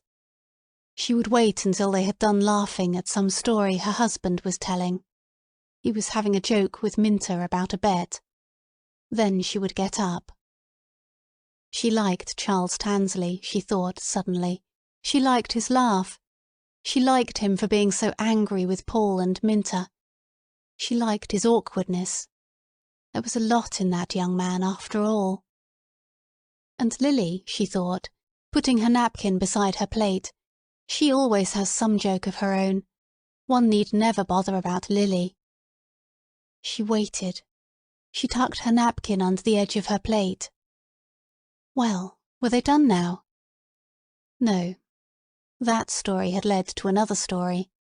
Her husband was in great spirits tonight, and wishing, she supposed, to make it all right with old Augustus after that scene about the soup, had drawn him in. They were telling stories about someone they had both known at college. She looked at the window in which the candle flames burnt brighter now that the panes were black, and looking at that outside, the voices came to her very strangely, as if they were voices at a service in a cathedral, for she did not listen to the words. The sudden bursts of laughter, and then one voice, Minta's, speaking alone, reminded her of men and boys crying out the Latin words of a service in some Roman Catholic cathedral. She waited. Her husband spoke. He was repeating something, and she knew it was poetry from the rhythm and the ring of exultation and melancholy in his voice. Come out and climb the garden path, Luriana, Lurali. The China rose is all abloom and buzzing with the yellow bee. The words, she was looking at the window, sounded as if they were floating like flowers on water out there, cut off from them all, as if no one had said them, but they had come into existence of themselves. And all the lives we ever lived, and all the lives to be, are full of trees and changing leaves. She did not know what they meant, but, like music, the words seemed to be spoken by her own voice, outside herself, saying quite easily and naturally what had been in her mind the whole evening, while she said different things. She knew, without looking round, that everyone at the table was listening to the voice saying, I wonder if it seems to you, Luriana Lurali, with the same sort of relief and pleasure that she had, as if this were, at last, the natural thing to say, this were their own voice speaking. But the voice had stopped. She looked round. She made herself get up. Augustus Carmichael had risen, and, holding his table napkin so that it looked like a long white robe, he stood chanting. To see the kings go riding by, over lawn and daisy lea, with their palm leaves and cedar, Luriana, Lurali.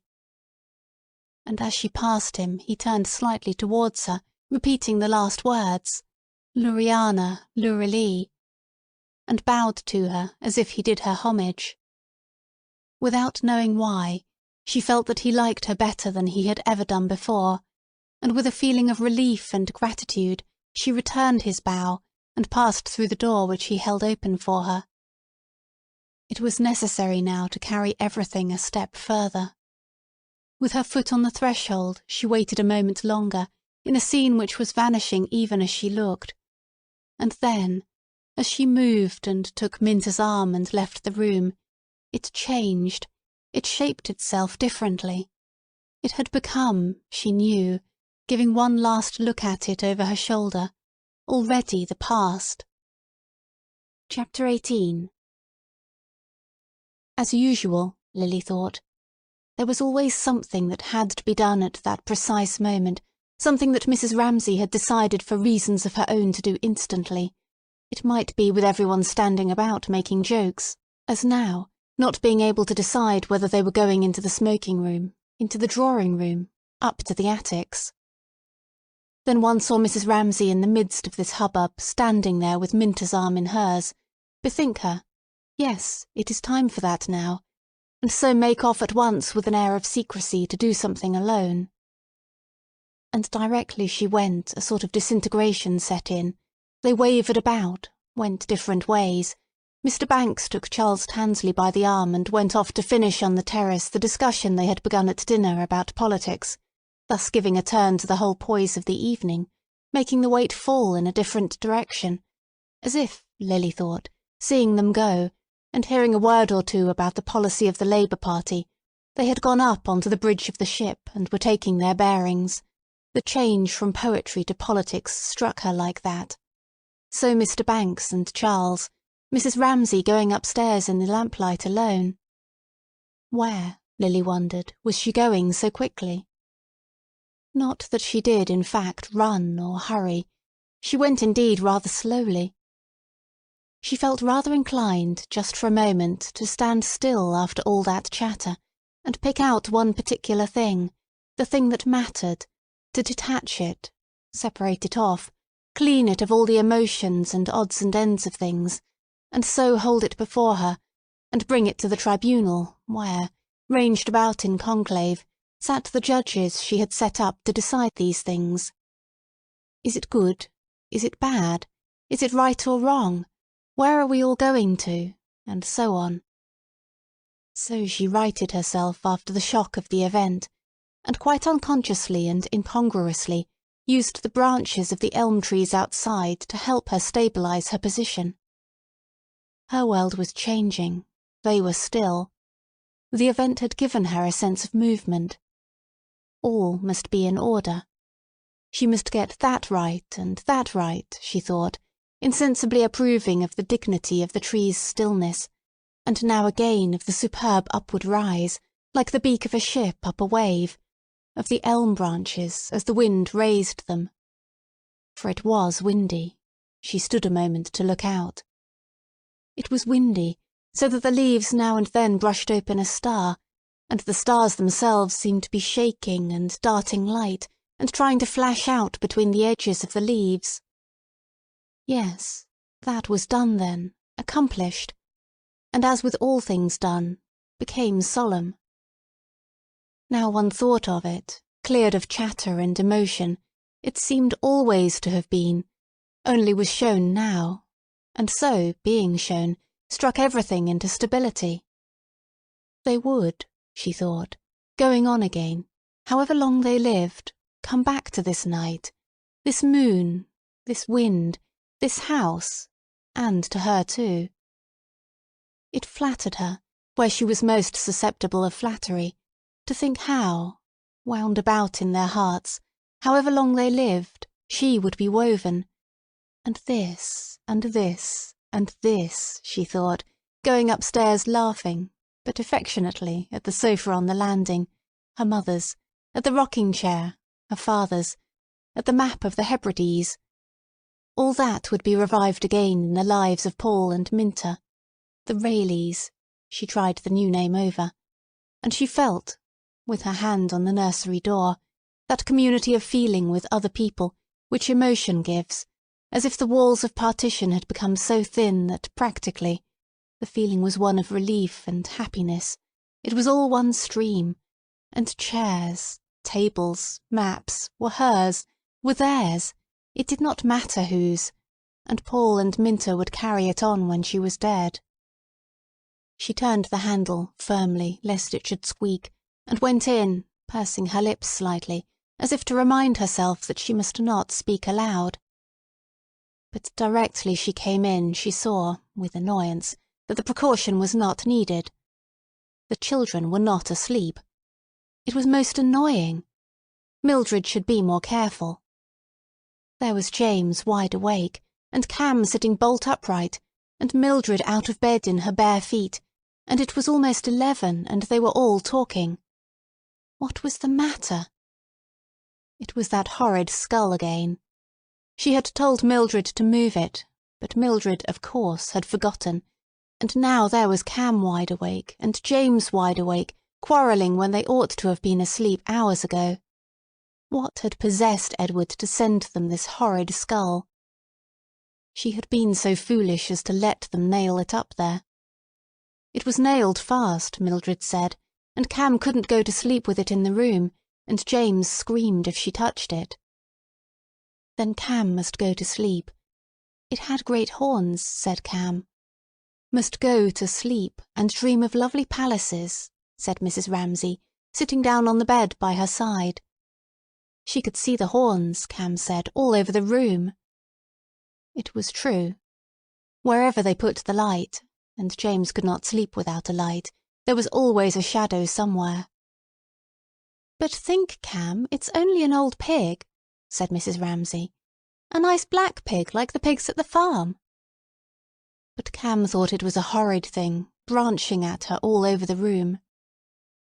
"Well then," said Mrs. Ramsay, "we will cover it up." And they all watched her go to the chest of drawers, and open the little drawers quickly one after another, and not seeing anything that would do, she quickly took her own shawl off and wound it round the skull, round and round and round, and then she came back to Cam and laid her head almost flat on the pillow beside Cam's, and said how lovely it looked now, how the fairies would love it. It was like a bird's nest.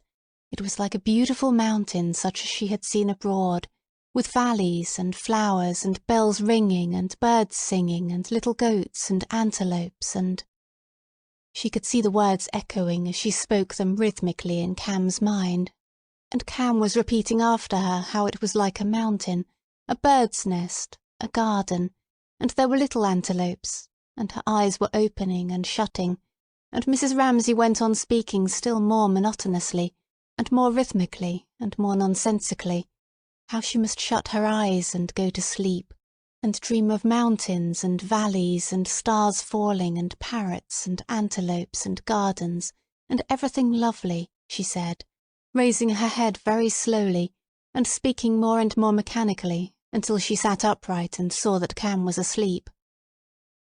"Now," she whispered, crossing over to his bed, "James must go to sleep too. For see," she said, "the boar's skull was still there. They had not touched it. They had done just what he wanted. It was there quite unhurt." He made sure that the skull was still there under the shawl. But he wanted to ask her something more. Would they go to the Lighthouse tomorrow? No, not tomorrow, she said, but soon, she promised him, the next fine day. He was very good. He lay down. She covered him up. But he would never forget, she knew, and she felt angry with Charles Tansley, with her husband, and with herself, for she had raised his hopes. Then, feeling for her shawl and remembering that she had wrapped it round the boar's skull, she got up and pulled the window down another inch or two, and heard the wind, and got a breath of the perfectly indifferent chill night air, and murmured good night to Mildred, and left the room, and let the tongue of the door slowly lengthen in the lock, and went out. She hoped he would not bang his books on the floor above their heads, she thought, still thinking how annoying Charles Tansley was. For neither of them slept well, they were excitable children, and since he said things like that about the Lighthouse, it seemed to her likely that he would knock a pile of books over, just as they were going to sleep, clumsily sweeping them off the table with his elbow. For she supposed that he had gone upstairs to work. Yet he looked so desolate. Yet she would feel relieved when he went. Yet she would see that he was better treated tomorrow.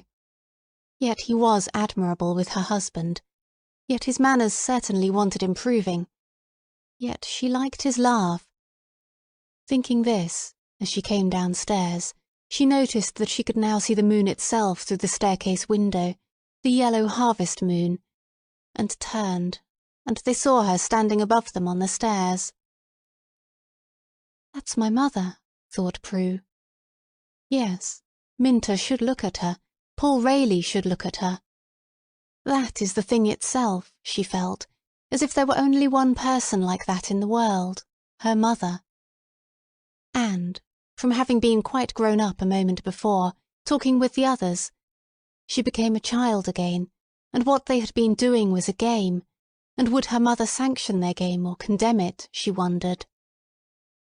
And thinking what a chance it was for Minta and Paul and Lily to see her, and feeling what an extraordinary stroke of fortune it was for her to have her, and how she would never grow up and never leave home, she said, like a child, "We thought of going down to the beach to watch the waves." Instantly, for no reason at all, Mrs. Ramsay became like a girl of 20, full of gaiety. A mood of revelry suddenly took possession of her. Of course they must go, of course they must go, she cried, laughing. And, running down the last 3 or 4 steps quickly, she began turning from one to the other, and laughing, and drawing Minta's wrap round her, and saying she only wished she could come too, and would they be very late, and had any of them got a watch? "Yes, Paul has," said Minta. Paul slipped a beautiful gold watch out of a little wash-leather case to show her.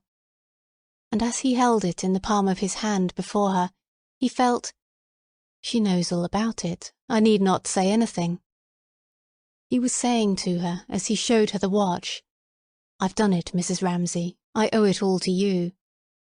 And seeing the gold watch lying in his hand, Mrs. Ramsay felt, how extraordinarily lucky Minta is.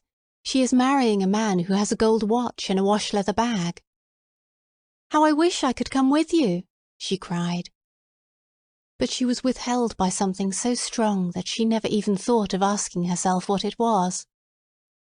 Of course it was impossible for her to go with them. But she would have liked to go, had it not been for the other thing, and tickled by the absurdity of her thought, how lucky to marry a man with a wash-leather bag for his watch, she went with a smile on her lips into the other room, where her husband sat reading. Chapter 19. Of course, she said to herself, coming into the room, she had to come here to get something she wanted. First, she wanted to sit down in a particular chair under a particular lamp. But she wanted something more, though she did not know, could not think what it was that she wanted. She looked at her husband, taking up her stocking and beginning to knit, and saw that he did not want to be interrupted, that was clear. He was reading something that moved him very much. He was half smiling, and then she knew he was controlling his emotion. He was tossing the pages over. He was acting it. Perhaps he was thinking himself the person in the book. She wondered what book it was. Oh, it was one of old Sir Walter's, she saw, adjusting the shade of her lamp so that the light fell on her knitting. For Charles Tansley had been saying— she looked up as if she expected to hear the crash of books on the floor above— had been saying that people don't read Scott any more. Then her husband thought, that's what they'll say of me. So he went and got one of those books. And if he came to the conclusion, that's true, what Charles Tansley said, he would accept it about Scott. She could see that he was weighing, considering, putting this with that as he read. But not about himself. He was always uneasy about himself. That troubled her. He would always be worrying about his own books. Will they be read? Are they good? Why aren't they better? What do people think of me? Not liking to think of him so, and wondering if they had guessed at dinner why he suddenly became irritable when they talked about fame and books lasting, wondering if the children were laughing at that, she twitched the stockings out, and all the fine gravings came drawn with steel instruments about her lips and forehead, and she grew still like a tree which has been tossing and quivering, and now, when the breeze falls, settles, leaf by leaf, into quiet. It didn't matter, any of it, she thought. A great man, a great book, fame, who could tell? She knew nothing about it. But it was his way with him, his truthfulness. For instance, at dinner she had been thinking quite instinctively, if only he would speak. She had complete trust in him. And, dismissing all this, as one passes in diving, now a weed, now a straw, now a bubble, she felt again, sinking deeper, as she had felt in the hall when the others were talking. There is something I want, something I have come to get, and she fell deeper and deeper without knowing quite what it was, with her eyes closed. And she waited a little, knitting, wondering, and slowly rose those words they had said at dinner. The China rose is all abloom and buzzing with the honey bee, began washing from side to side of her mind rhythmically, and as they washed, words, like little shaded lights, one red, one blue, one yellow, lit up in the dark of her mind, and seemed leaving their perches up there to fly across and across, or to cry out and to be echoed. so she turned and felt on the table beside her for a book. And all the lives we ever lived, and all the lives to be, are full of trees and changing leaves, she murmured, sticking her needles into the stocking. And she opened the book and began reading here and there at random, and as she did so, she felt that she was climbing backwards, upwards, shoving her way up under petals that curved over her, so that she only knew this is white or this is red. She did not know at first what the words meant at all. "Steer, hither steer your winged pines, all beaten mariners," she read, and turned the page, swinging herself, zigzagging this way and that, from one line to another, as from one branch to another, from one red and white flower to another, until a little sound roused her, her husband slapping his thighs. Their eyes met for a second, but they did not want to speak to each other. They had nothing to say, but something seemed, nevertheless, to go from him to her. It was the life, it was the power of it, it was the tremendous humour, she knew, that made him slap his thighs. "Don't interrupt me," he seemed to be saying. "Don't say anything. Just sit there." And he went on reading. His lips twitched. It filled him. It fortified him.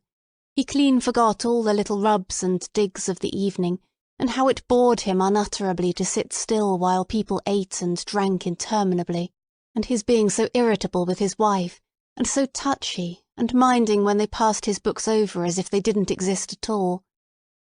But now, he felt, it didn't matter a damn who reached Z, if thought ran like an alphabet from A to Z.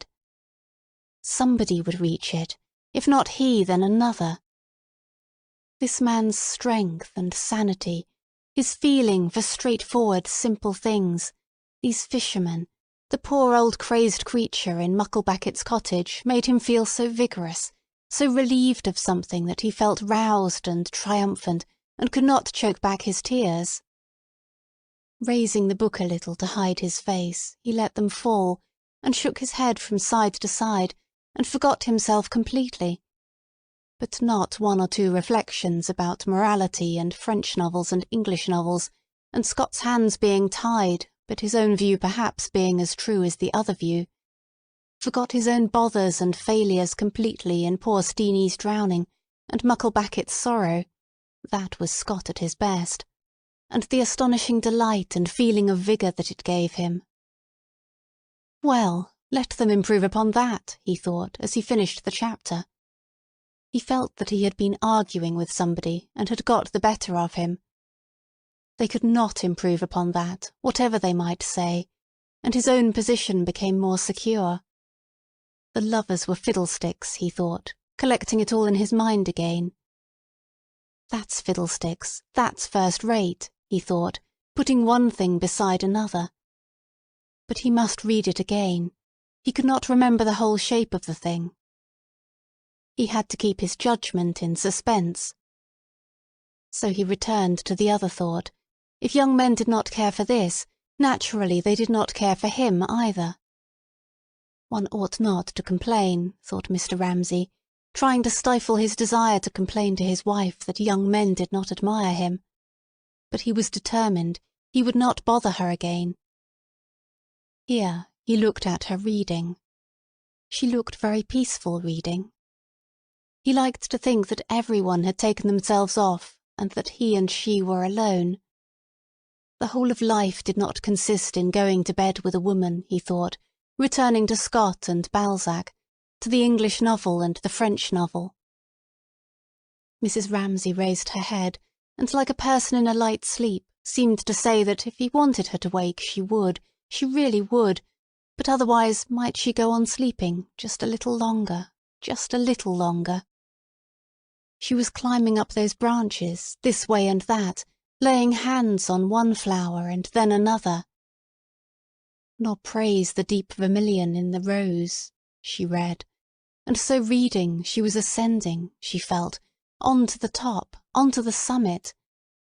How satisfying, how restful.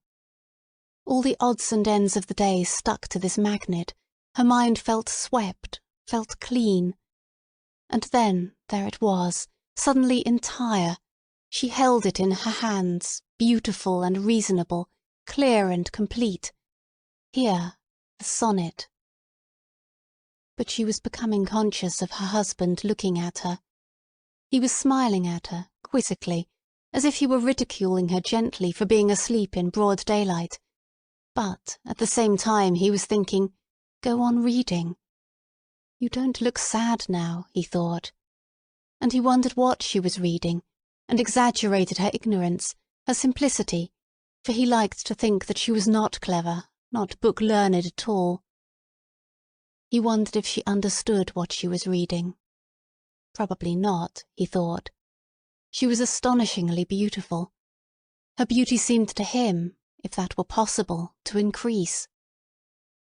Yet seemed it winter still and you away, as with your shadow I with these did play, she finished. Well? She said, echoing his smile dreamily, looking up from her book. As with your shadow I with these did play, she murmured, putting the book on the table. What had happened, she wondered, as she took up her knitting, since she had seen him alone? She remembered dressing and seeing the moon, Andrew holding his plate too high at dinner, being depressed by something William had said.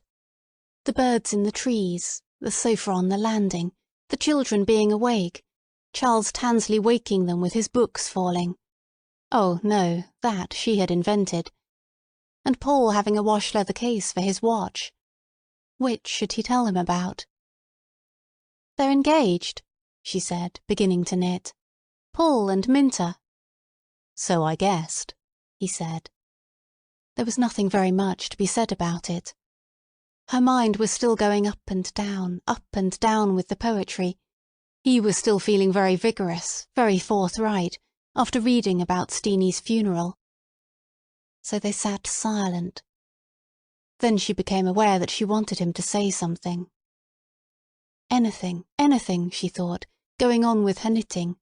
Anything will do. "How nice it would be to marry a man with a wash-leather bag for his watch," she said, for that was the sort of joke they had together. He snorted. He felt about this engagement as he always felt about any engagement. The girl is much too good for that young man. Slowly it came into her head. Why is it then that one wants people to marry? What was the value, the meaning of things? Every word they said now would be true. Do say something, she thought, wishing only to hear his voice. For the shadow, the thing folding them in, was beginning, she felt, to close round her again. Say anything, she begged, looking at him, as if for help. He was silent, swinging the compass on his watch-chain to and fro, and thinking of Scott's novels and Balzac's novels. But through the crepuscular walls of their intimacy, for they were drawing together involuntarily, coming side by side, quite close, she could feel his mind like a raised hand shadowing her mind, and he was beginning, now that her thoughts took a turn he disliked, towards this pessimism, as he called it, to fidget, though he said nothing, raising his hand to his forehead, twisting a lock of hair, letting it fall again. "You won't finish that stocking tonight," he said, pointing to her stocking. That was what she wanted, the asperity in his voice reproving her. If he says it's wrong to be pessimistic, probably it is wrong, she thought. The marriage will turn out all right. "No," she said, flattening the stocking out upon her knee. "I shan't finish it." And what then? For she felt that he was still looking at her, but that his look had changed. He wanted something, wanted the thing she always found it so difficult to give him, wanted her to tell him that she loved him. And that, no, she could not do. He found talking so much easier than she did. He could say things, she never could. So naturally it was always he that said the things, and then for some reason he would mind this suddenly, and would reproach her. A heartless woman, he called her. She never told him that she loved him. But it was not so. It was not so. It was only that she could never say what she felt. Was there no crumb on his coat? Nothing she could do for him? Getting up, she stood at the window with the reddish-brown stocking in her hands, partly to turn away from him, partly because she remembered how beautiful it often is, the sea at night. But she knew that he had turned his head as she turned. He was watching her. She knew that he was thinking, "You are more beautiful than ever." And she felt herself very beautiful. "Will you not tell me just for once that you love me?" He was thinking that, for he was roused, what with Minter and his book, and their having quarrelled about going to the Lighthouse. But she could not do it. She could not say it. Then, knowing that he was watching her, instead of saying anything, she turned, holding her stocking, and looked at him. And as she looked at him, she began to smile, for though she had not said a word, he knew, of course he knew, that she loved him. He could not deny it. And smiling, she looked out of the window, and said, thinking to herself, nothing on earth can equal this happiness, "Yes, you were right. It's going to be wet tomorrow. You won't be able to go." And she looked at him smiling. For she had triumphed again. She had not said it, yet he knew. Part 2. Time Passes. Chapter 1. "Well, we must wait for the future to show," said Mr. Banks, coming in from the terrace. "It's almost too dark to see," said Andrew, coming up from the beach. "One can hardly tell which is the sea and which is the land," said Prue. "Do we leave that light burning?" said Lily, as they took their coats off indoors. "No," said Prue, "not if everyone's in." "Andrew," she called back, "just put out the light in the hall." One by one the lamps were all extinguished, except that Mr. Carmichael, who liked to lie awake a little reading Virgil, kept his candle burning rather longer than the rest. Chapter 2.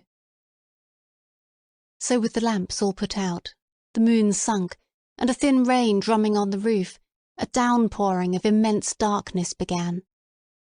Nothing, it seemed, could survive the flood, the profusion of darkness, which, creeping in at keyholes and crevices, stole round window blinds, came into bedrooms, swallowed up here a jug and basin, there a bowl of red and yellow dahlias, there the sharp edges and firm bulk of a chest of drawers.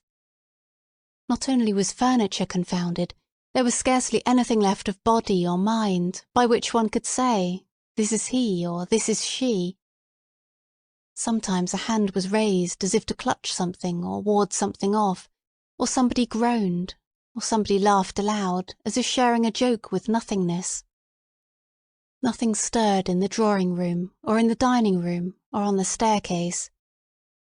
Only through the rusty hinges and swollen sea-moistened woodwork certain airs, detached from the body of the wind—the house was ramshackle after all—crept round corners and ventured indoors.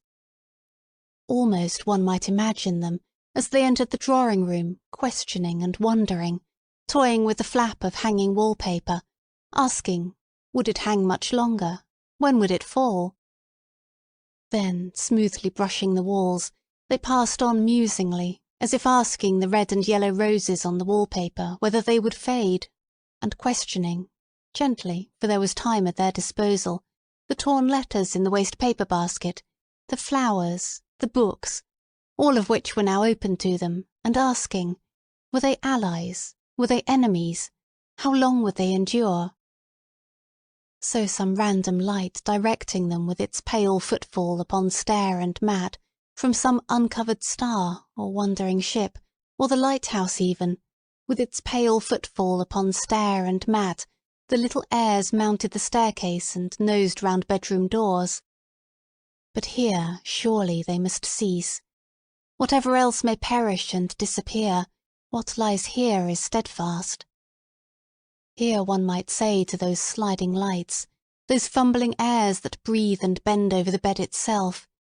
Here you can neither touch nor destroy.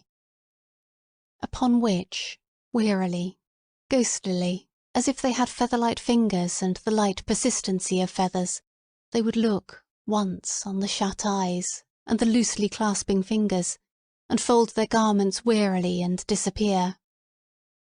And so, nosing, rubbing, they went to the window on the staircase, to the servants' bedrooms, to the boxes in the attics, descending, blanched the apples on the dining-room table, fumbled the petals of roses, tried the picture on the easel, brushed the mat and blew a little sand along the floor.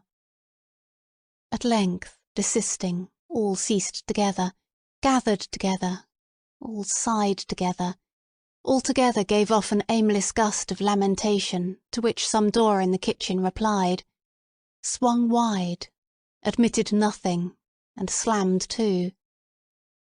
Here Mr. Carmichael, who was reading Virgil, blew out his candle. It was past midnight. Chapter 3. But what, after all, is one night? A short space, especially when the darkness dims so soon, and so soon a bird sings, a cock crows, or a faint green quickens, like a turning leaf, in the hollow of the wave. Night, however, succeeds to night. The winter holds a pack of them in store, and deals them equally, evenly, with indefatigable fingers. They lengthen, they darken. Some of them hold aloft clear planets, plates of brightness. The autumn trees, ravaged as they are, take on the flash of tattered flags kindling in the gloom of cool cathedral caves, where gold letters on marble pages describe death in battle, and how bones bleach and burn far away in Indian sands. The autumn trees gleam in the yellow moonlight, in the light of harvest moons, the light which mellows the energy of labour, and smooths the stubble, and brings the wave-lapping blue to the shore. It seemed now as if, touched by human penitence and all its toil, divine goodness had parted the curtain and displayed behind it, single, distinct, the hair erect, the wave falling, the boat rocking, which, did we deserve them, should be ours always. But alas, divine goodness, twitching the cord, draws the curtain. It does not please him.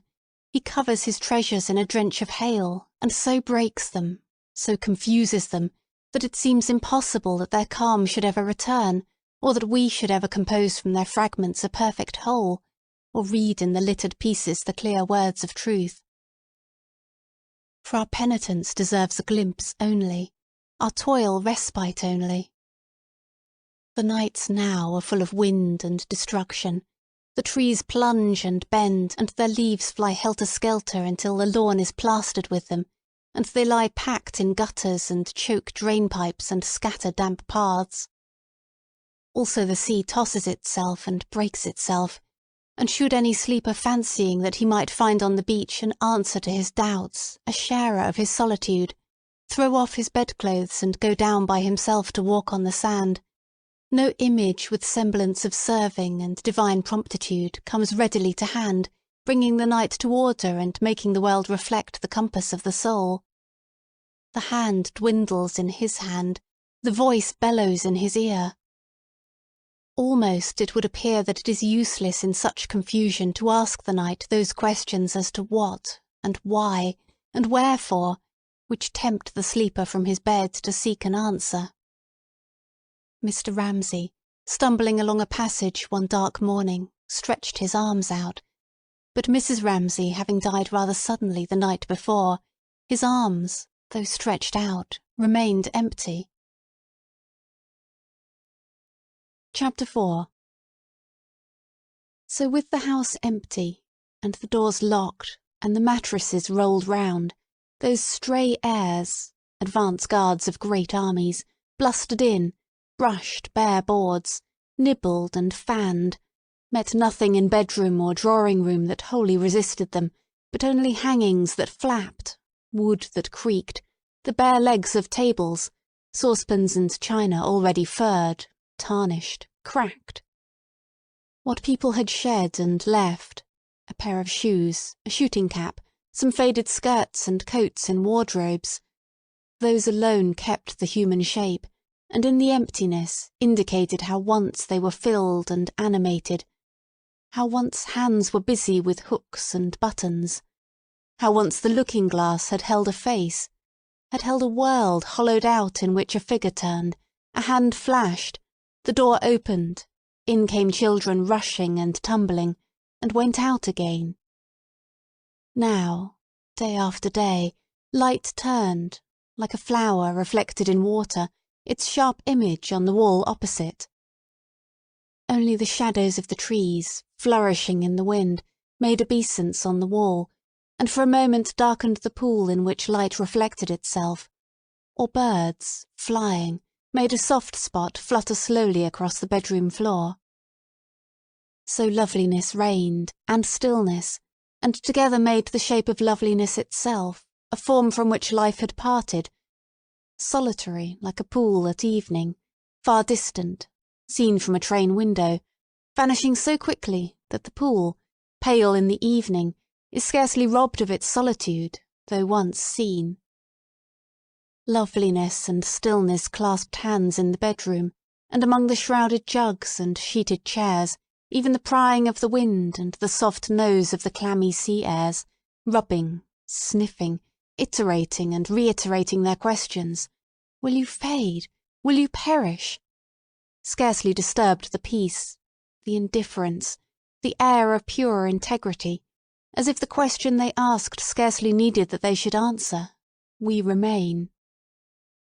Nothing, it seemed, could break that image, corrupt that innocence, or disturb the swaying mantle of silence, which, week after week, in the empty room, wove into itself the falling cries of birds, ships hooting, the drone and hum of the fields, a dog's bark, a man's shout, and folded them round the house in silence.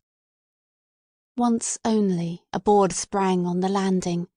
Once in the middle of the night with a roar, with a rupture, as after centuries of quiescence, a rock rends itself from the mountain and hurtles crashing into the valley. One fold of the shawl loosened and swung to and fro. Then again peace descended, and the shadow wavered, light bent to its own image in adoration on the bedroom wall, and Mrs. Macnab, tearing the veil of silence with hands that had stood in the wash-tub, grinding it with boots that had crunched the shingle, came as directed to open all windows and dust the bedrooms.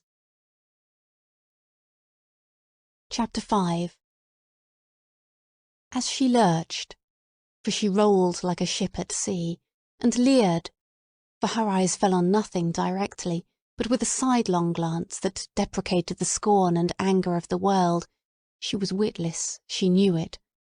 As she clutched the banisters and hauled herself upstairs, and rolled from room to room, she sang.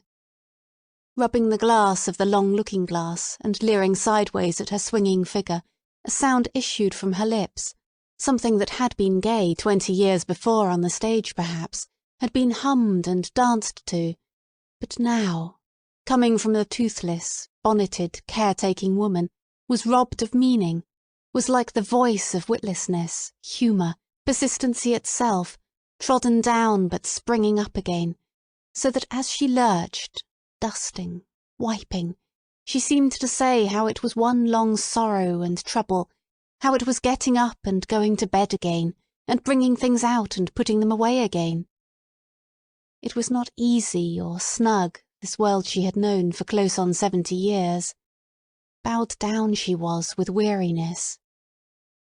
How long, she asked, creaking and groaning on her knees under the bed, dusting the boards, how long shall it endure?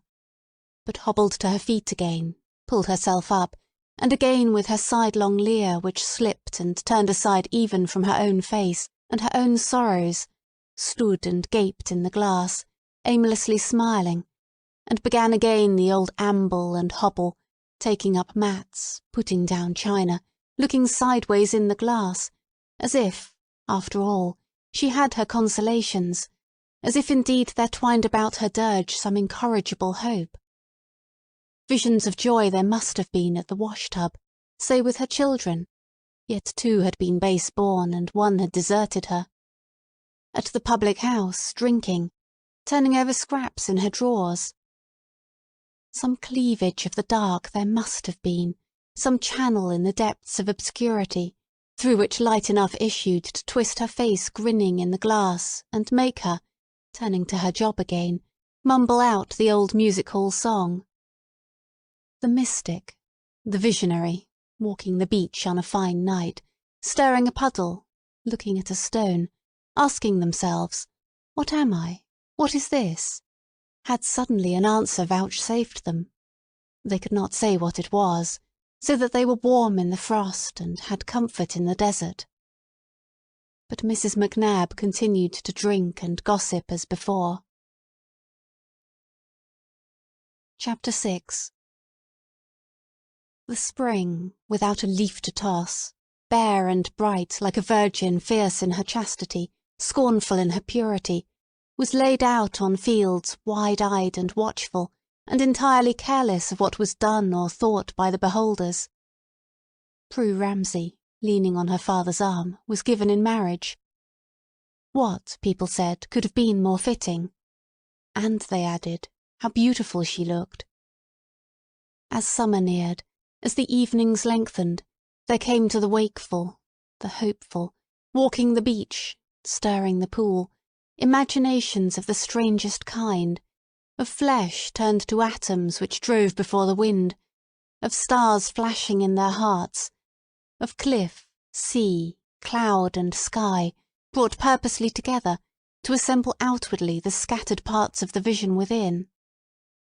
In those mirrors the minds of men, in those pools of uneasy water, in which clouds forever turn and shadows form, dreams persisted, and it was impossible to resist the strange intimation which every gull, flower, tree, man and woman, and the white earth itself seemed to declare, but if questioned at once to withdraw, that good triumphs, happiness prevails, order rules. Or to resist the extraordinary stimulus to range hither and thither in search of some absolute good, some crystal of intensity, remote from the known pleasures and familiar virtues, something alien to the processes of domestic life, single, hard, bright, like a diamond in the sand, which would render the possessor secure. Moreover, softened and acquiescent, the spring with her bees humming and gnats dancing, threw her cloak about her, veiled her eyes, averted her head, and among passing shadows and flights of small rain seemed to have taken upon her a knowledge of the sorrows of mankind. Prue Ramsay died that summer in some illness connected with childbirth, which was indeed a tragedy, people said. Everything, they said, had promised so well. And now, in the heat of summer, the wind sent its spies about the house again. Flies wove a web in the sunny rooms. Weeds that had grown close to the glass in the night tapped methodically at the window-pane. When darkness fell, the stroke of the lighthouse, which had laid itself with such authority upon the carpet in the darkness, tracing its pattern, came now in the softer light of spring, mixed with moonlight, gliding gently, as if it laid its caress and lingered stealthily, and looked and came lovingly again. But in the very lull of this loving caress, as the long stroke leant upon the bed, the rock was rent asunder, another fold of the shawl loosened. There it hung and swayed. Through the short summer nights and the long summer days, when the empty rooms seemed to murmur with the echoes of the fields and the hum of flies, the long streamer waved gently, swayed aimlessly, while the sun so striped and barred the rooms and filled them with yellow haze that Mrs. McNab, when she broke in and lurched about, dusting, sweeping, looked like a tropical fish oaring its way through sun-lanced waters. But slumber and sleep though it might, There came later in the summer ominous sounds like the measured blows of hammers dulled on felt, which, with their repeated shocks, still further loosened the shawl and cracked the teacups. Now and again some glass tinkled in the cupboard, as if a giant voice had shrieked so loud in its agony that tumblers stood inside a cupboard vibrated too. Then again silence fell, and then, night after night, and sometimes in plain midday when the roses were bright and light turned on the wall, its shape clearly there seemed to drop into this silence, this indifference, this integrity, the thud of something falling. A shell exploded. 20 or 30 young men were blown up in France, among them Andrew Ramsay, whose death, mercifully, was instantaneous. At that season, those who had gone down to pace the beach, and ask of the sea and sky what message they reported, or what vision they affirmed, had to consider among the usual tokens of divine bounty, the sunset on the sea, the pallor of dawn, the moon rising, fishing boats against the moon, and children making mud pies or pelting each other with handfuls of grass. Something out of harmony with this jocundity and this serenity. There was the silent apparition of an ashen-coloured ship, for instance, come, gone. There was a purplish stain upon the bland surface of the sea, as if something had boiled and bled invisibly beneath. This intrusion into a scene calculated to stir the most sublime reflections and lead to the most comfortable conclusions stayed their pacing. It was difficult blandly to overlook them, to abolish their significance in the landscape, to continue, as one walked by the sea, to marvel how beauty outside mirrored beauty within. Did nature supplement what man advanced? Did she complete what he began? With equal complacence she saw his misery, his meanness, and his torture. That dream, of sharing, completing, of finding in solitude on the beach an answer, was then but a reflection in a mirror, and the mirror itself was but the surface glassiness which forms in quiescence when the nobler powers sleep beneath. Impatient, despairing yet loath to go, for beauty offers her lures, has her consolations. To pace the beach was impossible. Contemplation was unendurable. The mirror was broken. Mr. Carmichael brought out a volume of poems that spring, which had an unexpected success. The war, people said, had revived their interest in poetry. Chapter 7. Night after night, summer and winter, the torment of storms, the arrow-like stillness of fine, had there been anyone to listen, from the upper rooms of the empty house, only gigantic chaos streaked with lightning could have been heard tumbling and tossing, as the winds and waves disported themselves like the amorphous bulks of leviathans, whose brows are pierced by no light of reason, and mounted one on top of another, and lunged and plunged in the darkness or the daylight, for night and day, month and year ran shapelessly together, in idiot games, until it seemed as if the universe were battling and tumbling, in brute confusion and wanton lust aimlessly by itself.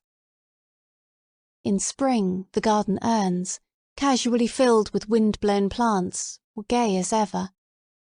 Violets came and daffodils. But the stillness and the brightness of the day were as strange as the chaos and tumult of night, with the trees standing there, and the flowers standing there, looking before them, looking up, yet beholding nothing, eyeless and so terrible. Chapter 8. Thinking no harm, for the family would not come, never again, some said, and the house would be sold at Michaelmas, perhaps, Mrs. McNab stooped and picked a bunch of flowers to take home with her. She laid them on the table while she dusted. She was fond of flowers. It was a pity to let them waste. Suppose the house was sold. She stood, arms akimbo, in front of the looking-glass. It would want seeing to, it would. There it had stood all these years without a soul in it. The books and things were mouldy, for, What with the war and help being hard to get, the house had not been cleaned as she could have wished. It was beyond one person's strength to get it straight now. She was too old. Her legs pained her. All those books needed to be laid out on the grass in the sun. There was plaster fallen in the hall. The rain pipe had blocked over the study window and let the water in. The carpet was ruined quite. But people should come themselves. They should have sent somebody down to see. For there were clothes in the cupboards. They had left clothes in all the bedrooms. What was she to do with them? They had the moth in them, Mrs. Ramsay's things. Poor lady. She would never want them again. She was dead, they said, years ago, in London. There was the old grey cloak she wore gardening. Mrs. McNab fingered it. She could see her, as she came up the drive with the washing, stooping over her flowers. The garden was a pitiful sight now, all run to riot, and rabbits scuttling at you out of the beds. She could see her with one of the children by her in that grey cloak. There were boots and shoes, and a brush and comb left on the dressing table, for all the world as if she expected to come back tomorrow. She had died very sudden at the end, they said. And once they had been coming, but had put off coming, what with the war and travel being so difficult these days. They had never come all these years, just sent her money, but never wrote, never came, and expected to find things as they had left them. Ah, dear. Why, the dressing-table drawers were full of things. She pulled them open. Handkerchiefs, bits of ribbon. Yes, she could see Mrs. Ramsay as she came up the drive with the washing. "Good evening, Mrs. McNab," she would say. She had a pleasant way with her. The girls all liked her. But, dear, many things had changed since then. She shut the drawer. Many families had lost their dearest. So she was dead, and Mr. Andrew killed, and Miss Prue dead too, they said, with her first baby. But everyone had lost someone these years. Prices had gone up shamefully, and didn't come down again neither. She could well remember her in her grey cloak. "Good evening, Mrs. McNab," she said, and told cook to keep a plate of milk soup for her. Quite thought she wanted it, carrying that heavy basket all the way up from town. She could see her now, stooping over her flowers, and faint and flickering, like a yellow beam or the circle at the end of a telescope, a lady in a grey cloak, stooping over her flowers, went wandering over the bedroom wall, up the dressing-table, across the washstand, as Mrs. McNab hobbled and ambled, dusting, straightening. And cook's name now, Mildred, Marion, some name like that. Ah, she had forgotten. She did forget things. Fiery, like all red-haired women. Many a laugh they had had. She was always welcome in the kitchen. She made them laugh, she did. Things were better than now. She sighed. There was too much work for one woman. She wagged her head this side and that. This had been the nursery. Why, it was all damp in here. The plaster was falling. Whatever did they want to hang a beast's skull there? Gone mouldy, too. And rats in all the attics. The rain came in. But they never sent, never came. Some of the locks had gone, so the doors banged. She didn't like to be up here at dusk alone, neither. It was too much for one woman. Too much, too much. She creaked. She moaned. She banged the door. She turned the key in the lock and left the house alone, shut up, locked. Chapter 9. The house was left. The house was deserted. It was left like a shell on a sandhill to fill with dry salt grains now that life had left it. The long night seemed to have set in. The trifling airs nibbling, the clammy breaths fumbling, seemed to have triumphed. The saucepan had rusted and the mat decayed. Toads had nosed their way in. Idly, aimlessly, the swaying shawl swung to and fro. A thistle thrust itself between the tiles in the larder. The swallows nested in the drawing-room. The floor was strewn with straw. The plaster fell in shovelfuls. Rafters were laid bare. Rats carried off this and that to gnaw behind the wainscots. Tortoise-shell butterflies burst from the chrysalis and pattered their life out on the window-pane. Poppies sowed themselves among the dahlias. The lawn waved with long grass. Giant artichokes towered among roses. A fringed carnation flowered among the cabbages, while the gentle tapping of a weed at the window had become, on winter's nights, a drumming from sturdy trees and thorned briars which made the whole room green in summer. What power could now prevent the fertility, the insensibility of nature? Mrs. McNab's dream of a lady, of a child, of a plate of milk soup. It had wavered over the walls like a spot of sunlight and vanished. She had locked the door. She had gone. It was beyond the strength of one woman, she said. They never sent. They never wrote. There were things up there rotting in the drawers. It was a shame to leave them so, she said. The place was gone to rack and ruin. Only the lighthouse beam entered the rooms for a moment, sent its sudden stare over bed and wall in the darkness of winter, looked with equanimity at the thistle and the swallow, the rat and the straw.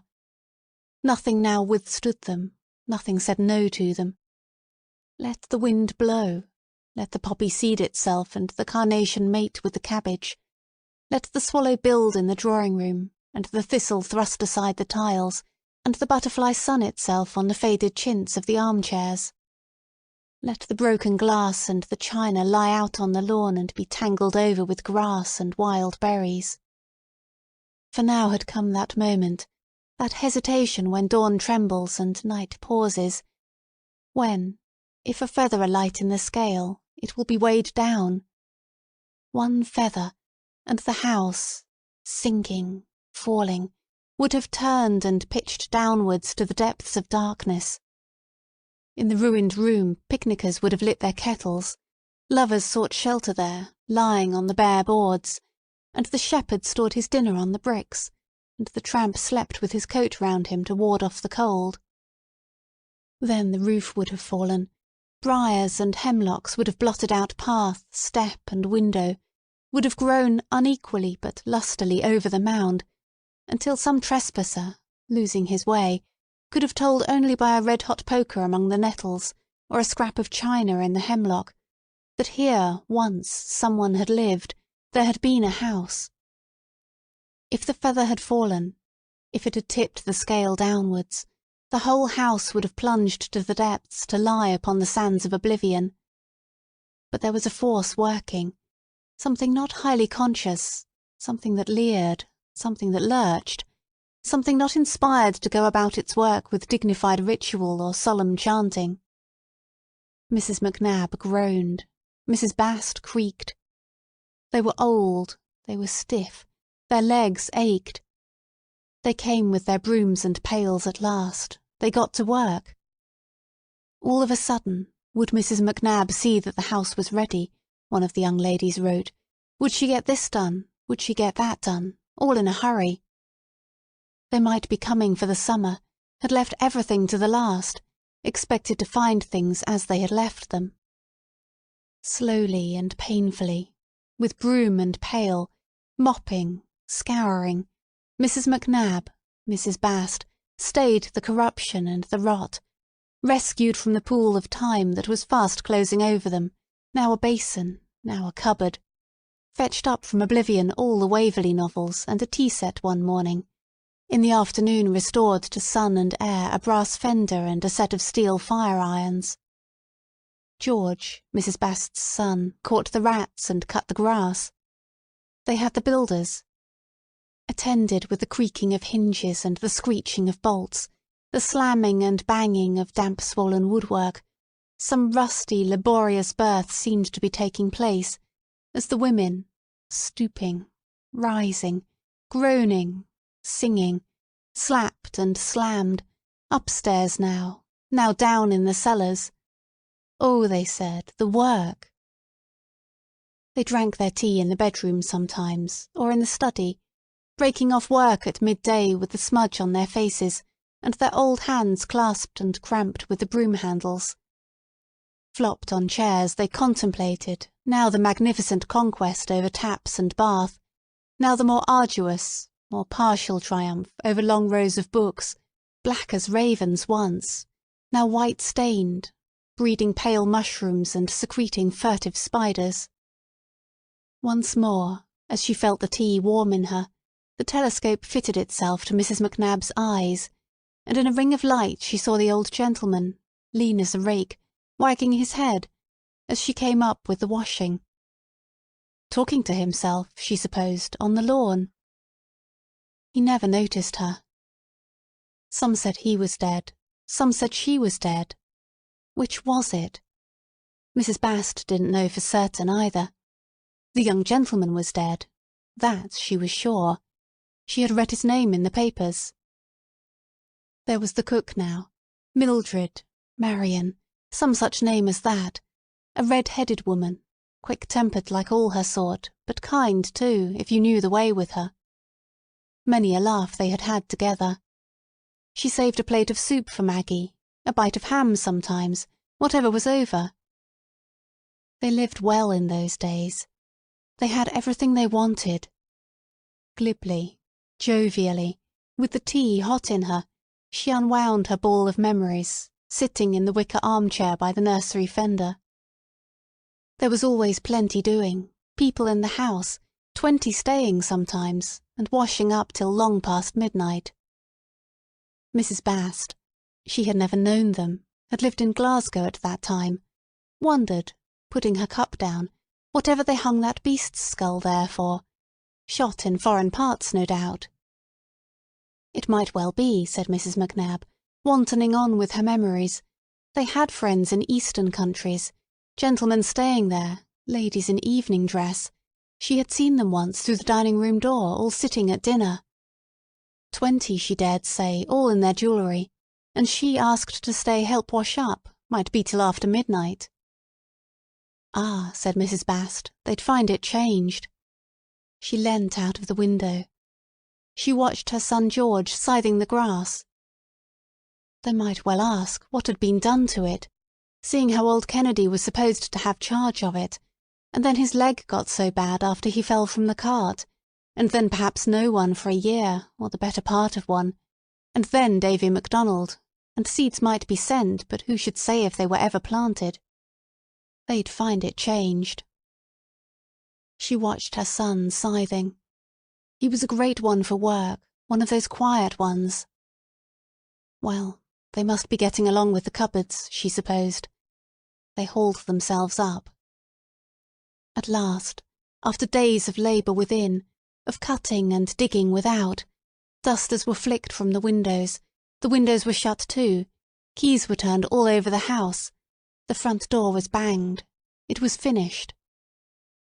And now, as if the cleaning and the scrubbing and the scything and the mowing had drowned it, there rose that half-heard melody, that intermittent music which the ear half catches but lets fall, a bark, a bleat, irregular, intermittent yet somehow related, the hum of an insect, the tremor of cut grass, dissevered yet somehow belonging, the jar of a door-beetle, the squeak of a wheel, loud, low but mysteriously related, which the ear strains to bring together and is always on the verge of harmonizing, but they are never quite heard, never fully harmonized, and at last, in the evening, one after another the sounds die out, and the harmony falters and silence falls. With the sunset, sharpness was lost, and, like mist rising, quiet rose, quiet spread, the wind settled. Loosely the world shook itself down to sleep. Darkly here, without a light to it, save what came green suffused through leaves, or pale on the white flowers in the bed by the window. Lily Briscoe had her bag carried up to the house late one evening in September. Mr. Carmichael came by the same train. Chapter 10. Then, indeed, peace had come. Messages of peace breathed from the sea to the shore. Never to break its sleep any more, to lull it rather more deeply to rest, and whatever the dreamers dreamt holily, dreamt wisely, to confirm, what else was it murmuring, as Lily Briscoe laid her head on the pillow in the clean still room and heard the sea. Through the open window the voice of the beauty of the world came murmuring, too softly to hear exactly what it said, but what mattered if the meaning were plain, entreating the sleepers. The house was full again. Mrs. Beckwith was staying there, also Mr. Carmichael. If they would not actually come down to the beach itself, at least to lift the blind and look out. They would see then Night flowing down in purple, his head crowned, his sceptre jewelled, and how in his eyes a child might look. And if they still faltered, Lily was tired out with travelling and slept almost at once, but Mr. Carmichael read a book by candlelight. If they still said no, that it was vapour, this splendour of his, and that the dew had more power than he, and they preferred sleeping. Gently then, without complaint or argument, the voice would sing its song. Gently the waves would break. Lily heard them in her sleep. Tenderly the light fell. It seemed to come through her eyelids. And it all looked, Mr. Carmichael thought, shutting his book, falling asleep, much as it used to look. Indeed, the voice might resume, as the curtains of dark wrapped themselves over the house, over Mrs. Beckwith, Mr. Carmichael, and Lily Briscoe, so that they lay with several folds of blackness on their eyes. Why not accept this, be content with this, acquiesce and resign? The sigh of all the seas breaking in measure round the isles soothed them. The night wrapped them. Nothing broke their sleep, until, the birds beginning and the dawn weaving their thin voices into its whiteness, a cart grinding, a dog somewhere barking, the sun lifted the curtains, broke the veil on their eyes, and Lily Briscoe stirring in her sleep. She clutched at her blankets as a faller clutches at the turf on the edge of a cliff. Her eyes opened wide. Here she was again, she thought, sitting bolt upright in bed. Awake. Part 3. The Lighthouse. Chapter 1. What does it mean, then? What can it all mean? Lily Briscoe asked herself, wondering whether, since she had been left alone, it behoved her to go to the kitchen to fetch another cup of coffee or wait here. What does it mean? A catchword that was, caught up from some book, fitting her thought loosely, for she could not, this first morning with the Ramsays, contract her feelings, could only make a phrase resound to cover the blankness of her mind until these vapours had shrunk. For really, what did she feel, come back after all these years and Mrs. Ramsay dead? Nothing, nothing, nothing that she could express at all. She had come late last night when it was all mysterious, dark. Now she was awake, at her old place at the breakfast table, but alone. It was very early too, not yet 8. There was this expedition. They were going to the Lighthouse, Mr. Ramsay, Cam, and James. They should have gone already. They had to catch the tide or something. And Cam was not ready, and James was not ready, and Nancy had forgotten to order the sandwiches, and Mr. Ramsay had lost his temper and banged out of the room. "What's the use of going now?" he had stormed. Nancy had vanished. There he was, marching up and down the terrace in a rage. One seemed to hear doors slamming and voices calling all over the house. Now Nancy burst in and asked, looking round the room, in a queer, half-dazed, half-desperate way, "What does one send to the Lighthouse?" As if she were forcing herself to do what she despaired of ever being able to do. What does one send to the Lighthouse, indeed? At any other time Lily could have suggested reasonably tea, tobacco, newspapers. But this morning everything seemed so extraordinarily queer that a question like Nancy's, What does one send to the lighthouse? Opened doors in one's mind that went banging and swinging to and fro, and made one keep asking, in a stupefied gape, what does one send? What does one do? Why is one sitting here after all? Sitting alone, for Nancy went out again, among the clean cups at the long table, she felt cut off from other people, and able only to go on watching, asking, wondering. The house, the place, the morning, all seemed strangers to her. She had no attachment here, she felt, no relations with it. Anything might happen, and whatever did happen, a step outside, a voice calling, "It's not in the cupboard, it's on the landing," someone cried, was a question, as if the link that usually bound things together had been cut, and they floated up here, down there, off anyhow.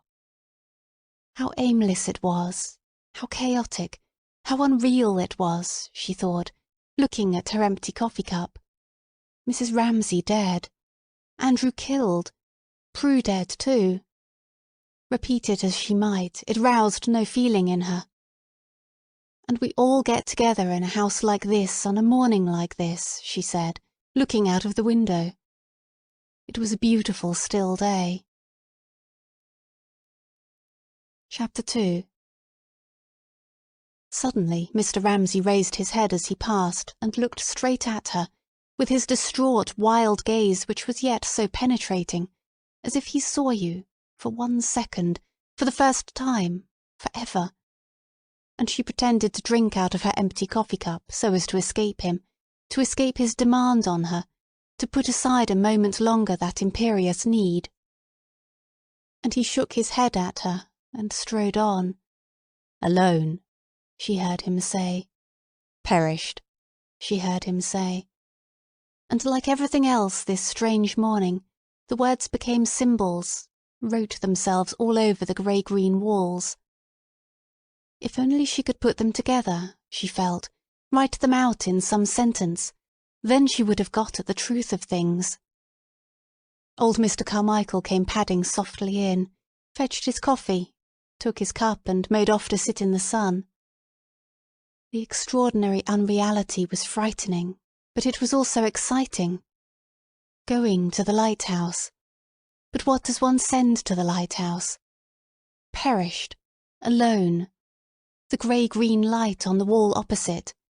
The empty places. Such were some of the parts, but how bring them together, she asked. As if any interruption would break the frail shape she was building on the table, she turned her back to the window, lest Mr. Ramsay should see her. She must escape somewhere, be alone somewhere. Suddenly she remembered. When she had sat there last, 10 years ago, there had been a little sprig or leaf pattern on the tablecloth, which she had looked at in a moment of revelation. There had been a problem about a foreground of a picture. Move the tree to the middle, she had said. She had never finished that picture. She would paint that picture now. It had been knocking about in her mind all these years. Where were her paints, she wondered. Her paints, yes. She had left them in the hall last night. She would start at once. She got up quickly, before Mr. Ramsay turned. She fetched herself a chair. She pitched her easel with her precise, old-maidish movements on the edge of the lawn, not too close to Mr. Carmichael, but close enough for his protection. Yes, it must have been precisely here that she had stood 10 years ago. There was the wall, the hedge, the tree. The question was of some relation between those masses. She had borne it in her mind all these years. It seemed as if the solution had come to her. She knew now what she wanted to do. But with Mr. Ramsay bearing down on her, she could do nothing. Every time he approached, he was walking up and down the terrace, ruin approached, chaos approached. She could not paint. She stooped. She turned. She took up this rag. She squeezed that tube. But all she did was to ward him off for a moment. He made it impossible for her to do anything. For if she gave him the least chance, if he saw her disengaged a moment, looking his way a moment, he would be on her, saying, as he had said last night, "You find us much changed." Last night he had got up and stopped before her and said that. Dumb and staring though they had all sat, the 6 children whom they used to call after the kings and queens of England, the red, the fair, the wicked, the ruthless, she felt how they raged under it. Kind old Mrs. Beckwith said something sensible. But it was a house full of unrelated passions. She had felt that all the evening. And on top of this chaos, Mr. Ramsay got up, pressed her hand, and said, "You will find us much changed."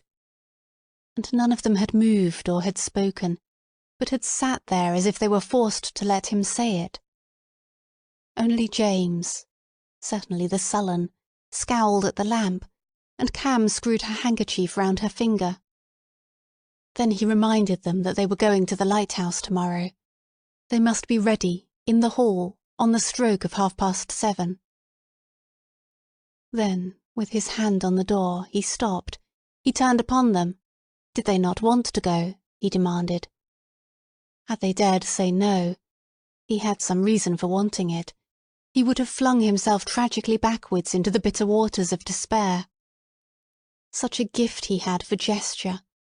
He looked like a king in exile. Doggedly, James said yes. Cam stumbled more wretchedly. Yes, oh yes, they'd both be ready, they said. And it struck her, this was tragedy.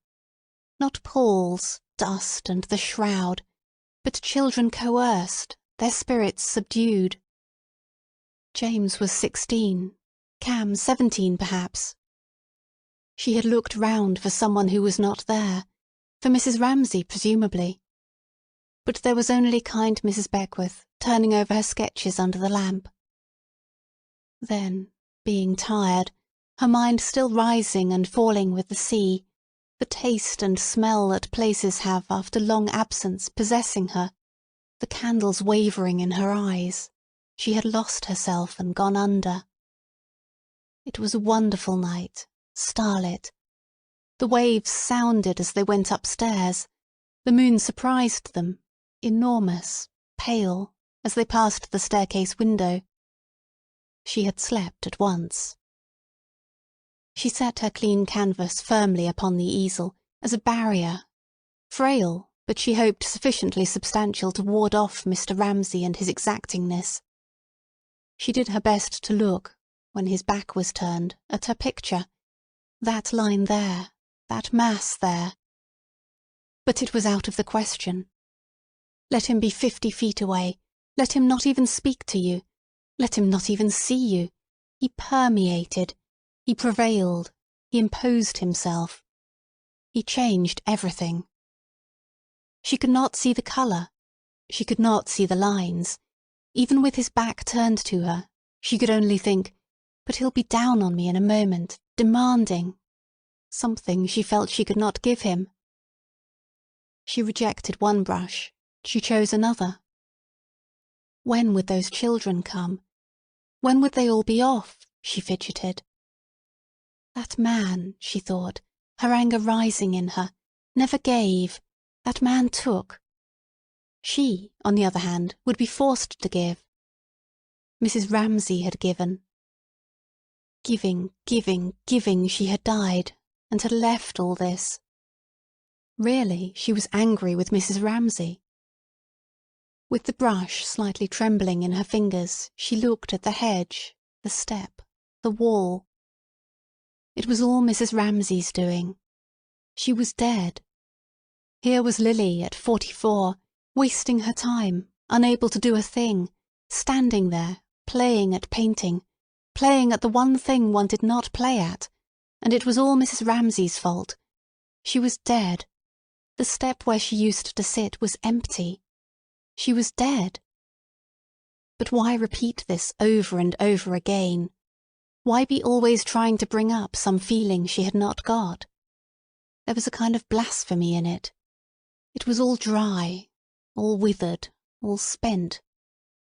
They ought not to have asked her. She ought not to have come. One can't waste one's time at 44, she thought. She hated playing at painting. A brush, the one dependable thing in a world of strife, ruin, chaos, that one should not play with, knowingly even. She detested it. But he made her. You shan't touch your canvas, he seemed to say, bearing down on her, till you've given me what I want of you. Here he was, close upon her again, greedy, distraught. Well, thought Lily in despair, letting her right hand fall at her side. It would be simpler then to have it over. Surely she could imitate from recollection the glow, the rhapsody, the self-surrender she had seen on so many women's faces. On Mrs. Ramsay's, for instance. When on some occasion like this they blazed up, she could remember the look on Mrs. Ramsay's face, into a rapture of sympathy, of delight in the reward they had, which, though the reason of it escaped her, evidently conferred on them the most supreme bliss of which human nature was capable. Here he was, stopped by her side. She would give him what she could. Chapter 3. She seemed to have shrivelled slightly, he thought. She looked a little skimpy, wispy, but not unattractive. He liked her. There had been some talk of her marrying William Banks once, but nothing had come of it. His wife had been fond of her. He had been a little out of temper too at breakfast. And then... This was one of those moments when an enormous need urged him, without being conscious what it was, to approach any woman, to force them, he did not care how, his need was so great, to give him what he wanted. Sympathy. Was anybody looking after her, he said. Had she everything she wanted? Oh, thanks, everything, said Lily Briscoe nervously.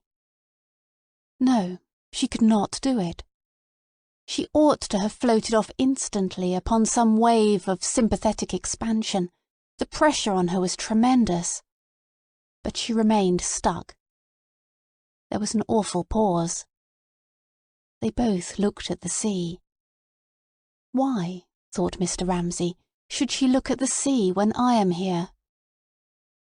She hoped it would be calm enough for them to land at the lighthouse, she said. The lighthouse! The lighthouse! What's that got to do with it? He thought impatiently.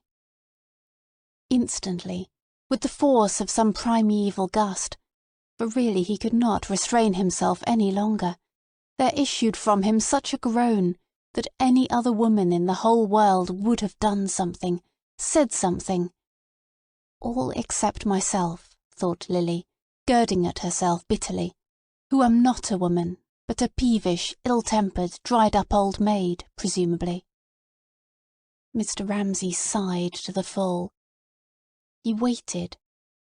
Was she not going to say anything? Did she not see what he wanted from her? Then he said he had a particular reason for wanting to go to the lighthouse. His wife used to send the men things. There was a poor boy with a tuberculous hip, the lightkeeper's son. He sighed profoundly. He sighed significantly. All Lily wished was that this enormous flood of grief, this insatiable hunger for sympathy, this demand that she should surrender herself up to him entirely, and even so he had sorrows enough to keep her supplied for ever, should leave her, should be diverted. She kept looking at the house, hoping for an interruption, before it swept her down in its flow. Such expeditions, said Mr. Ramsay, scraping the ground with his toe, are very painful. Still Lily said nothing. She is a stock, she is a stone, he said to himself. They're very exhausting, he said, looking, with a sickly look that nauseated her. He was acting, she felt. This great man was dramatizing himself. At his beautiful hands. It was horrible. It was indecent. Would they never come, she asked, for she could not sustain this enormous weight of sorrow, support these heavy draperies of grief. He had assumed a pose of extreme decrepitude. He even tottered a little as he stood there. A moment longer. Still she could say nothing. The whole horizon seemed swept bare of objects to talk about. Could only feel, amazedly, as Mr. Ramsay stood there, how his gaze seemed to fall dolefully over the sunny grass and discolour it, and cast over the rubicund, drowsy, entirely contented figure of Mr. Carmichael, reading a French novel on a deck-chair. A veil of crape, as if such an existence, flaunting its prosperity in a world of woe, were enough to provoke the most dismal thoughts of all. "Look at him," he seemed to be saying. "Look at me." And indeed all the time he was feeling, "Think of me, think of me." Ah, could that bulk only be wafted alongside of them, Lily wished. Had she only pitched her easel a yard or two closer to him, a man, any man, would staunch this effusion, would stop these lamentations. A woman, she had provoked this horror. A woman, she should have known how to deal with it. It was immensely to her discredit, sexually, to stand there dumb. One said— what did one say? "Oh, Mr. Ramsay, dear Mr. Ramsay." That was what that kind old lady who sketched, Mrs. Beckwith, would have said, instantly and rightly. But no. They stood there, isolated from the rest of the world. His immense self-pity, his demand for sympathy poured and spread itself in pools at her feet, and all she did, miserable sinner that she was to draw her skirts a little closer round her ankles, lest she should get wet. In complete silence she stood there, grasping her paintbrush. Heaven could never be sufficiently praised. She heard sounds in the house. James and Cam must be coming. But Mr. Ramsay, as if he knew that his time ran short, exerted upon her solitary figure the immense pressure of his concentrated woe, his age, his frailty, his desolation, when suddenly, tossing his head impatiently, in his annoyance, for after all, what woman could resist him, he noticed that his bootlaces were untied. Remarkable boots they were too, Lily thought, looking down at them. Sculptured, colossal, like everything that Mr. Ramsay wore, from his frayed tie to his half-buttoned waistcoat, his own indisputably. She could see them walking to his room of their own accord, expressive in his absence of pathos, surliness, ill-temper, charm. "What beautiful boots!" she exclaimed. She was ashamed of herself. To praise his boots when he asked her to solace his soul, when he had shown her his bleeding hands, his lacerated heart, and asked her to pity them, then to say cheerfully, "Ah, but what beautiful boots you wear!" deserved, she knew, and she looked up expecting to get it in one of his sudden roars of ill-temper, complete annihilation. Instead, Mr. Ramsay smiled. His pall, his draperies, his infirmities fell from him. "Ah, yes," he said, holding his foot up for her to look at. They were first-rate boots. There was only one man in England who could make boots like that. "Boots are among the chief curses of mankind," he said. "Bootmakers make it their business," he exclaimed, "to cripple and torture the human foot. They are also the most obstinate and perverse of mankind. It had taken him the best part of his youth to get boots made as they should be made." He would have her observe, he lifted his right foot and then his left, that she had never seen boots made quite that shape before. They were made of the finest leather in the world also. Most leather was mere brown paper and cardboard. He looked complacently at his foot, still held in the air. They had reached, she felt, a sunny island where peace dwelt, sanity reigned, and the sun for ever shone, the blessed island of good boots. Her heart warmed to him. "Now let me see if you can tie a knot," he said. He pooh-poohed her feeble system. He showed her his own invention. Once you tied it, it never came undone. 3 times he knotted her shoe, 3 times he unknotted it. Why, at this completely inappropriate moment, when he was stooping over her shoe, should she be so tormented with sympathy for him that, as she stooped too, the blood rushed to her face, and, thinking of her callousness—she had called him a play-actor—she felt her eyes swell and tingle with tears. Thus occupied, he seemed to her a figure of infinite pathos. He tied knots. He bought boots. There was no helping Mr. Ramsay on the journey he was going. But now, just as she wished to say something, could have said something perhaps, here they were, Cam and James. They appeared on the terrace. They came lagging, side by side, a serious, melancholy couple. But why was it like that they came? She could not help feeling annoyed with them. They might have come more cheerfully. They might have given him what, now that they were off, she would not have the chance of giving him. For she felt a sudden emptiness, a frustration. Her feeling had come too late. There it was, ready, but he no longer needed it. He had become a very distinguished, elderly man who had no need of her whatsoever. She felt snubbed. He slung a knapsack round his shoulders. He shared out the parcels. There were a number of them, ill-tied in brown paper. He sent Cam for a cloak. He had all the appearance of a leader making ready for an expedition. Then, wheeling about, he led the way with his firm military tread, in those wonderful boots, carrying brown paper parcels, down the path, his children following him. They looked, she thought, as if fate had devoted them to some stern enterprise, and they went to it, still young enough to be drawn acquiescent in their father's wake, obediently, but with a pallor in their eyes which made her feel that they suffered something beyond their years in silence.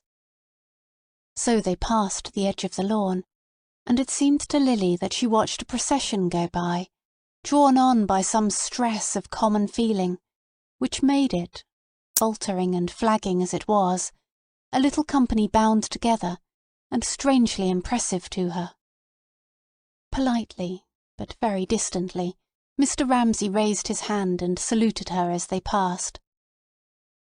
But what a face, she thought, immediately finding the sympathy which she had not been asked to give, troubling her for expression. What had made it like that?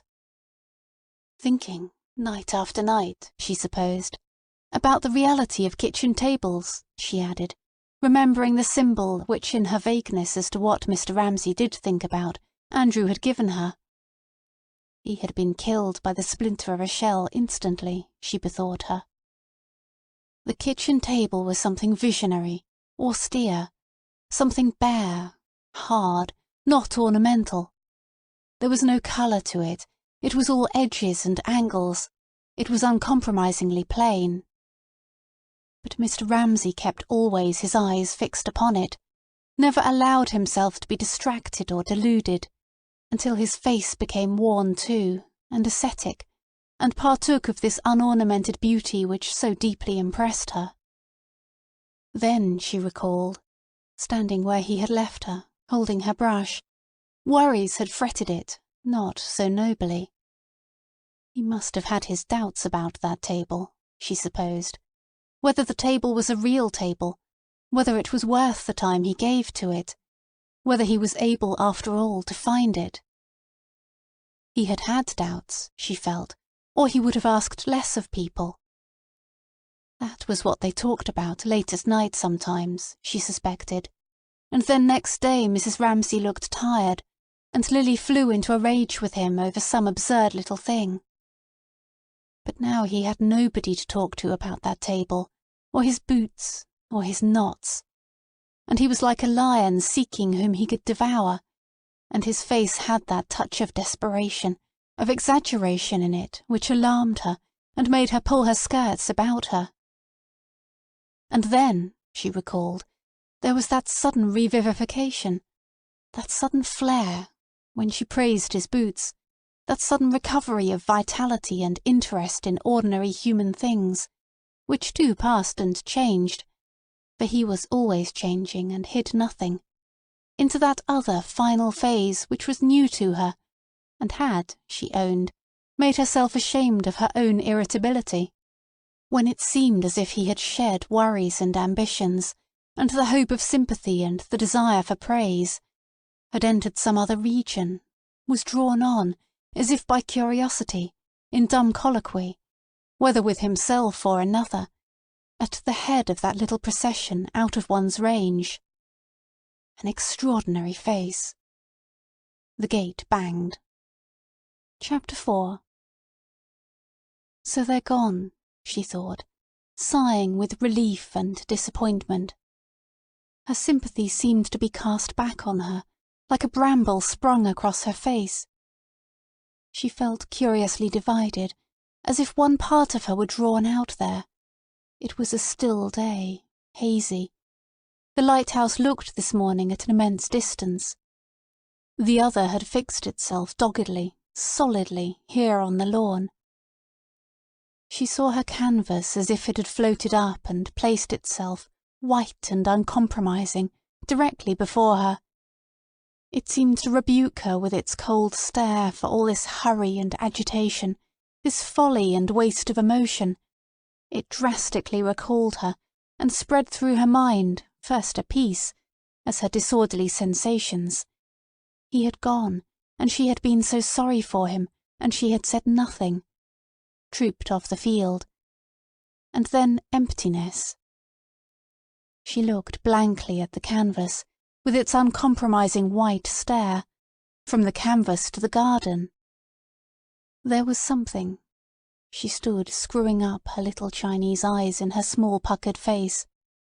Something she remembered in the relations of those lines cutting across, slicing down, and in the mass of the hedge with its green cave of blues and browns, which had stayed in her mind, which had tied a knot in her mind, so that at odds and ends of time, involuntarily as she walked along the Brompton Road, as she brushed her hair, she found herself painting that picture, passing her eye over it, and untying the knot in imagination.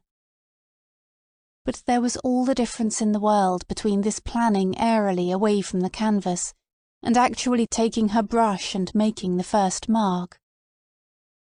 She had taken the wrong brush in her agitation at Mr. Ramsay's presence, and her easel, rammed into the earth so nervously, was at the wrong angle.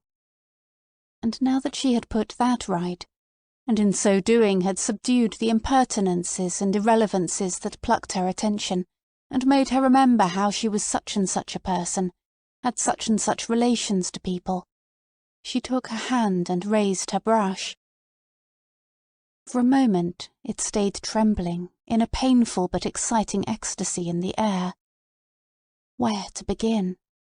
That was the question, at what point to make the first mark. One line placed on the canvas committed her to innumerable risks, to frequent and irrevocable decisions. All that in idea seemed simple became in practice immediately complex, as the waves shape themselves symmetrically from the cliff top, but to the swimmer among them are divided by steep gulfs and foaming crests. Still the risk must be run, the mark made. With a curious physical sensation, as if she were urged forward and at the same time must hold herself back, she made her first quick, decisive stroke. The brush descended. It flickered brown over the white canvas. It left a running mark. A second time she did it, a third time. And so pausing, and so flickering, she attained a dancing, rhythmical movement, as if the pauses were one part of the rhythm, and the strokes another, and all were related, And so, lightly and swiftly pausing, striking, she scored her canvas with brown running nervous lines, which had no sooner settled there than they enclosed. She felt it looming out at her, a space. Down in the hollow of one wave, she saw the next wave towering higher and higher above her. For what could be more formidable than that space? Here she was again, she thought, stepping back to look at it, drawn out of gossip, out of living, out of community with people, into the presence of this formidable ancient enemy of hers, this other thing, this truth, this reality, which suddenly laid hands on her, emerged stark at the back of appearances and commanded her attention. She was half unwilling, half reluctant. Why always be drawn out and haled away? Why not left in peace to talk to Mr. Carmichael on the lawn? It was an exacting form of intercourse anyhow. Other worshipful objects were content with worship. Men, women, God, all let one kneel prostrate. But this form, were it only the shape of a white lampshade looming on a wicker table, roused one to perpetual combat, challenged one to a fight in which one was bound to be worsted. Always. It was in her nature, or in her sex, she did not know which. Before she exchanged the fluidity of life for the concentration of painting, she had a few moments of nakedness, where she seemed like an unborn soul, a soul reft of body, hesitating on some windy pinnacle, and exposed without protection to all the blasts of doubt. Why, then, did she do it? She looked at the canvas, lightly scored with running lines. It would be hung in the servants' bedrooms. It would be rolled up and stuffed under a sofa. What was the good of doing it, then? And she heard some voice saying she couldn't paint, saying she couldn't create, as if she were caught up in one of those habitual currents, in which, after a certain time, experience forms in the mind, so that one repeats words without being aware any longer of who originally spoke them. Can't paint, can't write, she murmured monotonously, anxiously considering what her plan of attack should be. For the mass loomed before her. It protruded. She felt it pressing on her eyeballs. Then, as if some juice necessary for the lubrication of her faculties were spontaneously squirted, she began precariously dipping among the blues and umbers, moving her brush hither and thither. But it was now heavier and went slower, as if it had fallen in with some rhythm which was dictated to her. She kept looking at the hedge, at the canvas. By what sheer rhythm was strong enough to bear her along with it on its current? Certainly she was losing consciousness of outer things. And as she lost consciousness of outer things, and her name and her personality and her appearance, and whether Mr. Carmichael was there or not, her mind kept throwing up from its depths scenes and names and sayings and memories and ideas, like a fountain spurting over that glaring, hideously difficult white space, while she modelled it with greens and blues. Charles Tansley used to say that, she remembered, women can't paint, can't write. Coming up behind her, he had stood close beside her, a thing she hated, as she painted here on this very spot. "Shag tobacco," he said, "5d. an ounce," parading his poverty, his principles. But the war had drawn the sting of her femininity. Poor devils, one thought, poor devils of both sexes. He was always carrying a book about under his arm, a purple book. He worked. He sat, she remembered, working in a blaze of sun. At dinner he would sit right in the middle of the view. But, after all, she reflected, there was the scene on the beach. One must remember that. It was a windy morning. They had all gone down to the beach. Mrs. Ramsay sat down and wrote letters by a rock. She wrote and wrote. "Oh," she said, looking up at something floating in the sea. "Is it a lobster pot? Is it an upturned boat?" She was so short-sighted that she could not see, and then Charles Tansley became as nice as he could possibly be. He began playing ducks and drakes. They chose little flat black stones and sent them skipping over the waves. Every now and then Mrs. Ramsay looked up over her spectacles and laughed at them. What they said she could not remember, but only she and Charles throwing stones and getting on very well all of a sudden, and Mrs. Ramsay watching them. She was highly conscious of that. Mrs. Ramsay, she thought, stepping back and screwing up her eyes. It must have altered the design a good deal when she was sitting on the step with James. There must have been a shadow. When she thought of herself and Charles throwing ducks and drakes, and of the whole scene on the beach, it seemed to depend somehow upon Mrs. Ramsay sitting under the rock, with a pad on her knee, writing letters. She wrote innumerable letters, and sometimes the wind took them, and she and Charles just saved a page from the sea. But what a power was in the human soul, she thought. That woman sitting there writing under the rock resolved everything into simplicity, made these angers, irritations fall off like old rags. She brought together this and that, and then this, and so made out of that miserable silliness and spite. She and Charles squabbling, sparring, had been silly and spiteful. Something, this scene on the beach, for example, this moment of friendship and liking, which survived, after all these years complete, so that she dipped into it to refashion her memory of him, and there it stayed in the mind, affecting one almost like a work of art. Like a work of art, she repeated, looking from her canvas to the drawing-room steps and back again. She must rest for a moment. And, resting, looking from one to the other vaguely, the old question which traversed the sky of the soul perpetually, the vast, the general question, which was apt to particularize itself at such moments as these, when she released faculties that had been on the strain, stood over her, paused over her, darkened over her. What is the meaning of life? That was all. A simple question, one that tended to close in on one with years. The great revelation had never come. The great revelation perhaps never did come. Instead, there were little daily miracles, illuminations, matches struck unexpectedly in the dark. Here was one. This, that, and the other. Herself and Charles Tansley and the breaking wave. Mrs. Ramsay bringing them together.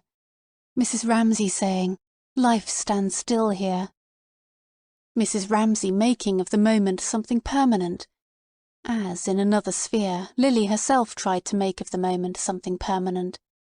This was of the nature of a revelation. In the midst of chaos there was shape, this eternal passing and flowing. She looked at the clouds going and the leaves shaking, was struck into stability. "Life stands still here," Mrs. Ramsay said. "Mrs. Ramsay, Mrs. Ramsay," she repeated. She owed it all to her. All was silence. Nobody seemed yet to be stirring in the house. She looked at it there sleeping in the early sunlight, with its windows green and blue with the reflected leaves. The faint thought she was thinking of Mrs. Ramsay seemed in consonance with this quiet house, this smoke, this fine early morning air. Faint and unreal, it was amazingly pure and exciting. She hoped nobody would open the window or come out of the house, but that she might be left alone to go on thinking, to go on painting. She turned to her canvas. But, impelled by some curiosity, driven by the discomfort of the sympathy which she held undischarged, she walked a pace or two to the end of the lawn, to see whether, down there on the beach, she could see that little company setting sail. Down there among the little boats which floated, some with their sails furled, Some slowly, for it was very calm, moving away. There was one rather apart from the others. The sail was, even now, being hoisted. She decided that there, in that very distant and entirely silent little boat, Mr. Ramsay was sitting with Cam and James. Now they had got the sail up. Now, after a little flagging and silence, she watched the boat take its way with deliberation past the other boats, out to sea. Chapter 5. The sails flapped over their heads.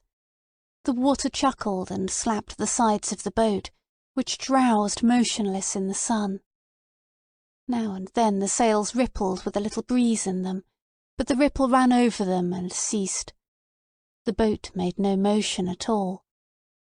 Mr. Ramsay sat in the middle of the boat. He would be impatient in a moment, James thought, and Cam thought, looking at her father, who sat in the middle of the boat between them. James steered. Cam sat alone in the bow, with his legs tightly curled. He hated hanging about. Sure enough, after fidgeting a second or two, he said something sharp to McAllister's boy, who got out his oars and began to row. But their father, they knew, would never be content until they were flying along. He would keep looking for a breeze, fidgeting, saying things under his breath, which McAllister and McAllister's boy would overhear, and they would both be made horribly uncomfortable. He had made them come. He had forced them to come. In their anger, they hoped that the breeze would never rise, that he might be thwarted in every possible way, since he had forced them to come against their wills. All the way down to the beach they had lagged behind together, though he bade them walk up, without speaking. Their heads were bent down. Their heads were pressed down by some remorseless gale. Speak to him they could not. They must come. They must follow. They must walk behind him carrying brown paper parcels. But they vowed, in silence as they walked, to stand by each other and carry out the great compact, to resist tyranny to the death. So there they would sit, one at one end of the boat, one at the other, in silence. They would say nothing, only look at him now and then where he sat with his legs twisted, frowning and fidgeting, and pishing and shoring and muttering things to himself, and waiting impatiently for a breeze. And they hoped it would be calm. They hoped he would be thwarted. They hoped the whole expedition would fail, and they would have to put back, with their parcels, to the beach. But now, when McAllister's boy had rowed a little way out, the sails slowly swung round, the boat quickened itself, flattened itself, and shot off. Instantly, as if some great strain had been relieved, Mr. Ramsay uncurled his legs, took out his tobacco pouch, handed it with a little grunt to McAllister, and felt, they knew, for all they suffered, perfectly content. Now they would sail on for hours like this, and Mr. Ramsay would ask old McAllister a question, about the great storm last winter probably, and old McAllister would answer it, and they would puff their pipes together, and McAllister would take a tarry rope in his fingers, tying or untying some knot, and the boy would fish and never say a word to anyone. James would be forced to keep his eye all the time on the sail, for if he forgot, then the sail puckered and shivered, and the boat slackened, and Mr. Ramsay would say sharply, "Look out! Look out!" And old McAllister would turn slowly on his seat. So they heard Mr. Ramsay asking some question about the great storm at Christmas. "She comes driving round the point," old McAllister said, describing the great storm last Christmas, when 10 ships had been driven into the bay for shelter, and he had seen one there, one there, one there. He pointed slowly round the bay. Mr. Ramsay followed him, turning his head. He had seen 4 men clinging to the mast. Then she was gone. "And at last we shoved her off," he went on. But in their anger and their silence they only caught a word here and there, sitting at opposite ends of the boat, united by their compact to fight tyranny to the death. At last they had shoved her off, they had launched the lifeboat, and they had got her out past the point. McAllister told the story, and though they only caught a word here and there, they were conscious all the time of their father, how he leant forward, how he brought his voice into tune with McAllister's voice, how, puffing at his pipe, and looking there and there where McAllister pointed, he relished the thought of the storm, and the dark night, and the fishermen striving there. He liked that men should labour and sweat on the windy beach at night, pitting muscle and brain against the waves and the wind. He liked men to work like that, and women to keep house, and sit beside sleeping children indoors, while men were drowned out there in a storm. So James could tell, so Cam could tell. They looked at him, they looked at each other. From his toss and his vigilance and the ring in his voice, and the little tinge of Scottish accent which came into his voice, making him seem like a peasant himself, as he questioned McAllister about the 11 ships that had been driven into the bay in a storm. 3 had sunk. He looked proudly where McAllister pointed, and Cam thought, feeling proud of him, without knowing quite why, had he been there he would have launched the lifeboat, he would have reached the wreck, Cam thought. He was so brave, he was so adventurous, Cam thought. But she remembered. There was the compact to resist tyranny to the death. Their grievance weighed them down. They had been forced. They had been bidden. He had borne them down once more with his gloom and his authority, making them do his bidding, on this fine morning, come, because he wished it, carrying these parcels to the Lighthouse. Take part in these rites he went through for his own pleasure in memory of dead people, which they hated, so that they lagged after him. All the pleasure of the day was spoilt. Yes, the breeze was freshening. The boat was leaning. The water was sliced sharply and fell away in green cascades, in bubbles, in cataracts. Cam looked down into the foam, into the sea with all its treasure in it, and its speed hypnotized her, and the tie between her and James sagged a little. It slackened a little. She began to think, how fast it goes. Where are we going? And the movement hypnotized her. While James, with his eye fixed on the sail and on the horizon, steered grimly. But he began to think as he steered that he might escape. He might be quit of it all. They might land somewhere and be free then. Both of them, looking at each other for a moment, had a sense of escape and exultation, what with the speed and the change. But the breeze bred in Mr. Ramsay too the same excitement, and, as old McAllister turned to fling his line overboard, he cried out aloud, "We perished!" And then again, "Each alone!" And then, with his usual spasm of repentance or shyness, pulled himself up and waved his hand towards the shore. "See the little house?" he said, pointing, wishing Cam to look. She raised herself reluctantly and looked. But which was it? She could no longer make out, there on the hillside, which was their house. All looked distant and peaceful and strange. The shore seemed refined, far away, unreal.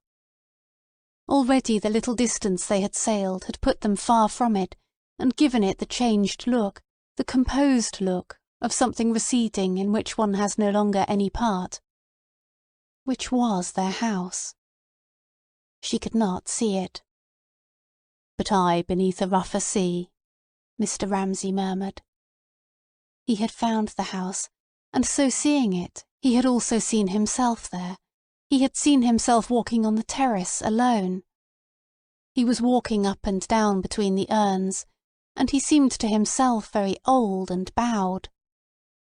Sitting in the boat, he bowed, He crouched himself, acting instantly his part, the part of a desolate man, widowed, bereft, and so called up before him in hosts people sympathizing with him, staged for himself as he sat in the boat, a little drama, which required of him decrepitude and exhaustion and sorrow.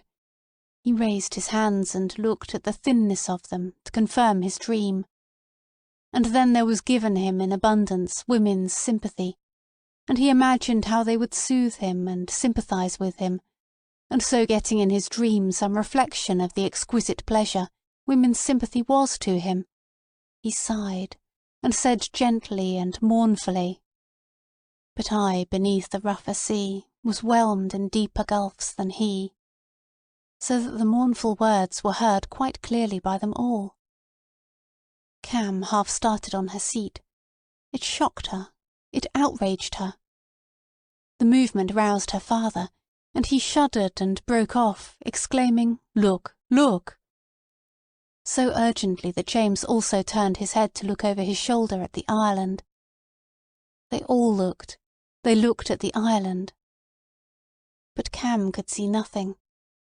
She was thinking how all those paths and the lawn, thick and knotted with the lives they had lived there, were gone, were rubbed out, were past, were unreal, and now this was real. The boat and the sail with its patch, McAllister with his earrings, the noise of the waves, all this was real. Thinking this, she was murmuring to herself, "We perished, each alone," for her father's words broke and broke again in her mind, when her father, seeing her gazing so vaguely, began to tease her. Didn't she know the points of the compass? He asked. Didn't she know the north from the south? Did she really think they lived right out there? And he pointed again and showed her where their house was, there by those trees. He wished she would try to be more accurate. He said, "Tell me, which is east, which is west?" he said, half laughing at her, half scolding her, for he could not understand the state of mind of anyone not absolutely imbecile, who did not know the points of the compass. Yet she did not know. And seeing her gazing, with her vague, now rather frightened eyes, fixed where no house was, Mr. Ramsay forgot his dream, how he walked up and down between the urns on the terrace, how the arms were stretched out to him. He thought, women are always like that. The vagueness of their minds is hopeless. It was a thing he had never been able to understand, but so it was. It had been so with her, his wife. They could not keep anything clearly fixed in their minds. But he had been wrong to be angry with her. Moreover, did he not rather like this vagueness in women? It was part of their extraordinary charm. I will make her smile at me, he thought. She looks frightened. She was so silent. He clutched his fingers and determined that his voice and his face and all the quick, expressive gestures which had been at his command, making people pity him and praise him all these years, should subdue themselves. He would make her smile at him. He would find some simple, easy thing to say to her. But what? For, wrapped up in his work as he was, he forgot the sort of thing one said. There was a puppy. They had a puppy. Who was looking after the puppy today? He asked. Yes, thought James pitilessly, seeing his sister's head against the sail. Now she will give way. I shall be left to fight the tyrant alone. The compact would be left to him to carry out. Cam would never resist tyranny to the death, he thought grimly, watching her face, sad, sulky, yielding. And, as sometimes happens when a cloud falls on a green hillside, and gravity descends, and there among all the surrounding hills is gloom and sorrow, and it seems as if the hills themselves must ponder the fate of the clouded, the darkened, either in pity or maliciously rejoicing in her dismay.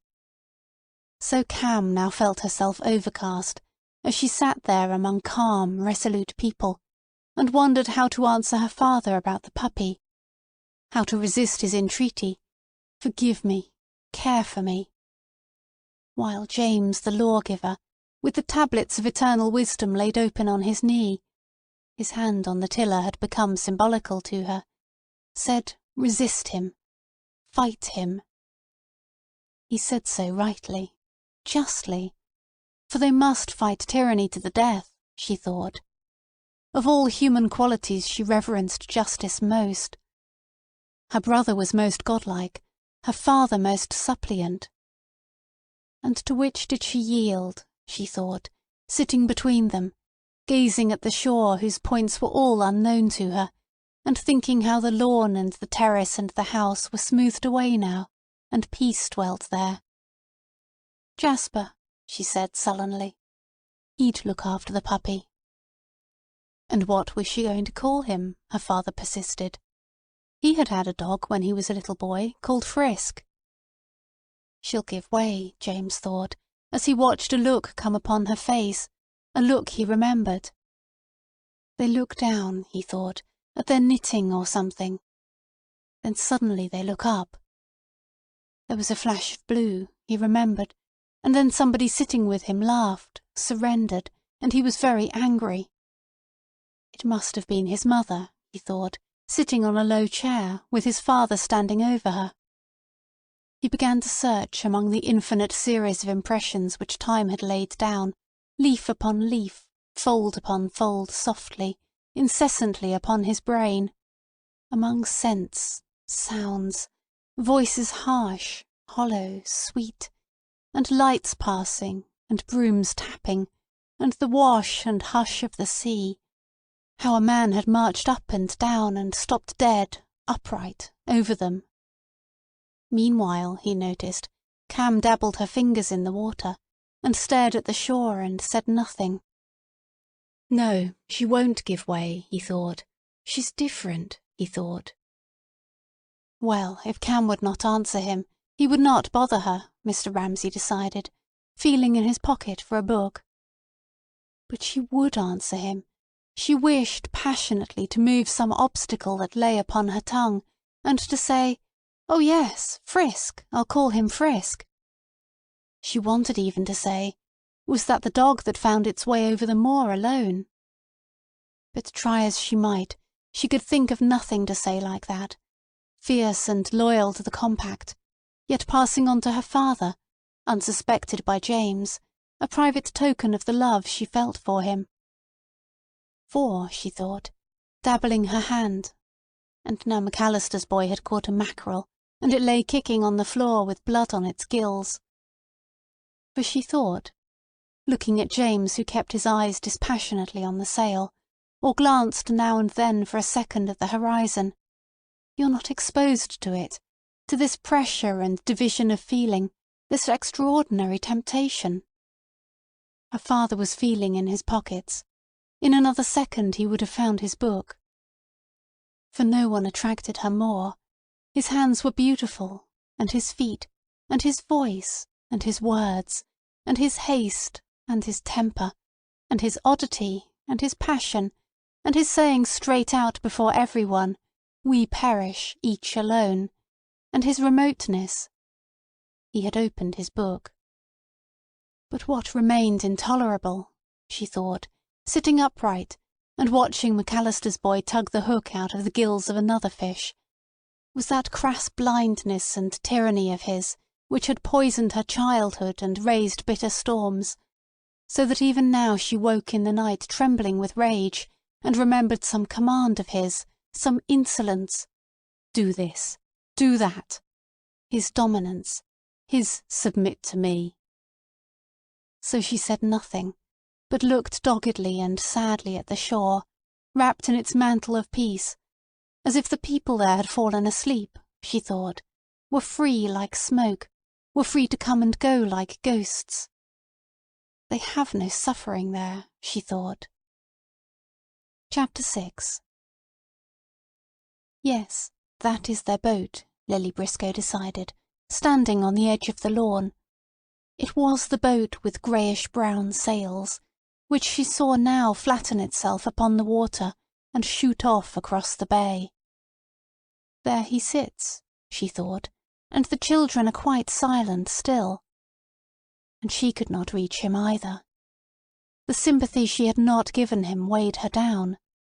It made it difficult for her to paint.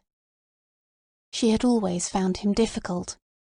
She had never been able to praise him to his face, she remembered, and that reduced their relationship to something neutral, without that element of sex in it which made his manner to Minta so gallant, almost gay. He would pick a flower for her, lend her his books. But could he believe that Minta read them? She dragged them about the garden, sticking in leaves to mark the place. "Do you remember, Mr. Carmichael?" she was inclined to ask, looking at the old man. But he had pulled his hat half over his forehead.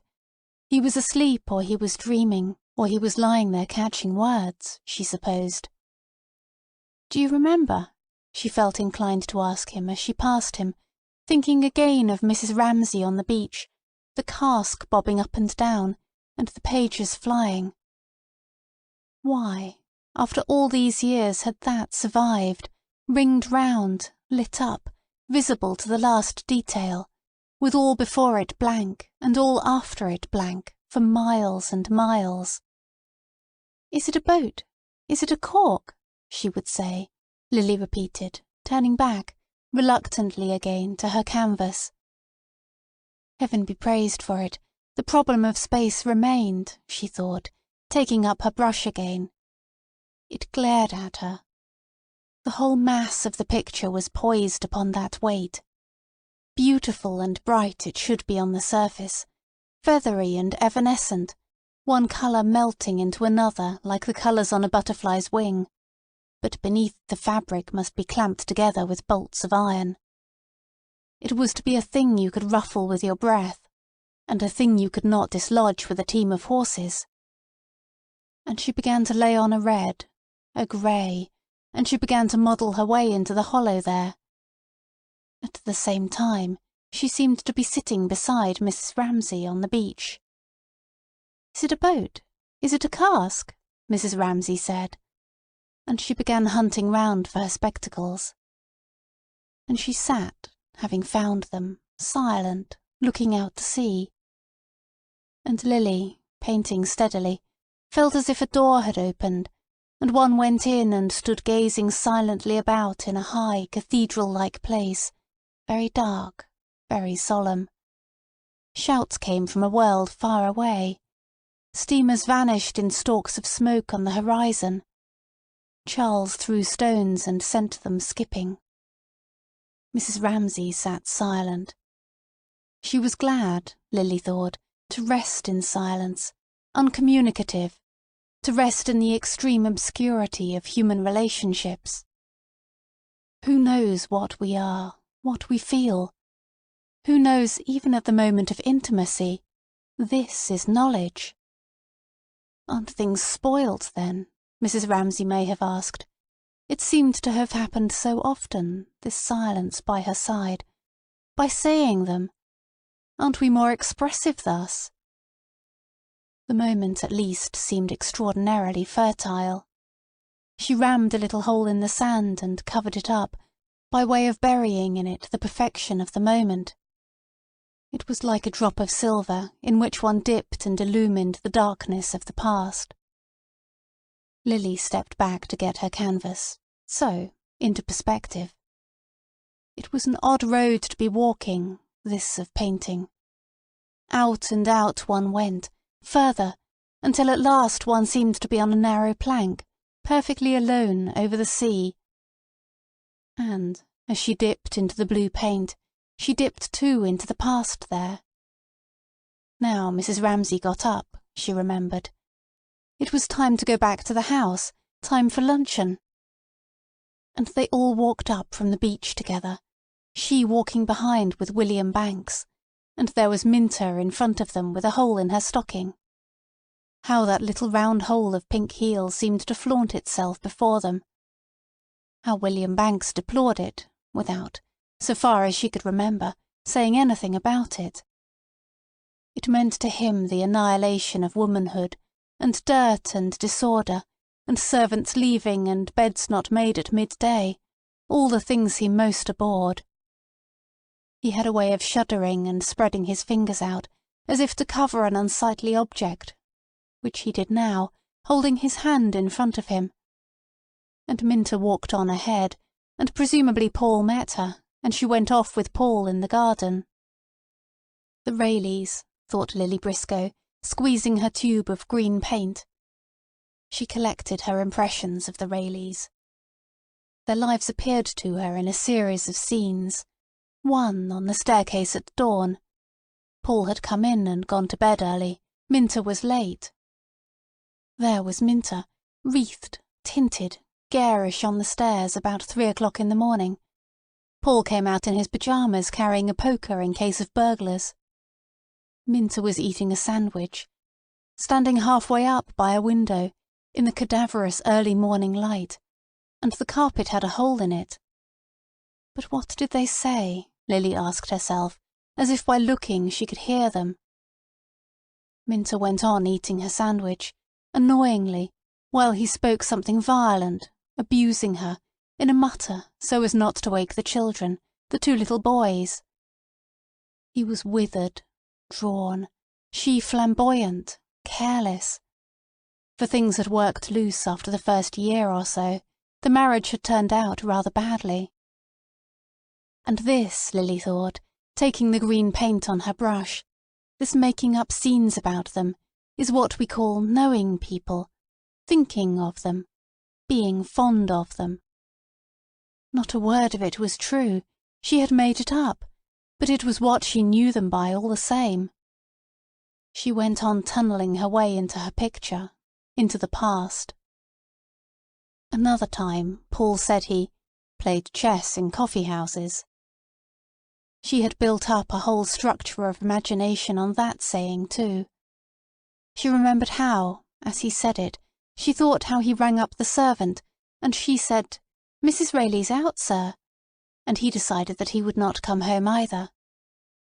She saw him sitting in the corner of some lugubrious place, where the smoke attached itself to the red plush seats, and the waitresses got to know you, and he played chess with a little man who was in the tea trade and lived at Surbiton, but that was all Paul knew about him. And then Minta was out when he came home, and then there was that scene on the stairs, when he got the poker in case of burglars, no doubt to frighten her too, and spoke so bitterly, saying she had ruined his life.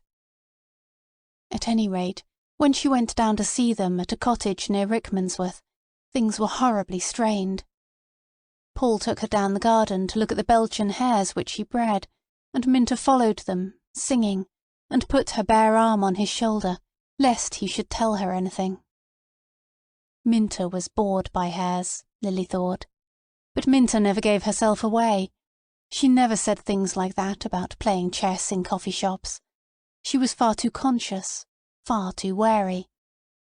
But to go on with their story, they had got through the dangerous stage by now.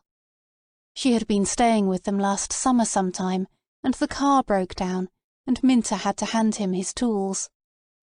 He sat on the road mending the car, and it was the way she gave him the tools, businesslike, straightforward, friendly, that proved it was all right now. They were in love no longer. No, he had taken up with another woman, a serious woman, with her hair in a plait and a case in her hand. Minta had described her gratefully, almost admiringly, who went to meetings and shared Paul's views.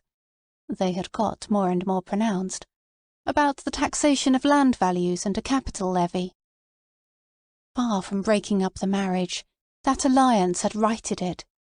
They were excellent friends, obviously, as he sat on the road and she handed him his tools. So that was the story of the Rayleys, Lily thought. She imagined herself telling it to Mrs. Ramsay, who would be full of curiosity to know what had become of the Rayleys. She would feel a little triumphant, telling Mrs. Ramsay that the marriage had not been a success. But the dead, thought Lily, encountering some obstacle in her design which made her pause and ponder, stepping back a foot or so. Oh, the dead. she murmured. One pitied them. One brushed them aside. One had even a little contempt for them. They are at our mercy. Mrs. Ramsay has faded and gone, she thought. We can override her wishes, improve away her limited, old-fashioned ideas. She recedes further and further from us. Mockingly, she seemed to see her there at the end of the corridor of years, saying, of all incongruous things, "Marry, marry!" Sitting very upright early in the morning with the birds beginning to cheep in the garden outside. And one would have to say to her, "It has all gone against your wishes. They're happy like that. I'm happy like this. Life has changed completely." At that all her being, even her beauty, became for a moment dusty and out of date. For a moment Lily, standing there, with the sun hot on her back, summing up the Rayleighs, triumphed over Mrs. Ramsay, who would never know how Paul went to coffee-houses and had a mistress, how he sat on the ground and Minter handed him his tools, how she stood here painting, had never married, not even William Banks. Mrs. Ramsay had planned it. Perhaps, had she lived, she would have compelled it. Already that summer he was the kindest of men. He was the first scientist of his age, my husband says. He was also, "Poor William, it makes me so unhappy when I go to see him, to find nothing nice in his house, no one to arrange the flowers." So they were sent for walks together, and she was told, with that faint touch of irony that made Mrs. Ramsay slip through one's fingers, that she had a scientific mind, she liked flowers, she was so exact. What was this mania of hers for marriage? Lily wondered, stepping to and fro from her easel. Suddenly as a star slides in the sky, a reddish light seemed to burn in her mind, covering Paul Rayleigh, issuing from him. It rose like a fire sent up in token of some celebration by savages on a distant beach. She heard the roar and the crackle. The whole sea for miles round ran red and gold. Some winey smell mixed with it and intoxicated her, for she felt again her own headlong desire to throw herself off the cliff and be drowned looking for a pearl brooch on a beach. And the roar and the crackle repelled her with fear and disgust, as if while she saw its splendour and power, she saw too how it fed on the treasure of the house, greedily, disgustingly, and she loathed it. But for a sight, for a glory, it surpassed everything in her experience, and burnt year after year like a signal fire on a desert island at the edge of the sea, and one had only to say, "In love," and instantly, as happened now, uprose Paul's fire again. And it sank, and she said to herself, laughing, "The Rayleighs!" How Paul went to coffee-houses and played chess. She had only escaped by the skin of her teeth, though, she thought. She had been looking at the tablecloth, and it had flashed upon her that she would move the tree to the middle, and need never marry anybody, and she had felt an enormous exultation. She had felt, now she could stand up to Mrs. Ramsay, a tribute to the astonishing power that Mrs. Ramsay had over one. "Do this," she said, and one did it. Even her shadow at the window with James was full of authority. She remembered how William Banks had been shocked by her neglect of the significance of mother and son. Did she not admire their beauty? He said. But William, she remembered, had listened to her with his wise child's eyes when she explained how it was not irreverence, how a light there needed a shadow there, and so on. She did not intend to disparage a subject which, they agreed, Raphael had treated divinely. She was not cynical. Quite the contrary. Thanks to his scientific mind he understood, a proof of disinterested intelligence which had pleased her and comforted her enormously. One could talk of painting then seriously to a man. Indeed, his friendship had been one of the pleasures of her life. She loved William Banks. They went to Hampton Court, and he always left her, like the perfect gentleman he was, plenty of time to wash her hands while he strolled by the river. That was typical of their relationship. Many things were left unsaid. Then they strolled through the courtyards and admired, summer after summer, the proportions and the flowers, and he would tell her things about perspective, about architecture, as they walked, and he would stop to look at a tree or the view over the lake, and admire a child. It was his great grief. He had no daughter. In the vague, aloof way that was natural to a man who spent so much time in laboratories, that the world, when he came out, seemed to dazzle him, so that he walked slowly, lifted his hand to screen his eyes, and paused, with his head thrown back, merely to breathe the air. Then he would tell her how his housekeeper was on her holiday. He must buy a new carpet for the staircase. Perhaps she would go with him to buy a new carpet for the staircase. And once something led him to talk about the Ramsays, and he had said how when he first saw her she had been wearing a grey hat. She was not more than 19 or 20. She was astonishingly beautiful. There he stood, looking down the avenue at Hampton Court, as if he could see her there among the fountains. She looked now at the drawing-room step. She saw, through William's eyes, the shape of a woman, peaceful and silent, with downcast eyes. She sat musing, pondering. She was in grey that day, Lily thought. Her eyes were bent. She would never lift them. Yes, thought Lily, looking intently, I must have seen her look like that, but not in grey, nor so still, nor so young, nor so peaceful. The figure came readily enough. She was astonishingly beautiful, as William said. But beauty was not everything. Beauty had this penalty. It came too readily, came too completely. It stilled life, froze it. One forgot the little agitations, the flush, the pallor, some queer distortion, some light or shadow, which made the face unrecognizable for a moment, and yet added a quality one saw for ever after. It was simpler to smooth that all out under the cover of beauty. But what was the look she had, Lily wondered, when she clapped her deerstalker's hat on her head, or ran across the grass, or scolded Kennedy the gardener? Who could tell her? Who could help her? Against her will she had come to the surface, and found herself half out of the picture, looking, little dazedly, as if at unreal things, at Mr. Carmichael. He lay on his chair with his hands clasped above his paunch, not reading or sleeping, but basking like a creature gorged with existence. His book had fallen onto the grass. She wanted to go straight up to him and say, "Mr. Carmichael."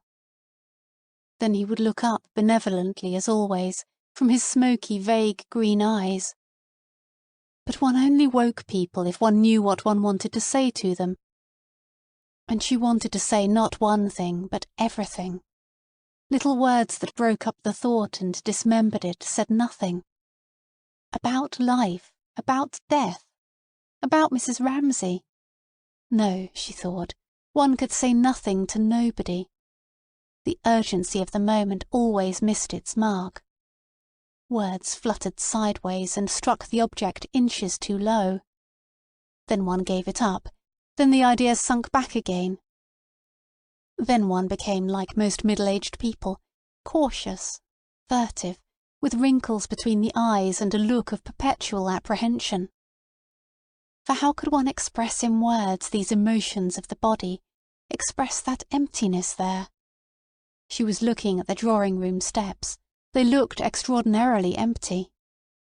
It was one's body feeling, not one's mind. The physical sensations that went with the bare look of the steps had become suddenly extremely unpleasant. To want and not to have sent all up her body a hardness, a hollowness, a strain. And then to want and not to have, to want and want. How that wrung the heart, and wrung it again and again. "Oh, Mrs. Ramsay," she called out silently, to that essence which sat by the boat, that abstract one made of her, that woman in grey, as if to abuse her for having gone, and then having gone, come back again. It had seemed so safe, thinking of her.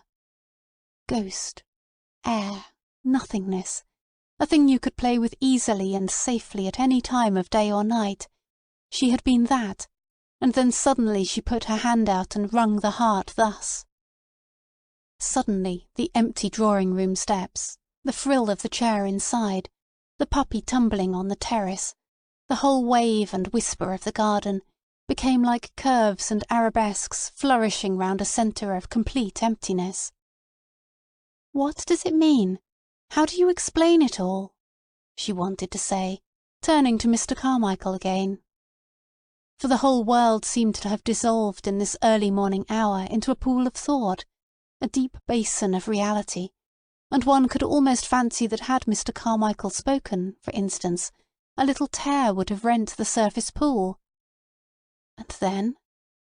Something would emerge. A hand would be shoved up. A blade would be flashed. It was nonsense, of course. A curious notion came to her that he did after all hear the things she could not say.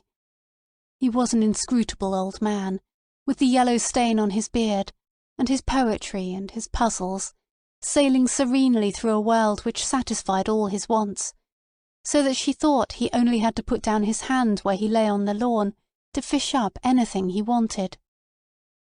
She looked at her picture.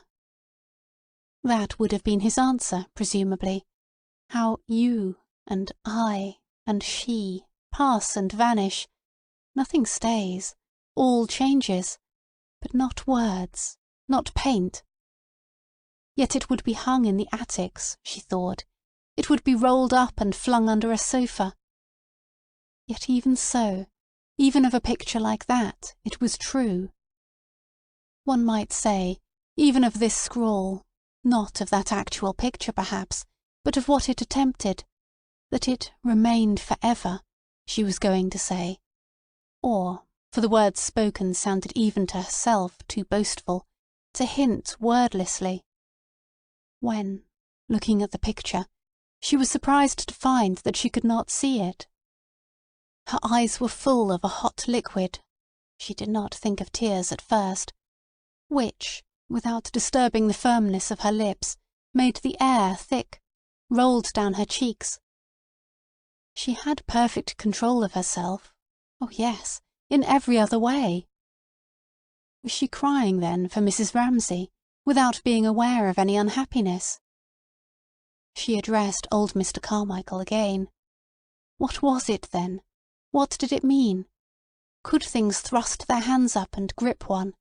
Could the blade cut, the fist grasp? Was there no safety, no learning by heart of the ways of the world?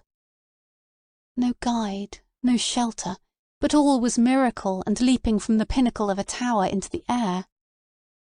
Could it be, even for elderly people, that this was life, startling, unexpected, unknown?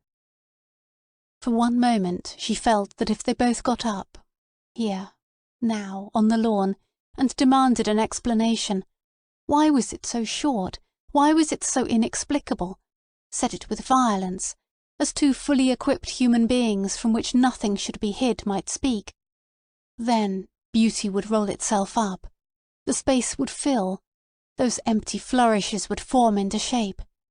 If they shouted loud enough, Mrs. Ramsay would return. "Mrs. Ramsay," she said aloud. "Mrs. Ramsay." The tears ran down her face. Chapter 7. McAllister's boy took one of the fish and cut a square out of its side to bait his hook with. The mutilated body, it was alive still, was thrown back into the sea. Chapter 8. "Mrs. Ramsay!" Lily cried. "Mrs. Ramsay!" But nothing happened. The pain increased. That anguish could reduce one to such a pitch of imbecility, she thought. Anyhow, the old man had not heard her. He remained benignant, calm, if one chose to think it, sublime. Heaven be praised, no one had heard her cry that ignominious cry, "Stop, pain, stop!" She had not obviously taken leave of her senses. No one had seen her step off her strip of board into the waters of annihilation.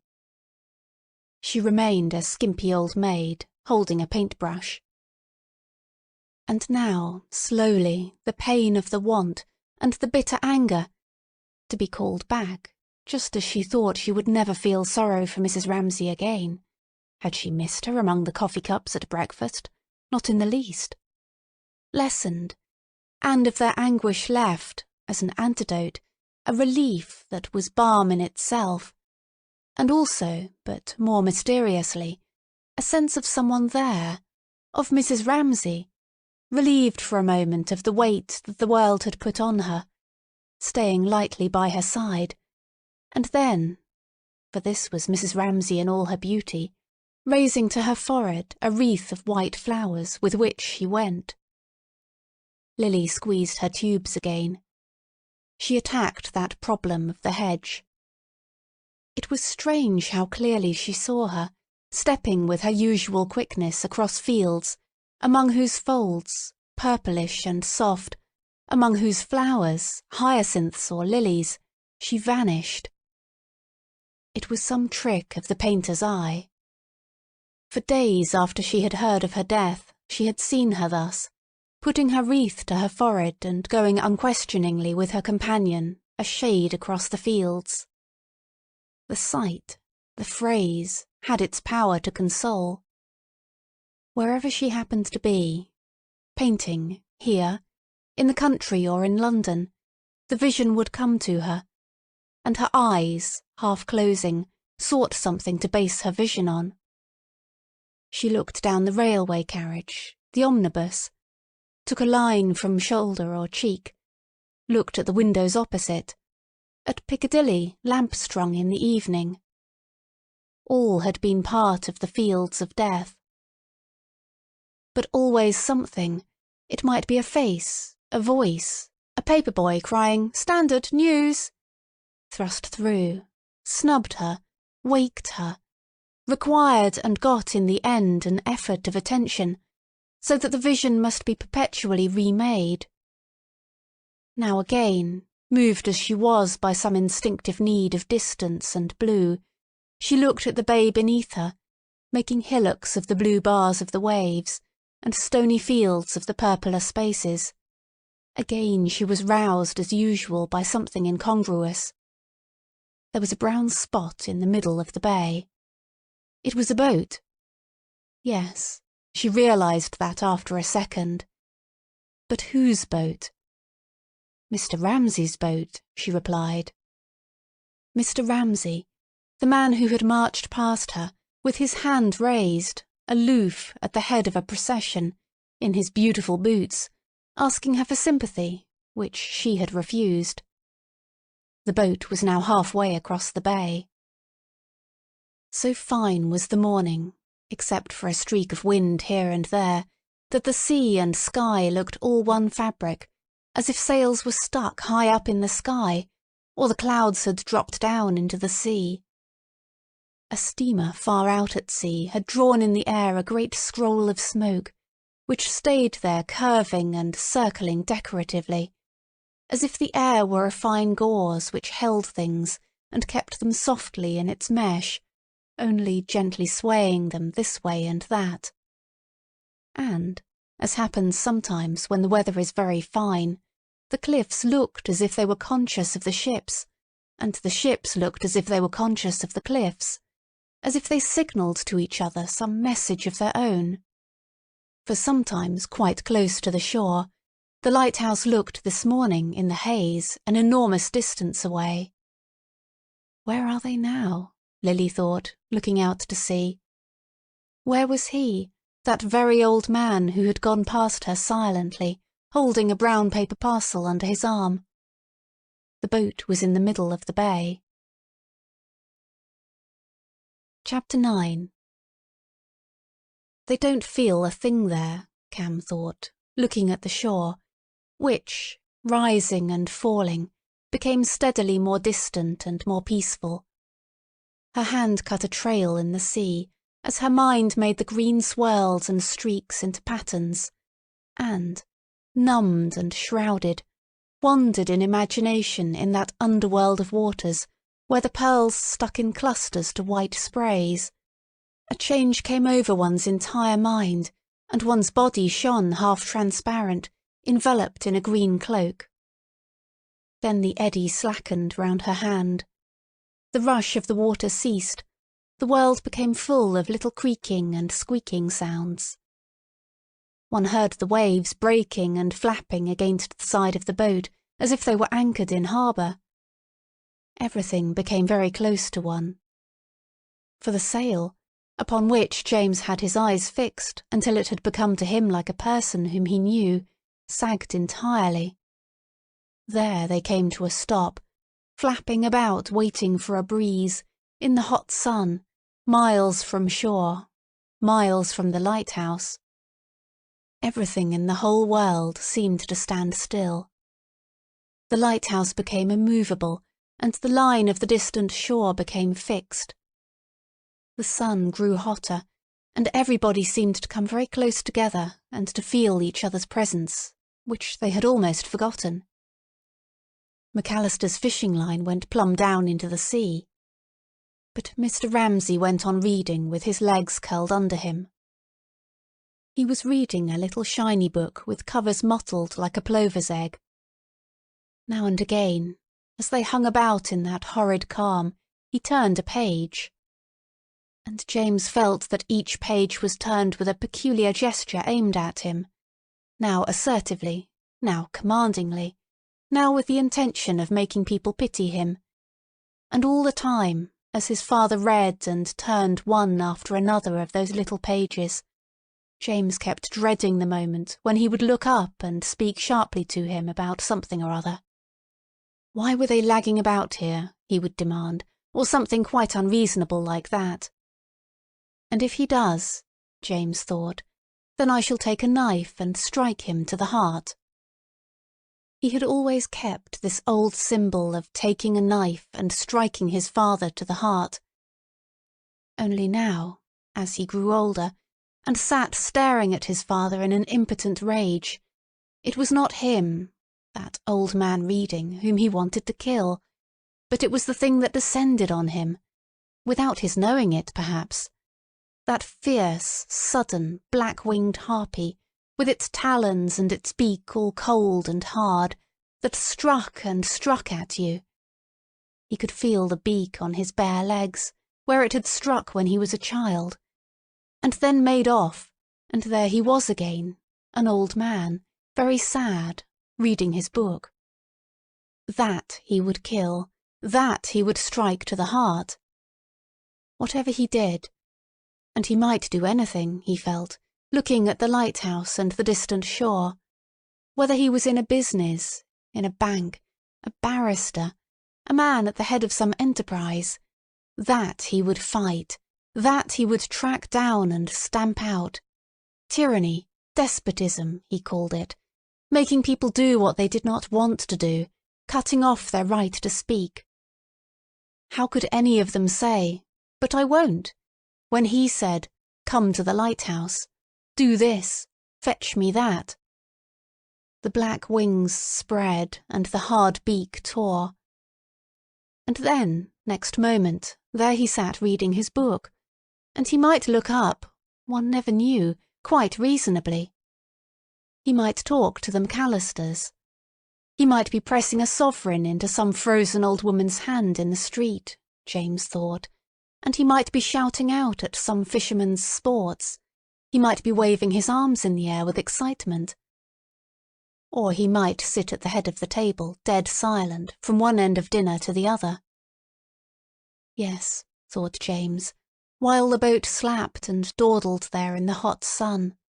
There was a waste of snow and rock, very lonely and austere, and there he had come to feel, quite often lately, when his father said something or did something which surprised the others, There were 2 pairs of footprints only, his own and his father's. They alone knew each other. What then was this terror, this hatred? Turning back among the many leaves which the past had folded in him, peering into the heart of that forest where light and shade so chequer each other, that all shape is distorted, and one blunders, now with the sun in one's eyes, now with a dark shadow, he sought an image to cool and detach and round off his feeling in a concrete shape. Suppose then that as a child, sitting helpless in a perambulator, or on someone's knee, he had seen a wagon crush ignorantly and innocently someone's foot. Suppose he had seen the foot first, in the grass, smooth and whole, then the wheel, and the same foot, purple, crushed. But the wheel was innocent. So now, when his father came striding down the passage, knocking them up early in the morning to go to the lighthouse, down it came over his foot, over Cam's foot, over anybody's foot. One sat and watched it. But whose foot was he thinking of, and in what garden did all this happen? For one had settings for these scenes, trees that grew there, flowers, a certain light, a few figures. Everything tended to set itself in a garden where there was none of this gloom, none of this throwing of hands about. People spoke in an ordinary tone of voice.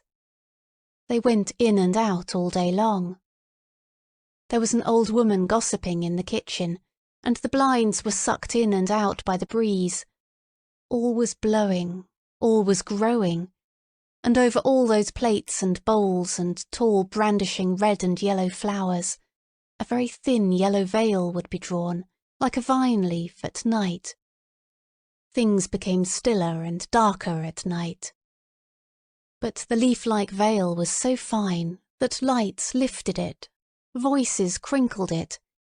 He could see through it a figure stooping, here, coming close, going away, some dress rustling, some chain tinkling. It was in this world that the wheel went over the person's foot. Something, he remembered, stayed flourished up in the air. Something arid and sharp descended even there, like a blade, a scimitar, smiting through the leaves and flowers, even of that happy world, and making it shrivel and fall. "It will rain," he remembered his father saying. "You won't be able to go to the lighthouse." The lighthouse was then a silvery, misty-looking tower with a yellow eye that opened suddenly and softly in the evening. Now, James looked at the lighthouse. He could see the whitewashed rocks, the tower stark and straight. He could see that it was barred with black and white. He could see windows in it. He could even see washing spread on the rocks to dry. So that was the lighthouse, was it? No, the other was also the lighthouse. For nothing was simply one thing. The other lighthouse was true too. It was sometimes hardly to be seen across the bay. In the evening one looked up and saw the eye opening and shutting, and the light seemed to reach them in that airy sunny garden where they sat. But he pulled himself up. Whenever he said "they" or "a person," and then began hearing the rustle of someone coming, the tinkle of someone going, he became extremely sensitive to the presence of whoever might be in the room. It was his father now. The strain was acute. For in one moment, if there was no breeze, his father would slap the covers of his book together and say, "What's happening now? What are we dawdling about for here, eh?" As, once before, he had brought his blade down among them on the terrace, and she had gone stiff all over, and if there had been an axe handy, a knife, or anything with a sharp point, he would have seized it and struck his father through the heart. She had gone stiff all over, and then, her arm slackening, so that he felt she listened to him no longer, she had risen somehow and gone away and left him there, impotent, ridiculous, sitting on the floor grasping a pair of scissors. Not a breath of wind blew. The water chuckled and gurgled in the bottom of the boat, where 3 or 4 mackerel beat their tails up and down in a pool of water not deep enough to cover them. At any moment Mr. Ramsay—he scarcely dared look at him—might rouse himself, shut his book and say something sharp. But for the moment he was reading, so that James stealthily, as if he was stealing downstairs on bare feet, afraid of waking a watchdog by a creaking board, went on thinking what was she like, where did she go that day? He began following her from room to room, and at last they came to a room where, in a blue light, as if the reflection came from many china dishes, she talked to somebody. He listened to her talking. She talked to a servant, saying simply whatever came into her head. She alone spoke the truth. To her alone could he speak it. That was the source of her everlasting attraction for him, perhaps. She was a person to whom one could say what came into one's head. But all the time he thought of her, he was conscious of his father following his thought, surveying it, making it shiver and falter. At last he ceased to think. There he sat with his hand on the tiller in the sun, staring at the lighthouse, powerless to move, powerless to flick off these grains of misery which settled on his mind one after another. A rope seemed to bind him there, and his father had knotted it, and he could only escape by taking a knife and plunging it. But at that moment the sail swung slowly round, filled slowly out. The boat seemed to shake herself, and then to move off, half-conscious in her sleep. And then she woke and shot through the waves. The relief was extraordinary. They all seemed to fall away from each other again and to be at their ease, and the fishing lines slanted taut across the side of the boat. But his father did not rouse himself. He only raised his right hand mysteriously high in the air, and let it fall upon his knee again, as if he were conducting some secret symphony. Chapter 10. The sea without a stain on it, thought Lily Briscoe, still standing and looking out over the bay. The sea stretched like silk across the bay. Distance had an extraordinary power. They had been swallowed up in it, she felt. They were gone for ever. They had become part of the nature of things. It was so calm. It was so quiet. The steamer itself had vanished, but the great scroll of smoke still hung in the air and drooped like a flag mournfully in valediction. Chapter 11. It was like that, then, the Ireland, thought Cam, once more drawing her fingers through the waves. She had never seen it from out at sea before. It lay like that on the sea, did it, with a dent in the middle and 2 sharp crags, and the sea swept in there, and spread away for miles and miles on either side of the Ireland. It was very small, shaped something like a leaf stood on end. So we took a little boat, she thought, beginning to tell herself a story of adventure about escaping from a sinking ship. But, with the sea streaming through her fingers, a spray of seaweed vanishing behind them, she did not want to tell herself seriously a story. It was the sense of adventure and escape that she wanted. For she was thinking, as the boat sailed on, how her father's anger about the points of the compass, James's obstinacy about the compact, and her own anguish, all had slipped, all had passed, all had streamed away. What then came next? Where were they going?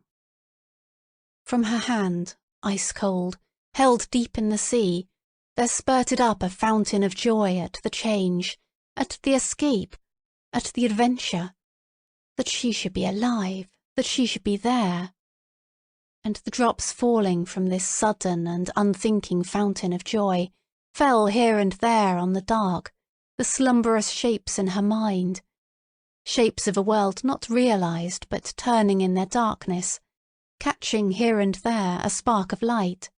Greece, Rome, Constantinople. Small as it was and shaped something like a leaf stood on its end with the gold-sprinkled waters flowing in and about it.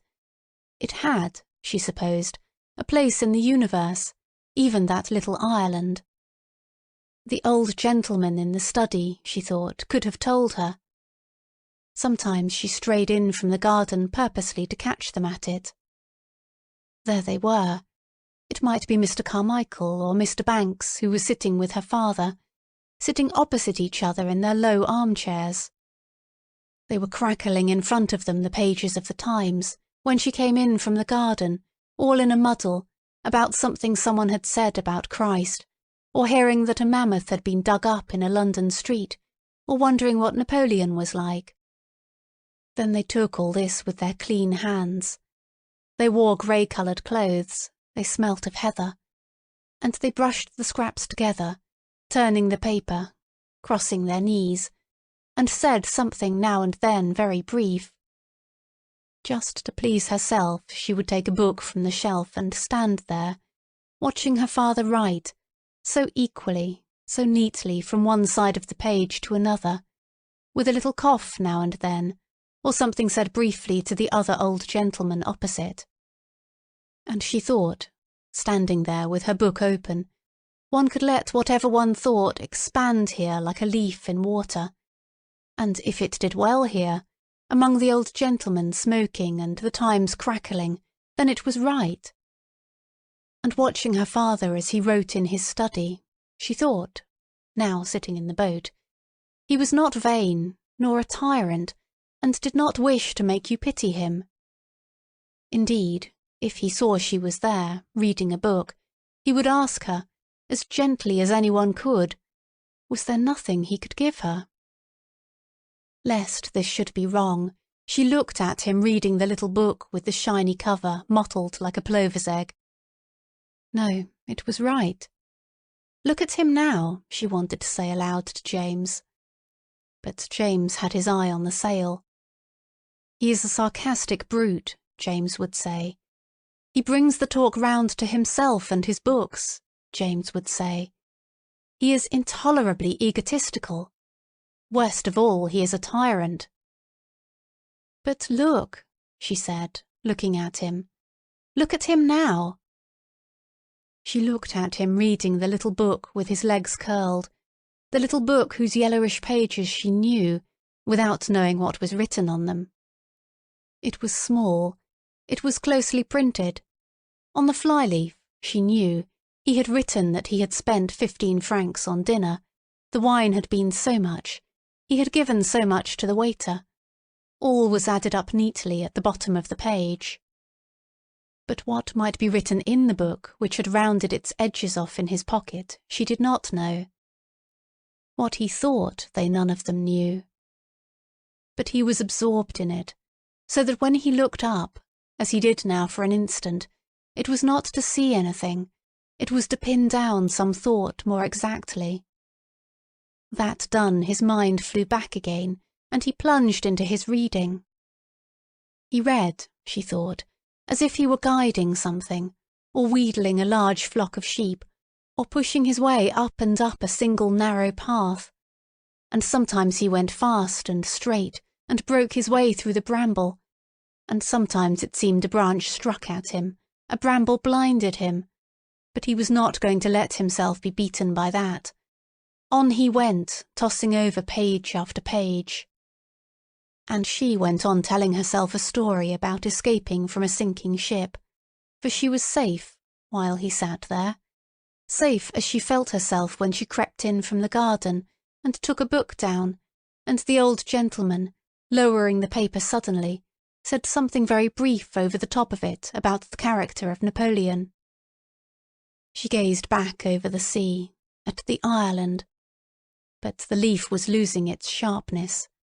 It was very small. It was very distant. The sea was more important now than the shore. Waves were all around them, tossing and sinking, with a log wallowing down one wave, a gull riding on another. About here, she thought, dabbling her fingers in the water, a ship had sunk, and she murmured, dreamily half asleep, "How we perished, each alone." Chapter 12. So much depends, then, thought Lily Briscoe, looking at the sea which had scarcely a stain on it, which was so soft that the sails and the clouds seemed set in its blue. So much depends, she thought, upon distance, whether people are near us or far from us. For her feeling for Mr. Ramsay changed as he sailed further and further across the bay. It seemed to be elongated, stretched out. He seemed to become more and more remote. He and his children seemed to be swallowed up in that blue, that distance. But, here on the lawn, close at hand, Mr. Carmichael suddenly grunted. She laughed. He clawed his book up from the grass. He settled into his chair again, puffing and blowing like some sea monster. That was different altogether, because he was so near. And now again all was quiet. They must be out of bed by this time, she supposed, looking at the house, but nothing appeared there. But then, she remembered, they had always made off directly a meal was over, on business of their own. It was all in keeping with this silence, this emptiness, and the unreality of the early morning hour. It was a way things had sometimes, she thought, lingering for a moment and looking at the long glittering windows and the plume of blue smoke. They became illness, before habits had spun themselves across the surface. One felt that same unreality which was so startling, felt something emerge. Life was most vivid then. One could be at one's ease. Mercifully one need not say, very briskly, crossing the lawn to greet old Mrs. Beckwith, who would be coming out to find a corner to sit in.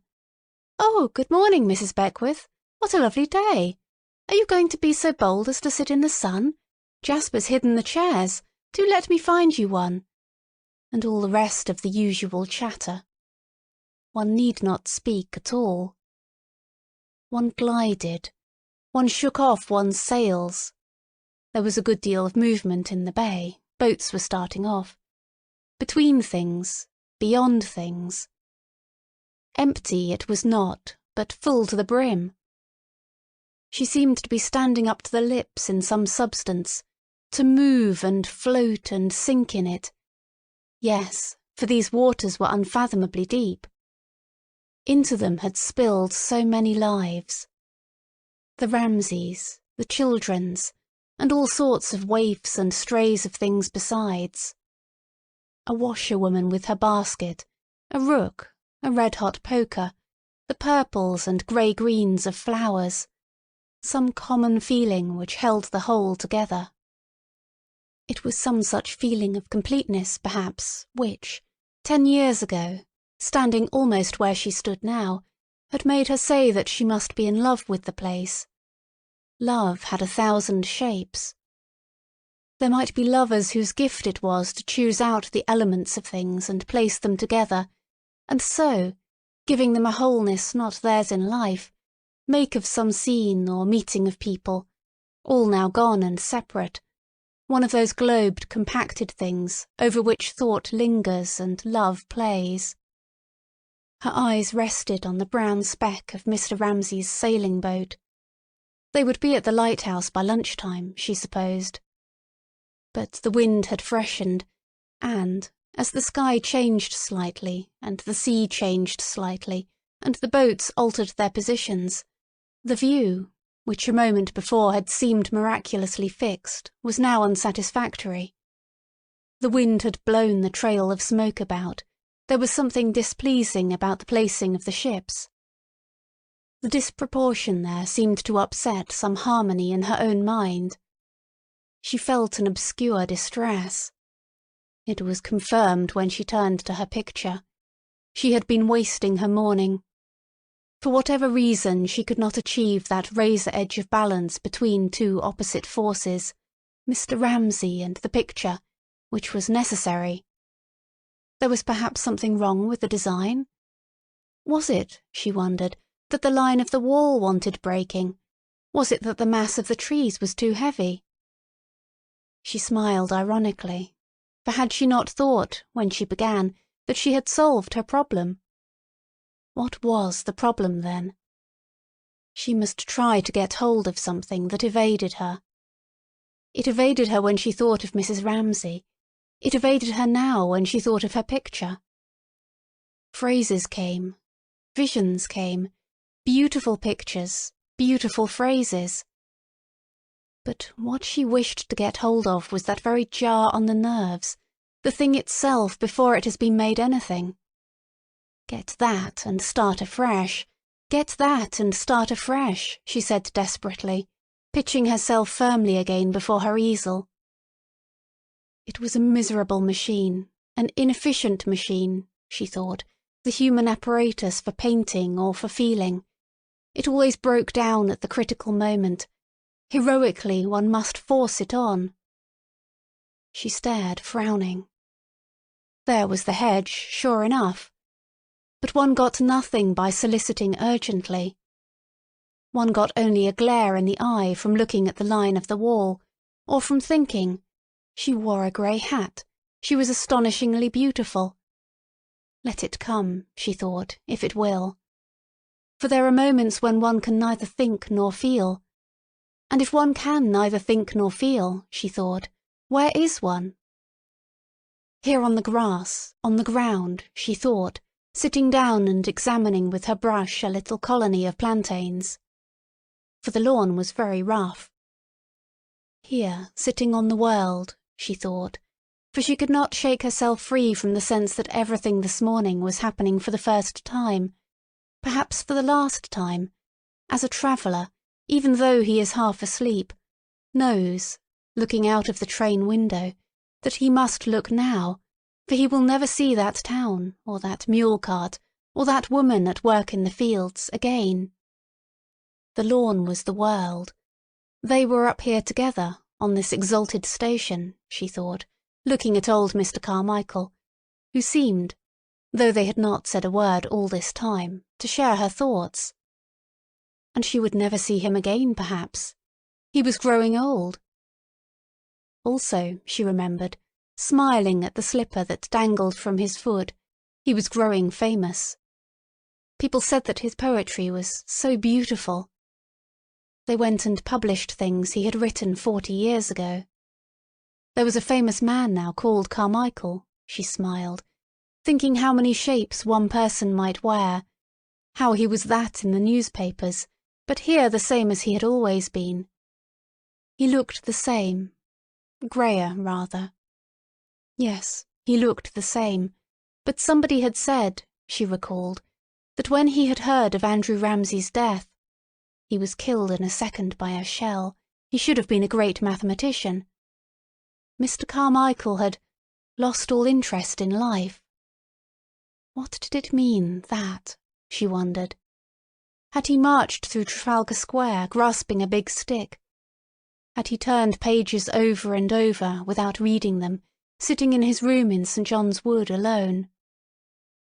She did not know what he had done when he heard that Andrew was killed, but she felt it in him all the same. They only mumbled at each other on staircases. They looked up at the sky and said, "It will be fine," or "It won't be fine." But this was one way of knowing people, she thought, to know the outline, not the detail, to sit in one's garden and look at the slopes of a hill running purple down into the distant heather. She knew him in that way. She knew that he had changed somehow. She had never read a line of his poetry. She thought that she knew how it went, though, slowly and sonorously. It was seasoned and mellow. It was about the desert and the camel. It was about the palm tree and the sunset. It was extremely impersonal. It said something about death. It said very little about love. There was an impersonality about him. He wanted very little of other people.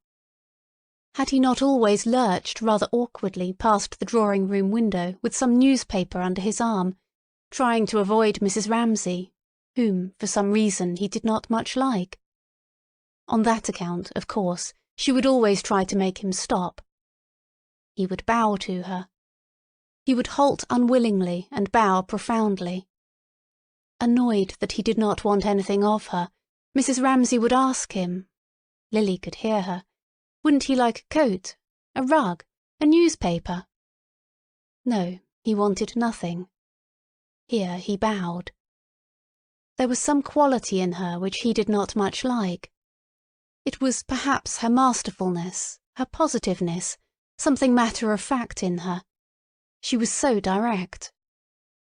A noise drew her attention to the drawing-room window, the squeak of a hinge. The light breeze was toying with the window. There must have been people who disliked her very much, Lily thought. Yes, she realized that the drawing-room step was empty, but it had no effect on her whatever. She did not want Mrs. Ramsay now. People who thought her too sure, too drastic. Also, her beauty offended people, probably. How monotonous, they would say, and the same always. They preferred another type, the dark, the vivacious. Then she was weak with her husband. She let him make those scenes. Then she was reserved. Nobody knew exactly what had happened to her.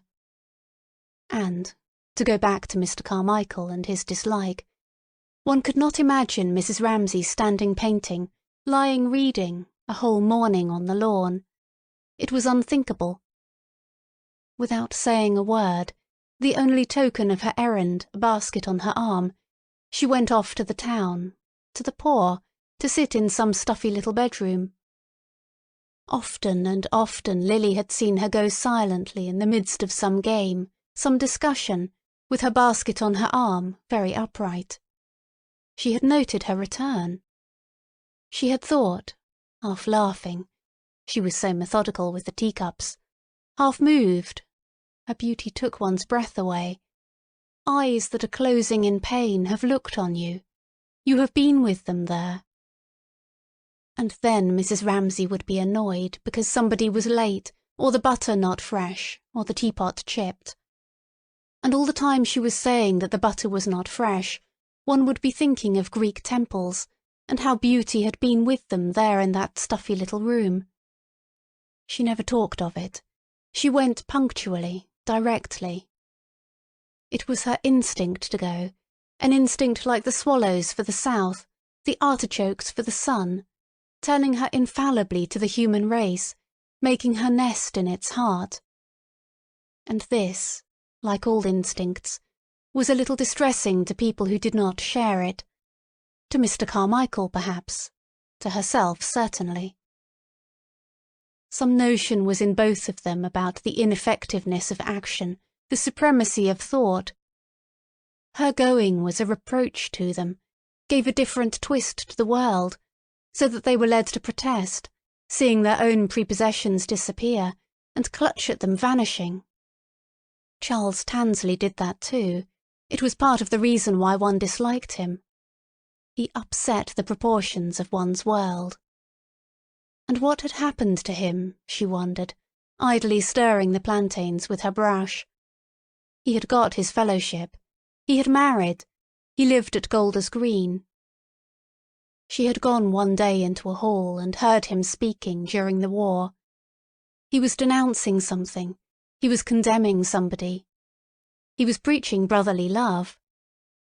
And all she felt was, how could he love his kind, who did not know one picture from another, who had stood behind her smoking shag, 5d. an ounce, Miss Briscoe, and making it his business to tell her women can't write, women can't paint, not so much that he believed it, as that for some odd reason he wished it. There he was, lean and red and raucous, preaching love from a platform. There were ants crawling about among the plantains, which she disturbed with her brush. Red, energetic, shiny ants, rather like Charles Tansley. She had looked at him ironically from her seat in the half-empty hall, pumping love into that chilly space, and suddenly, There was the old cask or whatever it was, bobbing up and down among the waves, and Mrs. Ramsay looking for her spectacle case among the pebbles. "Oh dear, what a nuisance!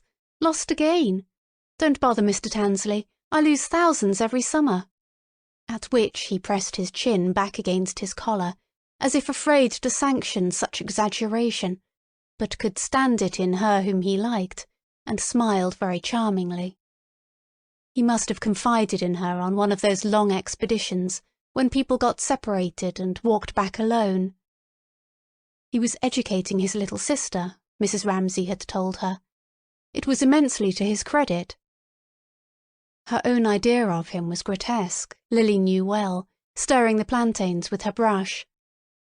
Half one's notions of other people were, after all, grotesque. They served private purposes of one's own. He did for her instead of a whipping boy.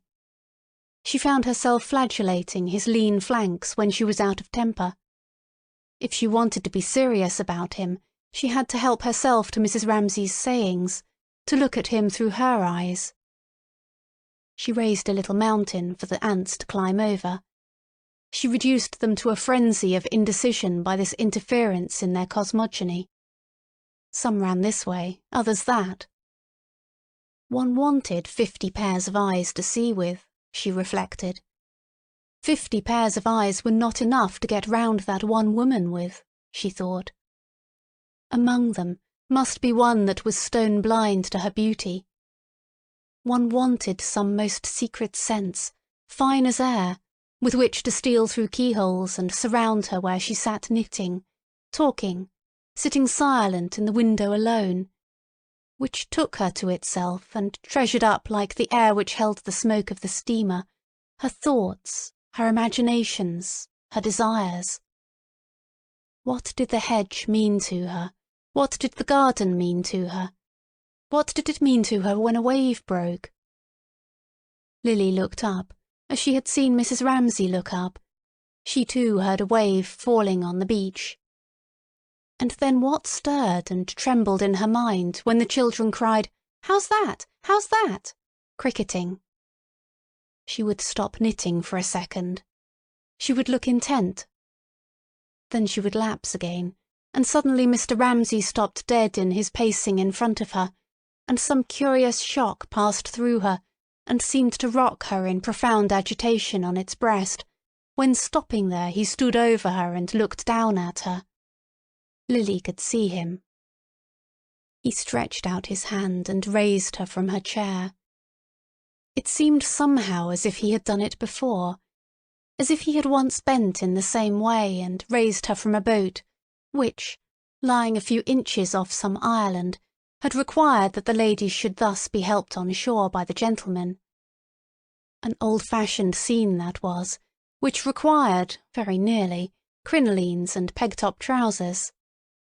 Letting herself be helped by him, Mrs. Ramsay had thought, Lily supposed, the time has come now. Yes, she would say it now. Yes, she would marry him. And she stepped slowly, quietly on shore. Probably she said one word only, letting her hand rest still in his. "I will marry you," she might have said, with her hand in his, but no more. Time after time the same thrill had passed between them. Obviously it had, Lily thought, smoothing a way for her ants. She was not inventing. She was only trying to smooth out something she had been given years ago folded up, something she had seen. For in the rough and tumble of daily life, with all those children about, all those visitors, one had constantly a sense of repetition, of one thing falling where another had fallen, and so setting up an echo, which chimed in the air and made it full of vibrations. But it would be a mistake, she thought, thinking how they walked off together, arm in arm, past the greenhouse, to simplify their relationship. It was no monotony of bliss, she with her impulses and quicknesses, he with his shudders and glooms. Oh no. The bedroom door would slam violently early in the morning. He would start from the table in a temper. He would whiz his plate through the window. Then, all through the house, there would be a sense of doors slamming and blinds fluttering, as if a gusty wind were blowing, and people scudded about trying in a hasty way to fasten hatches and make things shipshape. She had met Paul Rayleigh like that one day on the stairs. They had laughed and laughed like a couple of children, all because Mr. Ramsay, finding an earwig in his milk at breakfast, had sent the whole thing flying through the air onto the terrace outside. An earwig, Prue murmured, awestruck. In his milk. Other people might find centipedes, but he had built round him such a fence of sanctity, and occupied the space with such a demeanour of majesty, that an earwig in his milk was a monster. But it tired Mrs. Ramsay. It cowed her a little, the plates whizzing and the doors slamming. And there would fall between them sometimes long, rigid silences, when, in a state of mind which annoyed Lily in her, half plaintive, half resentful, she seemed unable to surmount the tempest calmly, or to laugh as they laughed, but in her weariness perhaps concealed something. She brooded and sat silent. After a time he would hang stealthily about the places where she was, roaming under the window where she sat writing letters or talking, for she would take care to be busy when he passed, and evade him and pretend not to see him. Then he would turn smooth as silk, affable, urbane, and try to win her so. Still she would hold off, and now she would assert for a brief season some of those prides and airs the due of her beauty, which she was generally utterly without, would turn her head, would look so over her shoulder, always with some Minter, Paul, or William Banks at her side. At length, standing outside the group, the very figure of a famished wolf-hound, Lily got up off the grass and stood looking at the steps, at the window where she had seen him. He would say her name, once only, for all the world like a wolf barking in the snow. But still she held back. And he would say it once more, and this time something in the tone would rouse her, and she would go to him, leaving them all of a sudden, and they would walk off together among the pear trees, the cabbages, and the raspberry beds. They would have it out together. But with what attitudes and with what words? Such a dignity was theirs in this relationship, that, turning away, she and Paul and Minter would hide their curiosity and their discomfort, and begin picking flowers, throwing balls, chattering, until it was time for dinner, and there they were, he at one end of the table, she at the other, as usual. "Why don't some of you take up botany? With all those arms and legs, why doesn't one of you?" So they would talk as usual, laughing among the children. All would be as usual, save only for some quiver, as of a blade in the air, which came and went between them, as if the usual sight of the children sitting round their soup plates had freshened itself in their eyes after that hour among the pears and the cabbages. Especially, Lily thought, Mrs. Ramsay would glance at Prue. She sat in the middle between brothers and sisters, always occupied, it seemed, seeing that nothing went wrong, so that she scarcely spoke herself. How Prue must have blamed herself for that earwig in the milk. How white she had gone when Mr. Ramsay threw his plate through the window. How she drooped under those long silences between them. Anyhow, her mother now would seem to be making it up to her, assuring her that everything was well, promising her that one of these days that same happiness would be hers. She had enjoyed it for less than a year, however. She had let the flowers fall from her basket, Lily thought, screwing up her eyes and standing back as if to look at her picture, which she was not touching, however, with all her faculties in a trance, frozen over superficially but moving underneath with extreme speed. She let her flowers fall from her basket, scattered and tumbled them onto the grass, and reluctantly and hesitatingly, but without question or complaint, had she not the faculty of obedience to perfection, went too. Down fields, across valleys, white, flower-strewn, that was how she would have painted it. The hills were austere. It was rocky, it was steep. The waves sounded hoarse on the stones beneath. They went, the three of them together, Mrs. Ramsay walking rather fast in front, as if she expected to meet someone round the corner. Suddenly, the window at which she was looking was whitened by some light stuff behind it. At last, then, somebody had come into the drawing-room. Somebody was sitting in the chair. For heaven's sake, she prayed, let them sit still there and not come floundering out to talk to her. Mercifully, whoever it was stayed still inside, had settled by some stroke of luck so as to throw an odd-shaped triangular shadow over the step. It altered the composition of the picture a little. It was interesting. It might be useful. Her mood was coming back to her. One must keep on looking without for a second relaxing the intensity of emotion, the determination not to be put off, not to be bamboozled. One must hold the scene, so, in a vice, and let nothing come in and spoil it.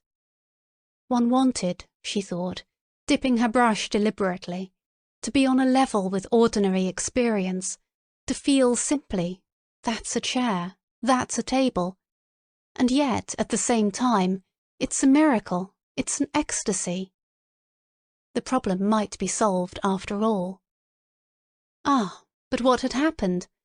Some wave of white went over the window-pane. The air must have stirred some flounce in the room. Her heart leapt at her and seized her and tortured her. "Mrs. Ramsay! Mrs. Ramsay!"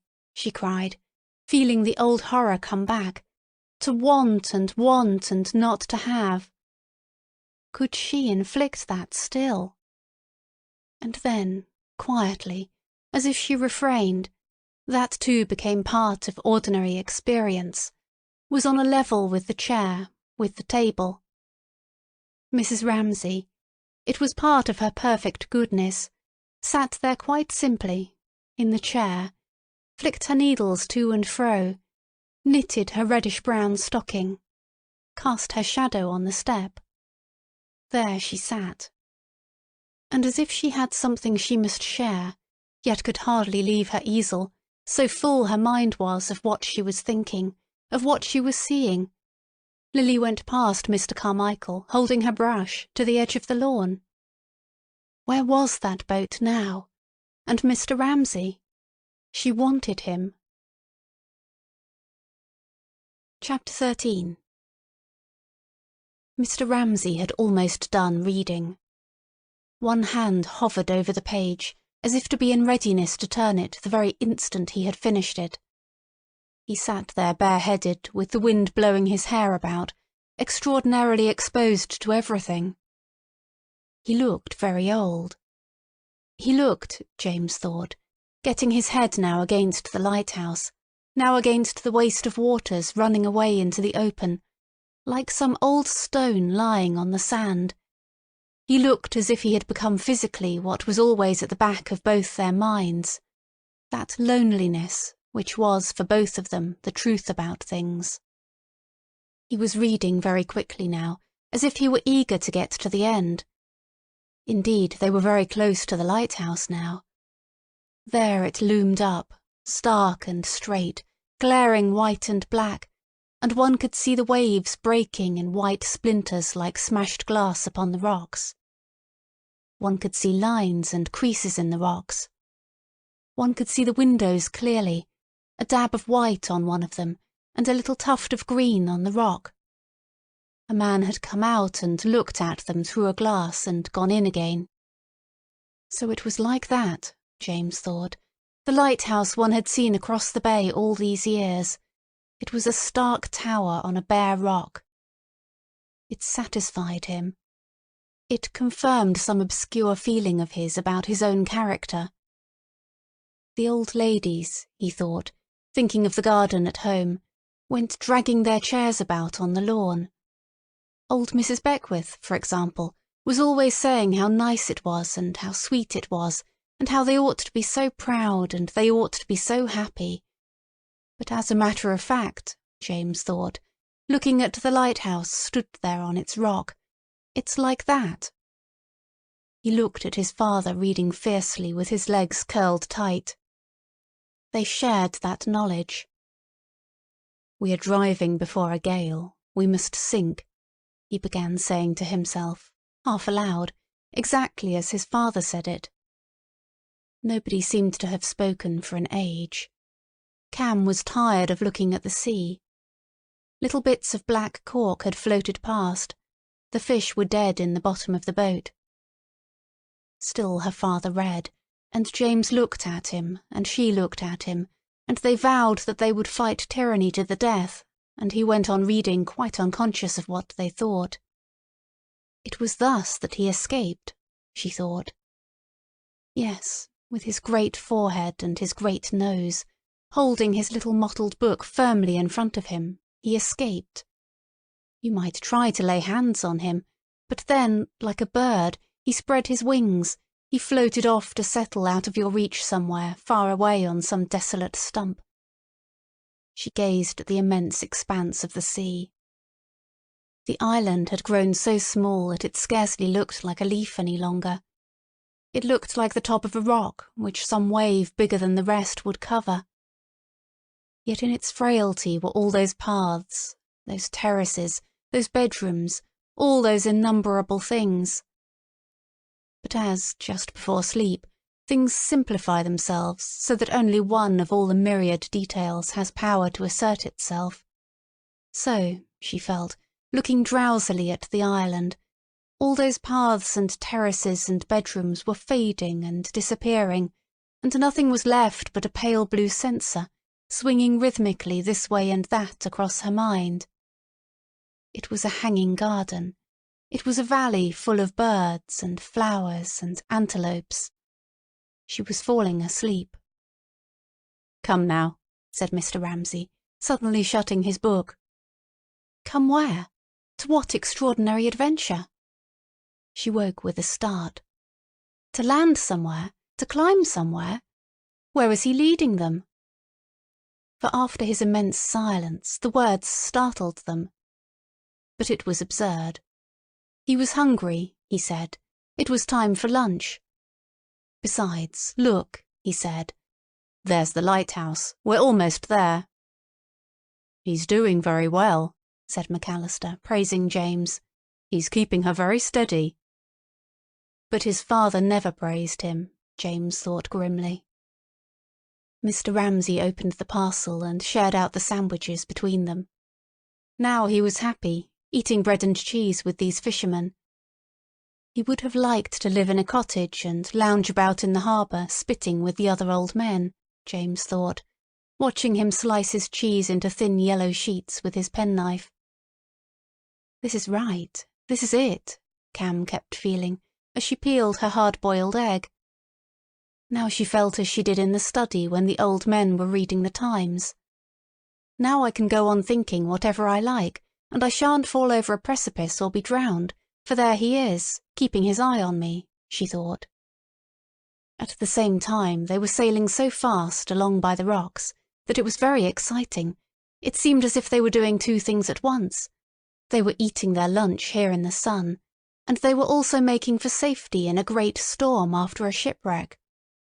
Would the water last? Would the provisions last? She asked herself, telling herself a story, but knowing at the same time what was the truth.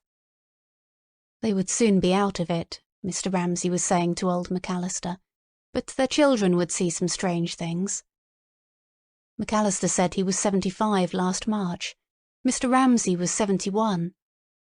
McAllister said he had never seen a doctor, he had never lost a tooth. And that's the way I'd like my children to live. Cam was sure that her father was thinking that, for he stopped her throwing a sandwich into the sea, and told her, as if he were thinking of the fishermen and how they lived, that if she did not want it she should put it back into the parcel. She should not waste it. He said it so wisely, as if he knew so well all the things that happened in the world, that she put it back at once, and then he gave her, from his own parcel, a gingerbread nut, as if he were a great Spanish gentleman, she thought, handing a flower to a lady at a window, so courteous his manner was. He was shabby and simple, eating bread and cheese, and yet he was leading them on a great expedition, where, for all she knew, they would be drowned. "That was where she sunk," said McAllister's boy suddenly. "3 men were drowned where we are now," the old man said. He had seen them clinging to the mast himself. And Mr. Ramsay, taking a look at the spot, was about, James and Cam were afraid, to burst out, but I beneath a rougher sea. And if he did, they could not bear it. They would shriek aloud. They could not endure another explosion of the passion that boiled in him.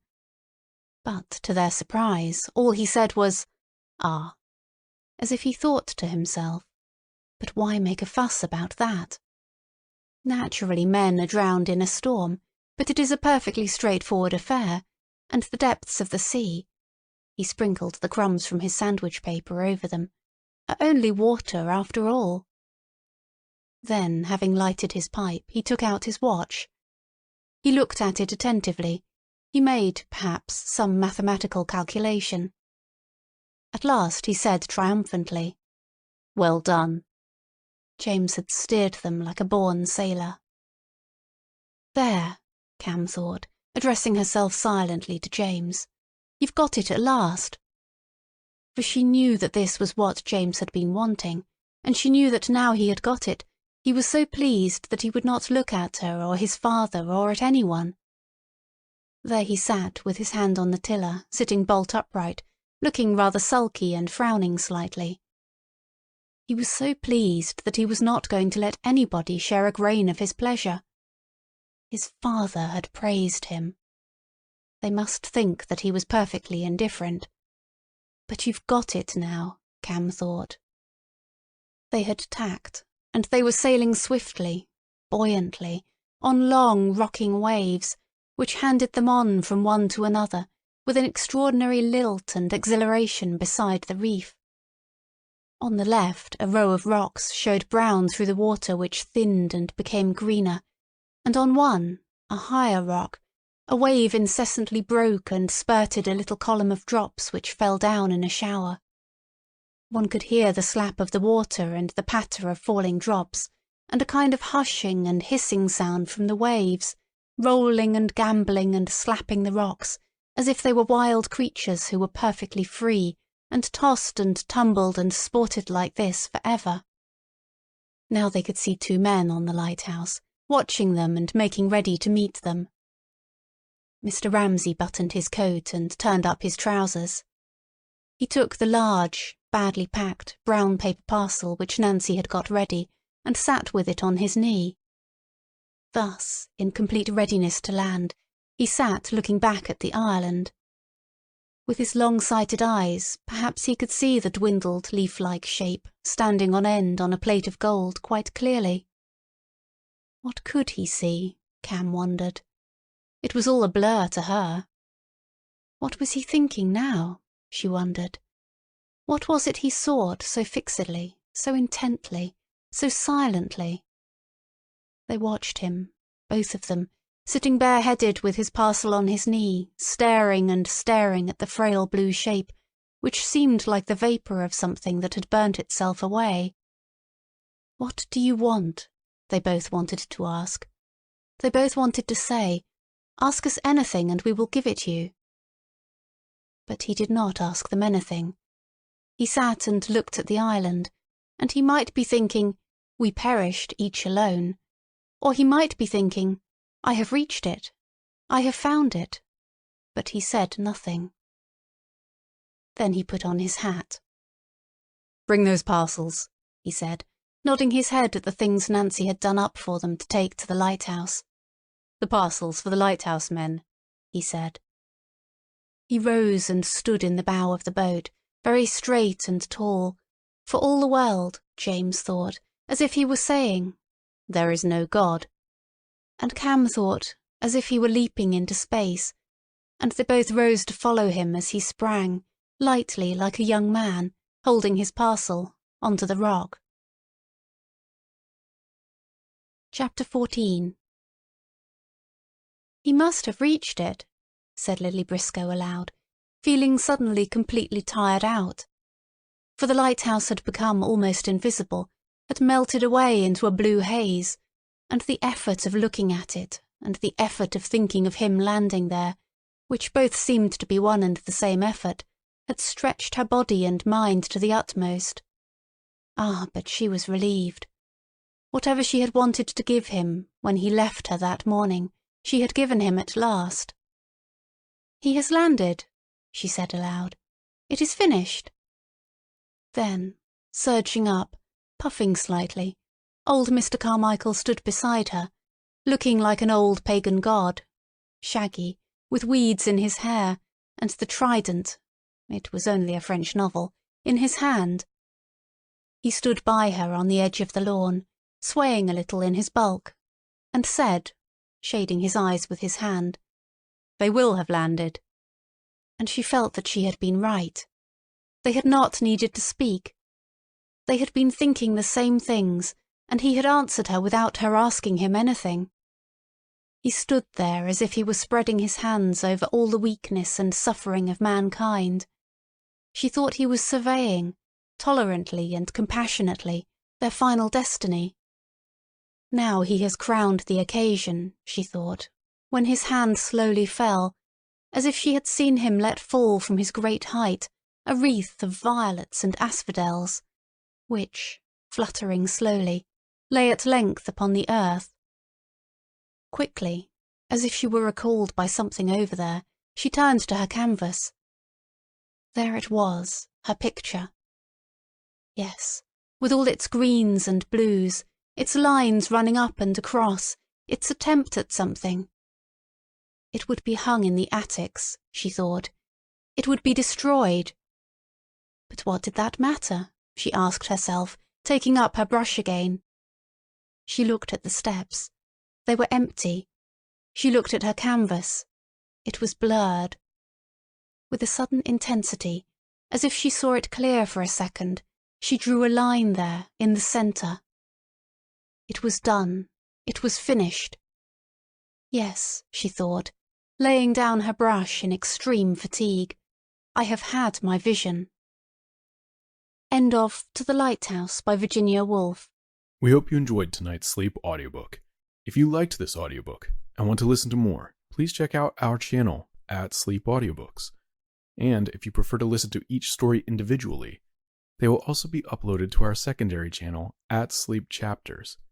You can access our entire catalog of bedtime story audiobooks through our web app, which can be found at sleepaudiobooks.com. There, you will also find our suite of sleep tools, including a complimentary Better Sleep Quick Guide if you sign up to our mailing list. Links are in the description below. All likes, comments, and especially subscribing help this channel grow so that we can reach more night owls in our quest to help as many people sleep easier so they can live their lives more fully during the day. We appreciate your support and wish you a very excellent night's sleep. This is Sleep Audiobooks.